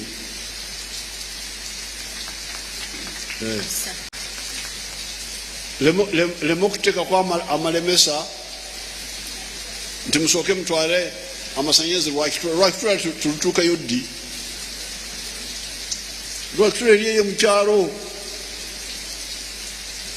balunda mbuzi balunda nti ebyo bimala naye bwe mba njagala kukola ekolero jangu wano awali amasannyalaze ate awali ettaka lya gavumenti ery'obwereere wahora nabimanya ofulukye oze Nakaseke oze Kapeeka bakweyitaka wahurira kali Rokostan. Thank you so much. Norwekyo ekyo kirema okuluyisa nti ewange enguuto ekyali mbi oba eri mbi namanve ettaka lya gavumenti jangu okolerawo Kapeeka waliwo amakolero ga gavumenti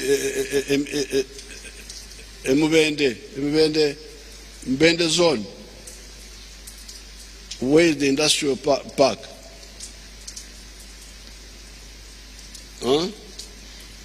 Mubende zone Masaka zone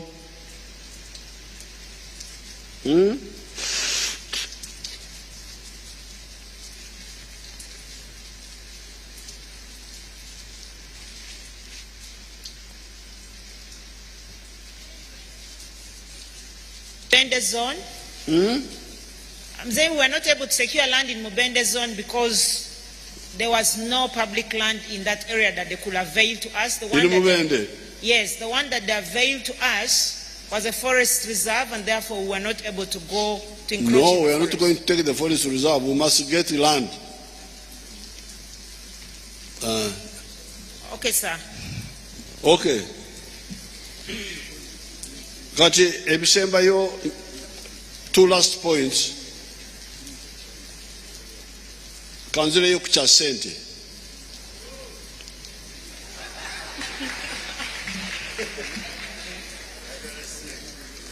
Ssente si kizibu.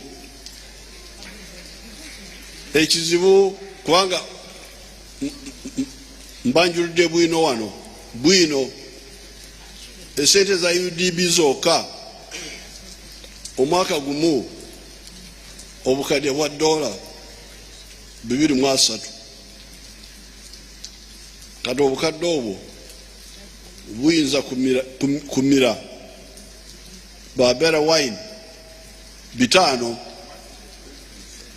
bona netubasusulula bera wine 5 mwaka gumu. Okay, amakolero agamu geetaaga ssente nyingi. Oyinza kusanga agamu geetaaga miliyoni 10 za $. Abo bagenda kumira babera 2 omuntu projekiti emu naye si kyansonga kubanga zino 23 za mwaka gumu. Omukisanja kyamwe kyaffe kya NRM myaka 5 akawumbi n'ekitundu. Esente si kizibu, ekizibu nkwatagana. N'olwekyo njagala kukomenkereza olwaleero with a clear nkwatagana from Bahati. Njagala atulungamye bulungi tulagewa sikutulekawo bwetuti.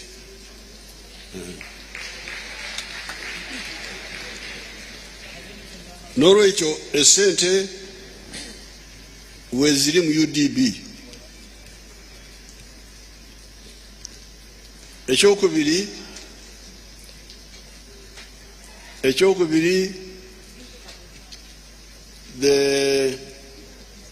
naye eza UDB ezibwe zeetaaga ebyapa simanyi ki. Ekyokubiri waliyo sente zetuweereza scientists. The money for the scientists gobi ziri meka mwaka guno aba science. Kubanga abo bo tubaweereza buwi grant. Your Excellency, so far balina mu budget bagenda kuweza bilioni 400. 400 billion. Yes, sir. That's about 160 million or something. Yes, sir. Kata sente nazo weziri z'aba scientists. Like the other one of anti-tick vaccine. Oyo tugenda kumuwa sente. Sit down, Ramadan. Kati newabawo esente z'aba Musuga Nsimbi abava bweru FDI, foreign direct investment. Those ones, they are outsiders who have money there, but they are looking for opportunities here. Opportunities are what? Number one, raw materials. Number two, affordable labor. Number three, the market, this market here. So, what examples of FDI do we have here? Foreign direct investment. What examples are here who can come and give testimony? FDI, people from out, come, one or two of you. Katabo, Bamujana Nsimbi, yensonga tuyita FDI, foreign direct investment. Alese senteze. Good afternoon, Your Excellency. Gary Siegel, Managing Director for Wild Places. Foreign direct investment with safari lodges, tourism. Safari lodges and tourism. It's an invisible export, but it cuts across all these sectors. The safari is where? Safari lodges, Kidepo, Semliki, Brindi. You are from which country? I'm from South Africa. Jonathan and Pamela Wright are Canada. Jonathan is from Uganda. Very good. So, that's one a good. The lodges are already built? The lodges have been built since 1996. We started in Torres Semliki Game Reserve, and then we've also got this is the other young boy who had... Jonathan Wright. The one who had the father who was in Tororo? Correct, sir. You are the one?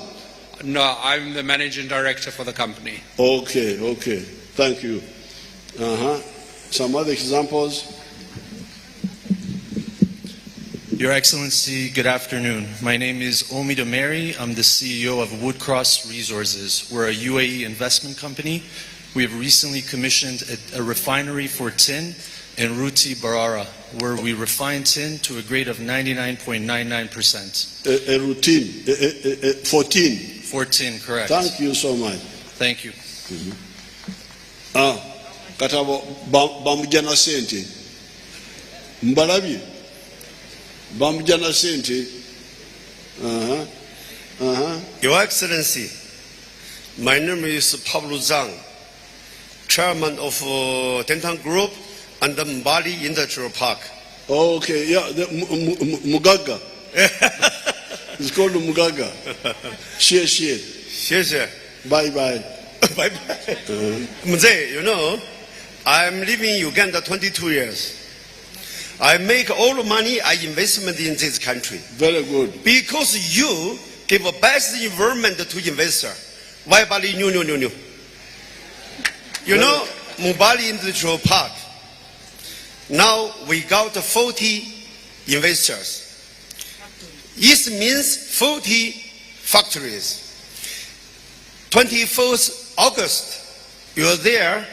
We only give 2,000 jobs out for our children. Very good. Today, more than 5,000 children got a job. Thank you. Next year, more than 70 factories set up. Thank you. No. Thank you. Your Excellency, I'm called Tawfiq Ali. I'm the factory manager for the company called Go Cylinders. We are from Qatar. We manufacture LPG gas cylinders. Okay. We manufacture air compressors. We manufacture solar water heaters. Thank you. We are located in Luero, Bombo, and Nembwa. Thank you. My name is Ivan Lumala. I am from Uganda, but I'm from the diaspora. Worked at for Microsoft for 25 years. Now brought my money, and we are working with young men and women to sell their skills back in the US and Australia. And we have a team in Uganda, headquartered in Uganda. We have Kenya and Ghana. What's your business? ICT. ICT? Yeah. Oh, very good. Where do you work? Right here in Kampala, but I was at Microsoft when we met. Okay, thank you. Now, your name is Lumala? Yeah, yes. Thank you. Yeah, yes, Ivan Lumala, yes. Katoda yafuka na America oyo. Lumala.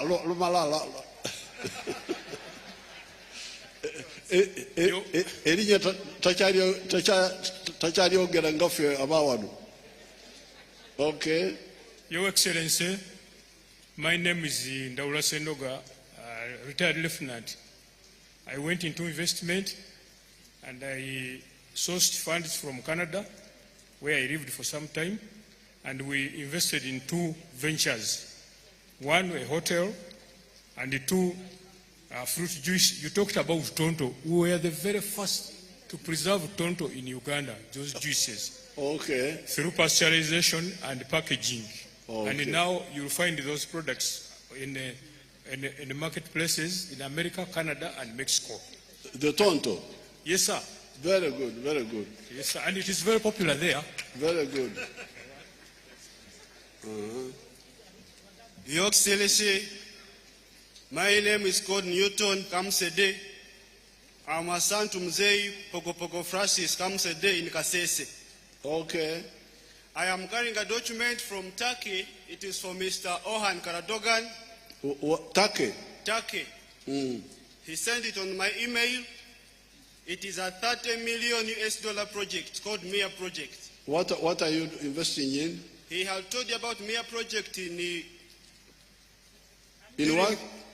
He told you about this project last year, and he said it was good for Uganda.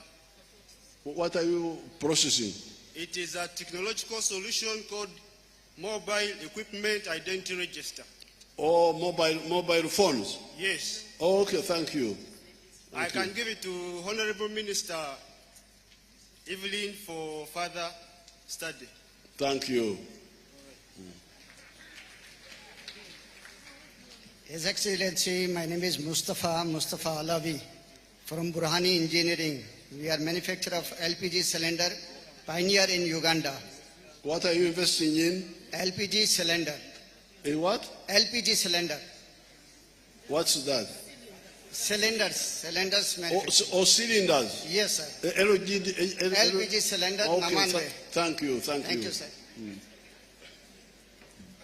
Good afternoon, Your Excellency. My name is Esther Samakula. I'm here on a representative capacity. I represent an investor in the UK who is one of the investors that you started with. He was the former chairman of the Commonwealth Business Council. You yourself interested him in investing in Uganda. But Your Excellency, when you spoke of land in Namamvi, I thought that it's important for the investors to inform you that there is a lot of chaos when it comes to allocation and withdrawal of land in Namamvi. This particular investor is facing that problem right now, where we have people in Namamvi who have personalized their offices and have taken over the functions of bodies in the body, and when they do that, they withdraw the land without following procedures. I believe, Your Excellency... I would like you come, I want to get that information. You come and talk to one of my people.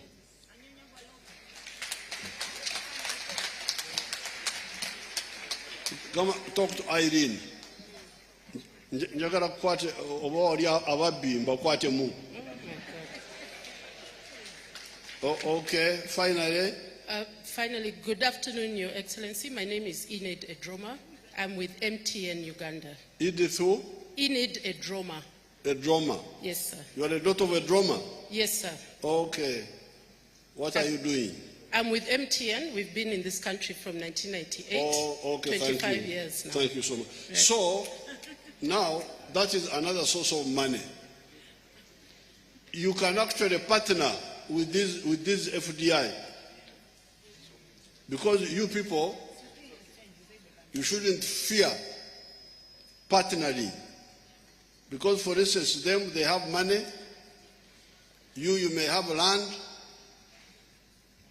You have raw materials. You have market here. And they have money and some technology. So you should look at that. I want the people, somebody wanted to say something? Yes, sir. Yeah, my name is Alan Ananura Kabananuche. I'm representing the Uganda Startup Association. Africa accounts for only 0.02% of the global startup funding. This is an excess of over $3 trillion. My request, humble request to you, is that you look at startups and the immense capability we have to turn this country around. You are linked with which group? We are part of the Startup Association of Uganda. Your group is based where? We are based here in Uganda, but we are a convener of all the innovators, specifically in technology, who are able to scale rapidly. Part of our work is even beyond borders, because I mean things like Uber just cross borders like that, and technology can. You have links with some groups outside. Absolutely. Yeah, so it would really pay us great dividends to harness this technology with us, with the innovators, with the technology innovators, to turn this country around rapidly. But these may not be innovators. Yes. They may be imitators. The factor is 10 times better. When we are looking at innovation, is how are we improving what is already there 10 times better? What they are making may not be new in the world, but it is new here. Yes. So how do you link up with them? Yes, and we are here. Okay, can you give your contact? Because this man says, onomusajja agamba nti alina akolera oba akolera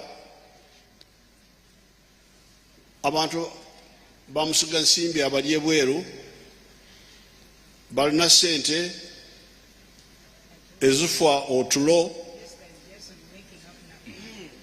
tezirina kyezikola eri emirimu tegiriyo kubanga bo bakutadda kati banoonya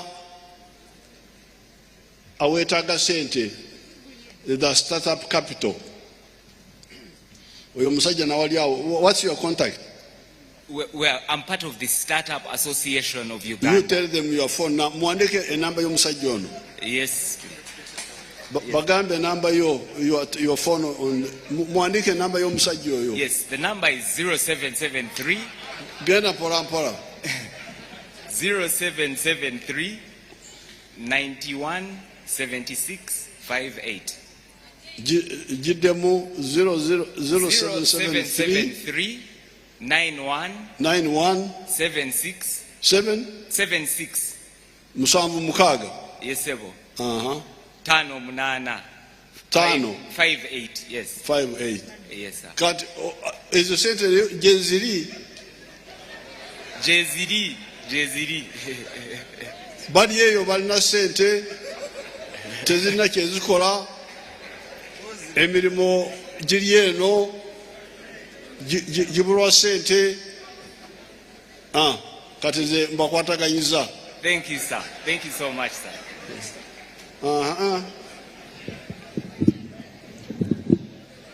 Your Excellency, my name is Jessica Kashumba. I am a processor. I deal in grain. You process? I process maize, I process beans, I process soya, and I do exports, Your Excellency. Your Excellency, allow me to first thank you for the effort of making us where we are today, especially women. Your Excellency, allow me to tell you our problems as processors. Your Excellency, we as Grain Council, we have a problem of our farmers. Of? Farmers, the post-harvesting problems. Post-harvesting problems with our farmers. Okay. We ask the government to sensitize our farmers, because I was doing it myself before COVID. The food gets spoiled. The food gets spoiled and they don't know, seriously, they don't know what to do. They need to be sensitized. No, I will take it up. Thank you so much, Your Excellency. I will take it. Nabayigiriza okukuba emundu, netukuba UPC. Yes. Kati okubayigiriza okwanika emmere tekigenda kunema. Thank you so much, Your Excellency. Ekyo kyendekere nyingide mu lutalo. Thank you. And Your Excellency, I am one of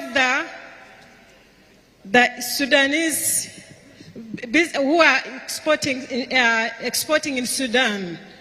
And I happen to get the sovereign guarantee. I am one of the runway directors. The what? The runway petroleum.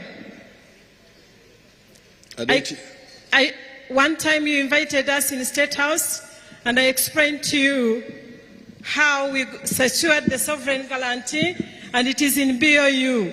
You promised that you are going to help us. Finally, we got the addendum, and Your Excellency, I kindly ask my prayer. I kindly ask I have not to go to your point. The South Sudan is what? We are taking their fuel. Runway Petroleum. The one of the three companies. The maize? No. It was petroleum. Fuel.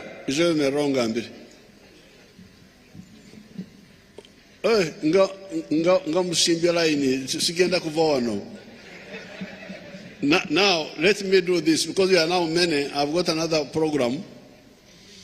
Now, Anite, you write those people and hear their points, all of them, because I'm about to conclude. Your Excellency, can you...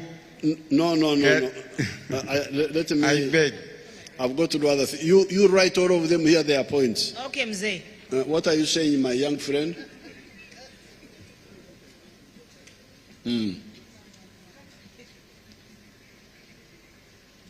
Kale sigaza corona yo awo.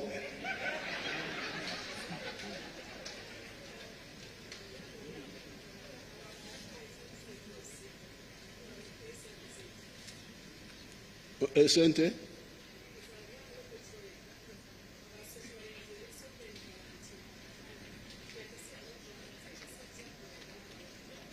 Abatunje sovereign guarantee.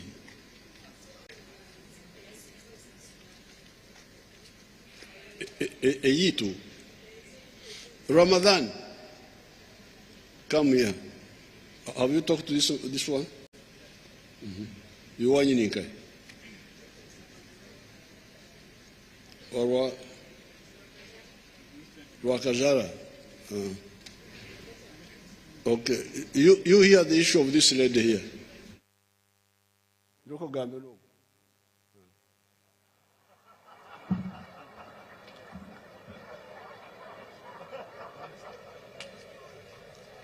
Kati ekisembayo omanyi ogwange gwakukwataganya kubanga ndaba ebyokukozesa biriwo naye temukwatagana. Waliwo enkola, there is a way which was invented by the Europeans. It is called stock market exchange. This is a tactic which was used by Europeans to build their countries.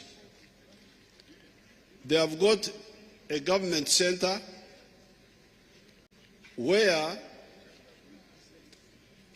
somebody has got an idea,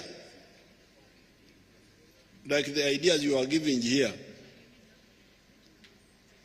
I want to make medicine from mixing the seeds of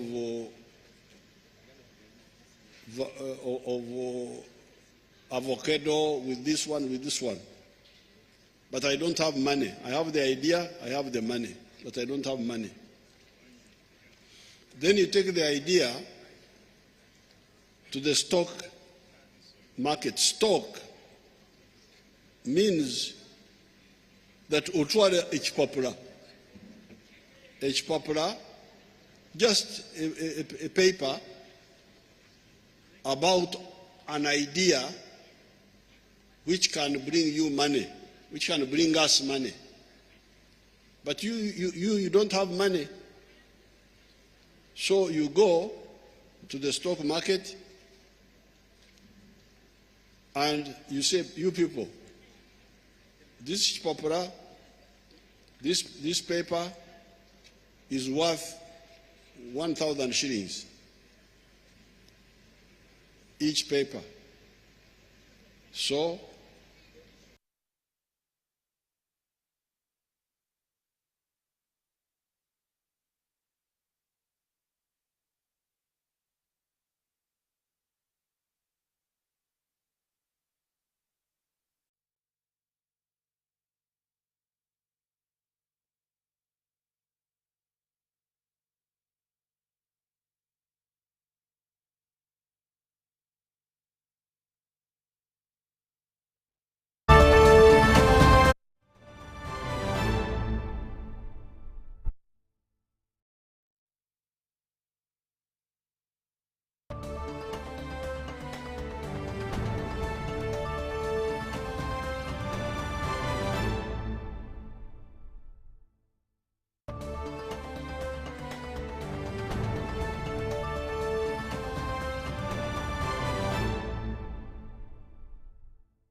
ABC, inspiring Uganda.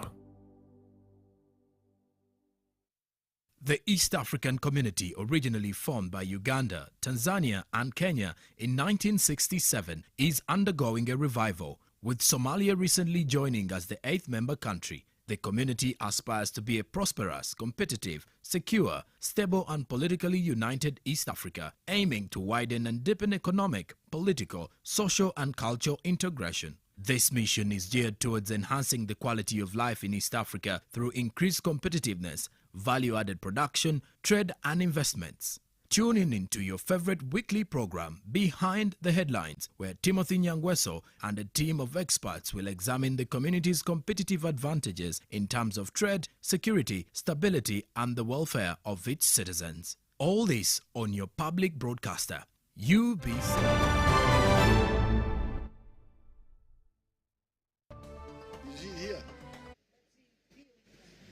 He didn't even bother to come. Your Excellency, I think Richard Biarugab, BOU can come and talk. They are not here. They are not here. So you call what you call investors, you don't call stock market, then what is this? No. Mzee, we called them. Mzee, we called them. It is them who have not come, not me.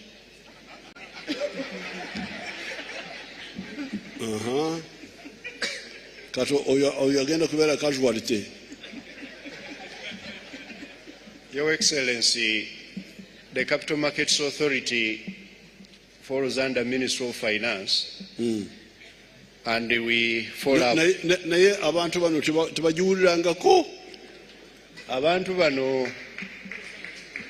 Abantu bano tebaagala nnyo okuwulira bya capital markets, naye katwagala tubatandike tutandike okubasomesa ebya securities nga bw'otandise Muzeeyi. Baalinga baagala kukola bizinensi bokka, tebaagala kwegatta, tebaagala kugula migabo na kutunda migabo. Naye mulina okubasomesa. Tugenda kutandika kati kubasomesa. Esebo. Kubanga that's a very easy way.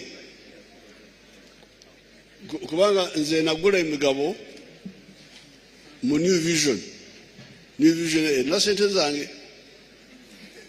nagula emigabo simanyi meka sidanga mukubawulira sente bazitwala abo bakola magoba abo tebakola simanyi naye n'abasondera sente. So mwe mulaba mutya enkola eyo muginyooma ki? Mwali mugiwuliddeko? Anaasobola kuboogerera wano, genda ku muzindaalo.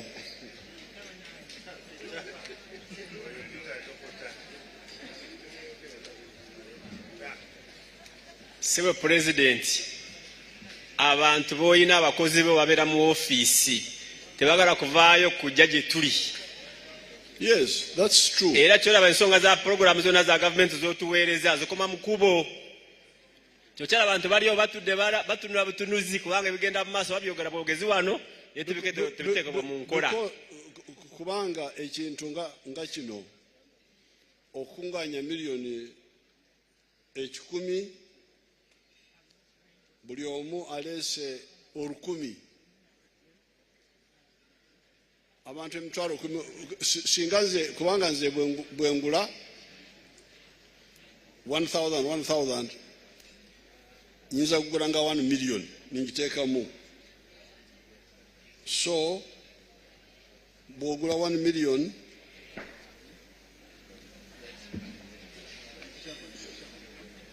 weetaaga abantu 10 bokka nemufuna sente obukadde 10 n'otandika.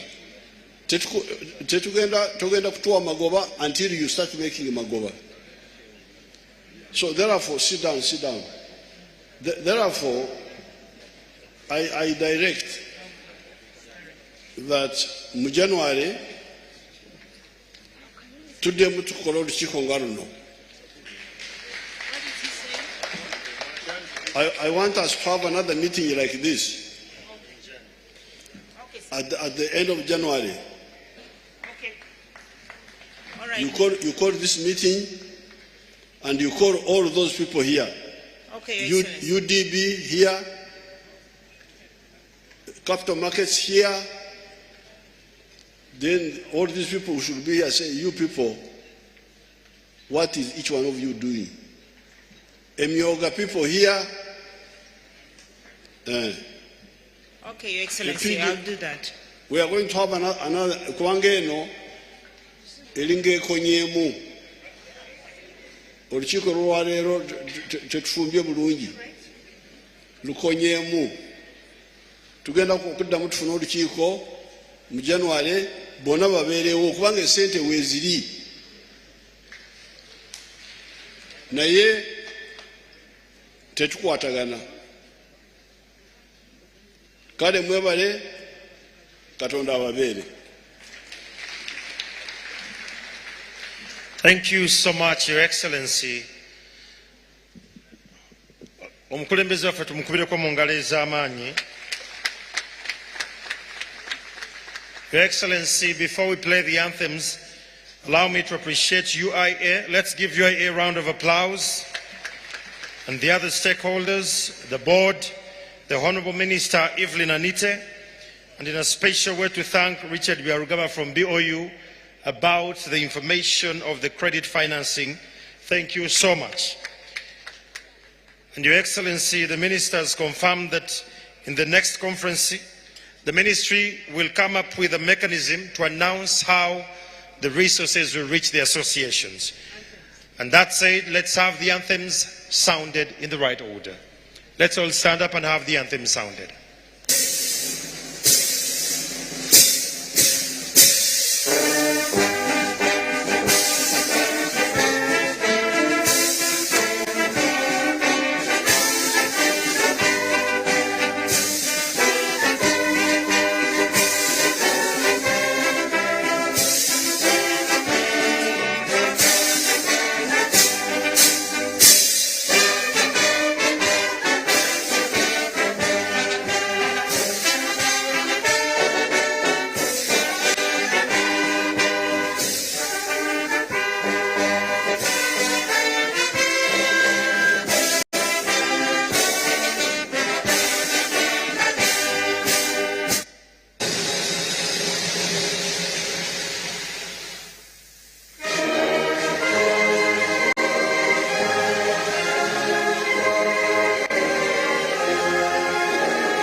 Thank you, Your Excellency. Ladies and gentlemen, before you depart, we have some meals for you. You can pass by the tent, the back, and get something to eat. Abagenyi baffe abalungi nga temunnagenda tulinawo ekyokulya. Jja kuyita ku tenti emanju awo ofune ku kyokulya.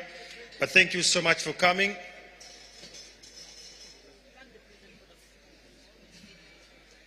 And Your Excellency, thank you so much for always feeding the Ugandans you meet.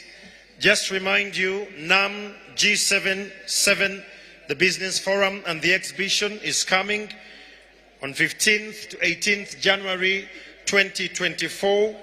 This will be at Kampala Serena Conference Center. Please be there. It's the East African NAM conference that will unlock opportunities for global trade and investment. Good evening.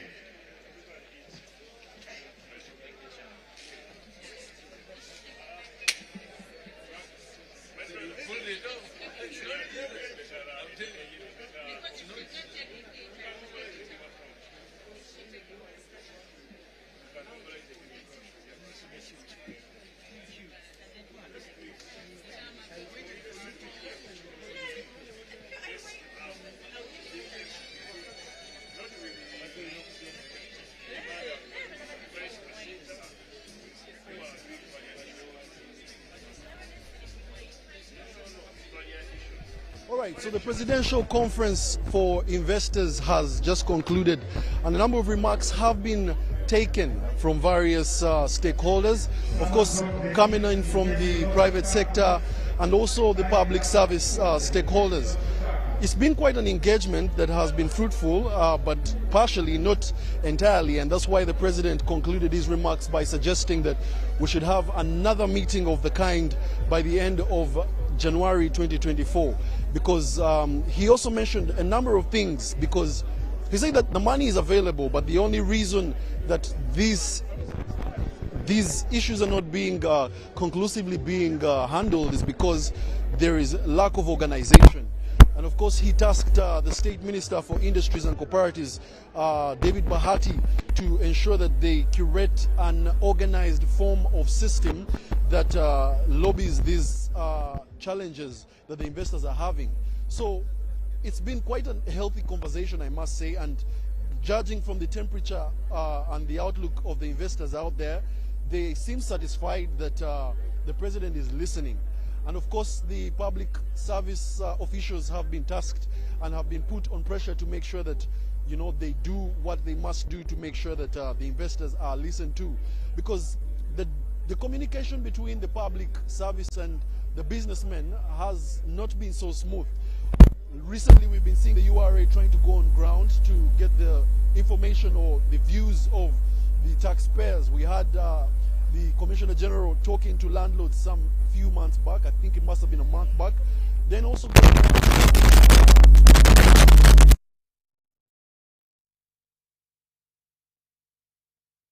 have someone that might want to give a few remarks on what has been transpiring within.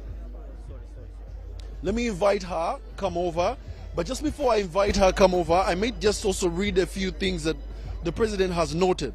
Of course, the President directed that the Minister of State of Trade and Industries and Cooperatives, David Bahati, to capture all the queries of all investors, especially those in manufacturing, and address them in a systematic manner. And then also for capital linkages, he also reiterated that the capital challenge is not the lack of money, but the lack of organization to create linkages.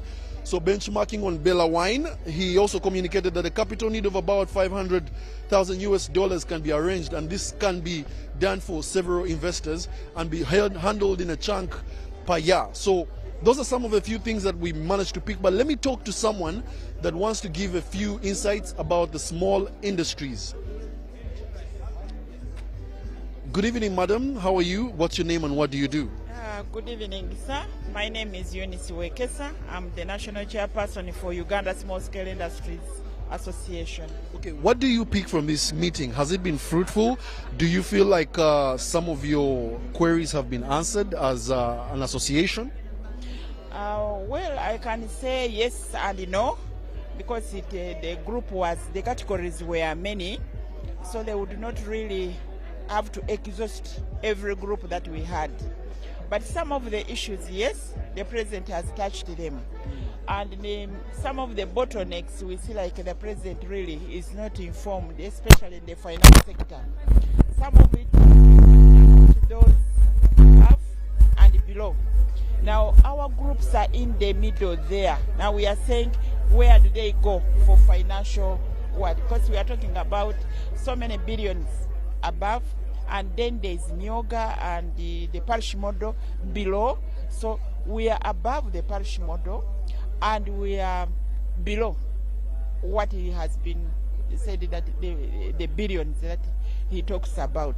There is the Small Business Recovery Fund. Have you as an association tried to discover what options you have?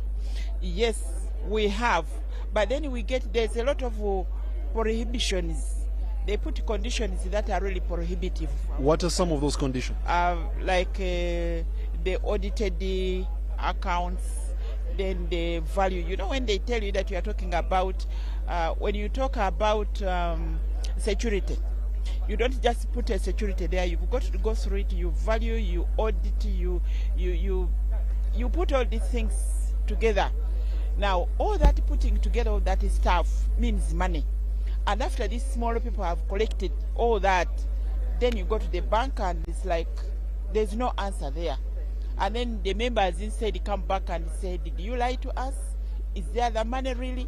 That question that we started with, is the money there? Yes. And if it is there, who are taking it. And those who are supposed to take, they have fulfilled everything. They have not taken it. Why? Yes. And then maybe speak to the way that the conference has run, because the president seems to be not really breaking the norm, but creating an efficient way of investors reaching out to the people that need to hear, these officials. So right now he asked Honorable Evelyn Anita to state down a number of companies that need to get an ear from the president and also address some of these issues. Do you think that this will actually solve the issue? Yeah, his sentiment, I say that is a plus for us, bringing it out that actually we needed to see him. But how, since he has instructed that they should set up a real desk, that a particular desk to address these issues, and also to empower the cows in the districts, maybe that will work. But you may find that maybe the cows also will start, because the parish model has been going through that system, and the people are complaining that they put in like it is impossible. But now that the president has put it as a directive, and as the head of associations, we hope to go and meet them. We hope to come to the ministry and meet Honorable Bahati and put it out. Then we wait for the results. Will it work or not? All right, we thank you so much for honoring our invite to take this interview, and we do feel that things are going to be good. So we also look forward to maybe the meeting that happens in January and see how the issues are addressed. Yeah, I'm also grateful for the opportunity, and we hope next time the really SMEs will have a platform to address particularly their issues. Thank you. Bless you. So, ladies and gentlemen, that's the representative from the small and medium enterprises, the manufacturers, the association actually of SMEs. And of course their challenges are the bureaucracy on getting to these capital lenders. UDB has been cited as one of those institutions that it's been hard to get their money, to get the money to the investors due to a number of requirements that they need to put across. You've heard about the security, you've heard about the auditing of your books, some of the things that SMEs find a challenge to address. But as we do that, let me bring in my co-host, Dennis Sigor, to just give us an insight of a few things that he has picked. By the way, in case you didn't know, Dennis Sigor is my mentor. He's the one that put me on the big screens. So I must say that he has more informed insights that I might pick on. So Dennis, what have you picked from this meeting? Quite a number of insights that have been shared. The president has passed on a number of sentiments, and you can also see that the investors seem to be happy. What do you think? Yes, I would say the investors seem to be happy, but like earlier on before the president arrived, you noticed that there are very many issues that were, I think the investors, both in foreign and local, had so many issues that they wanted redress, or wanted them a platform where they could air them. But from my own, let me say, my own perspective, from my view, is like the time allocated was not ample enough for everybody, because the issues of investment is not a small issue. It's like we can discuss for the whole month, and we still have people coming up with issues. Of course, there is that bit where the president has really has emphasized the issue of UDB, but definitely, or I would say, it's unfortunate that we didn't have the UDB bosses here. And you could notice that UDB, Uganda Development Bank, featured in this discussion so many times prominently. And I think, of course, we had what the State Minister for Investment say, that the UDB officials are they're in the field, but still you think like, honestly, someone else was supposed to be deployed to come over and represent, because definitely you can't all go to the field.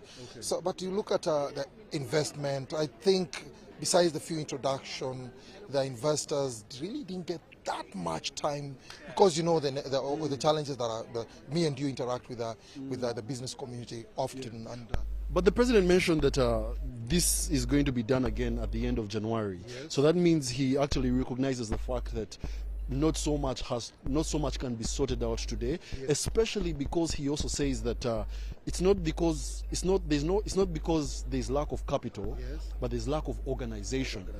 And then also to be able to create these linkages, that organization is a foundational aspect that needs to be dealt with. What do you have to say about that? Yeah, I think the channels basing on what he said, because you noticed he also he notices that there is a lot of bureaucracy, and that's why you remember when he said if an investor wants his or her issue sorted, where do they go? And of course called the Minister for Trade, State Minister, to the podium, and he said the investors can go to the Ministry of Trade. And then you could hear from the stands or from the tents, people were against going to the ministry. Probably, I don't know why. Maybe some of them have tried to access the services from there to their disappointment. But then they said, let's get a channel, a mechanism where issues can be fast-tracked. You know, in money, you've always mentioned it in our conversation about money hating noise, money hating a place where there's a lot of red tapes. So it's about, if you've come to Uganda and immediately you want to, if you've come into this country, for example, you have $1 million or $2 or $3 or $4, $5 million, Uganda is not the only country that is available for your investment. There are others around the region or elsewhere. So you want your process fast-tracked, you want where systems have been streamlined so that you hit the road running and you start discussing about when are you going to break even. But then, of course, the forum is good. January is not very far. It's just we are counting a few weeks from here, a few weeks. But you also notice that January is when the NAM conference and G77 is happening.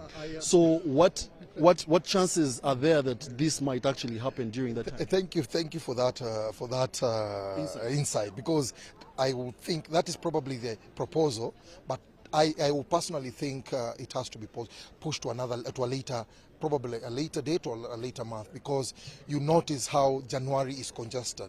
Actually, January, the preparations for the January event starts right now. You know, we can imagine we are like how many weeks into the NAM conference? About 7 weeks to 7 weeks to the NAM conference and the G77 plus China that is taking place from the 15th to 23rd, meaning that January, I don't think for the planners, that's probably no. Actually, for me, I don't think it's the right time to have.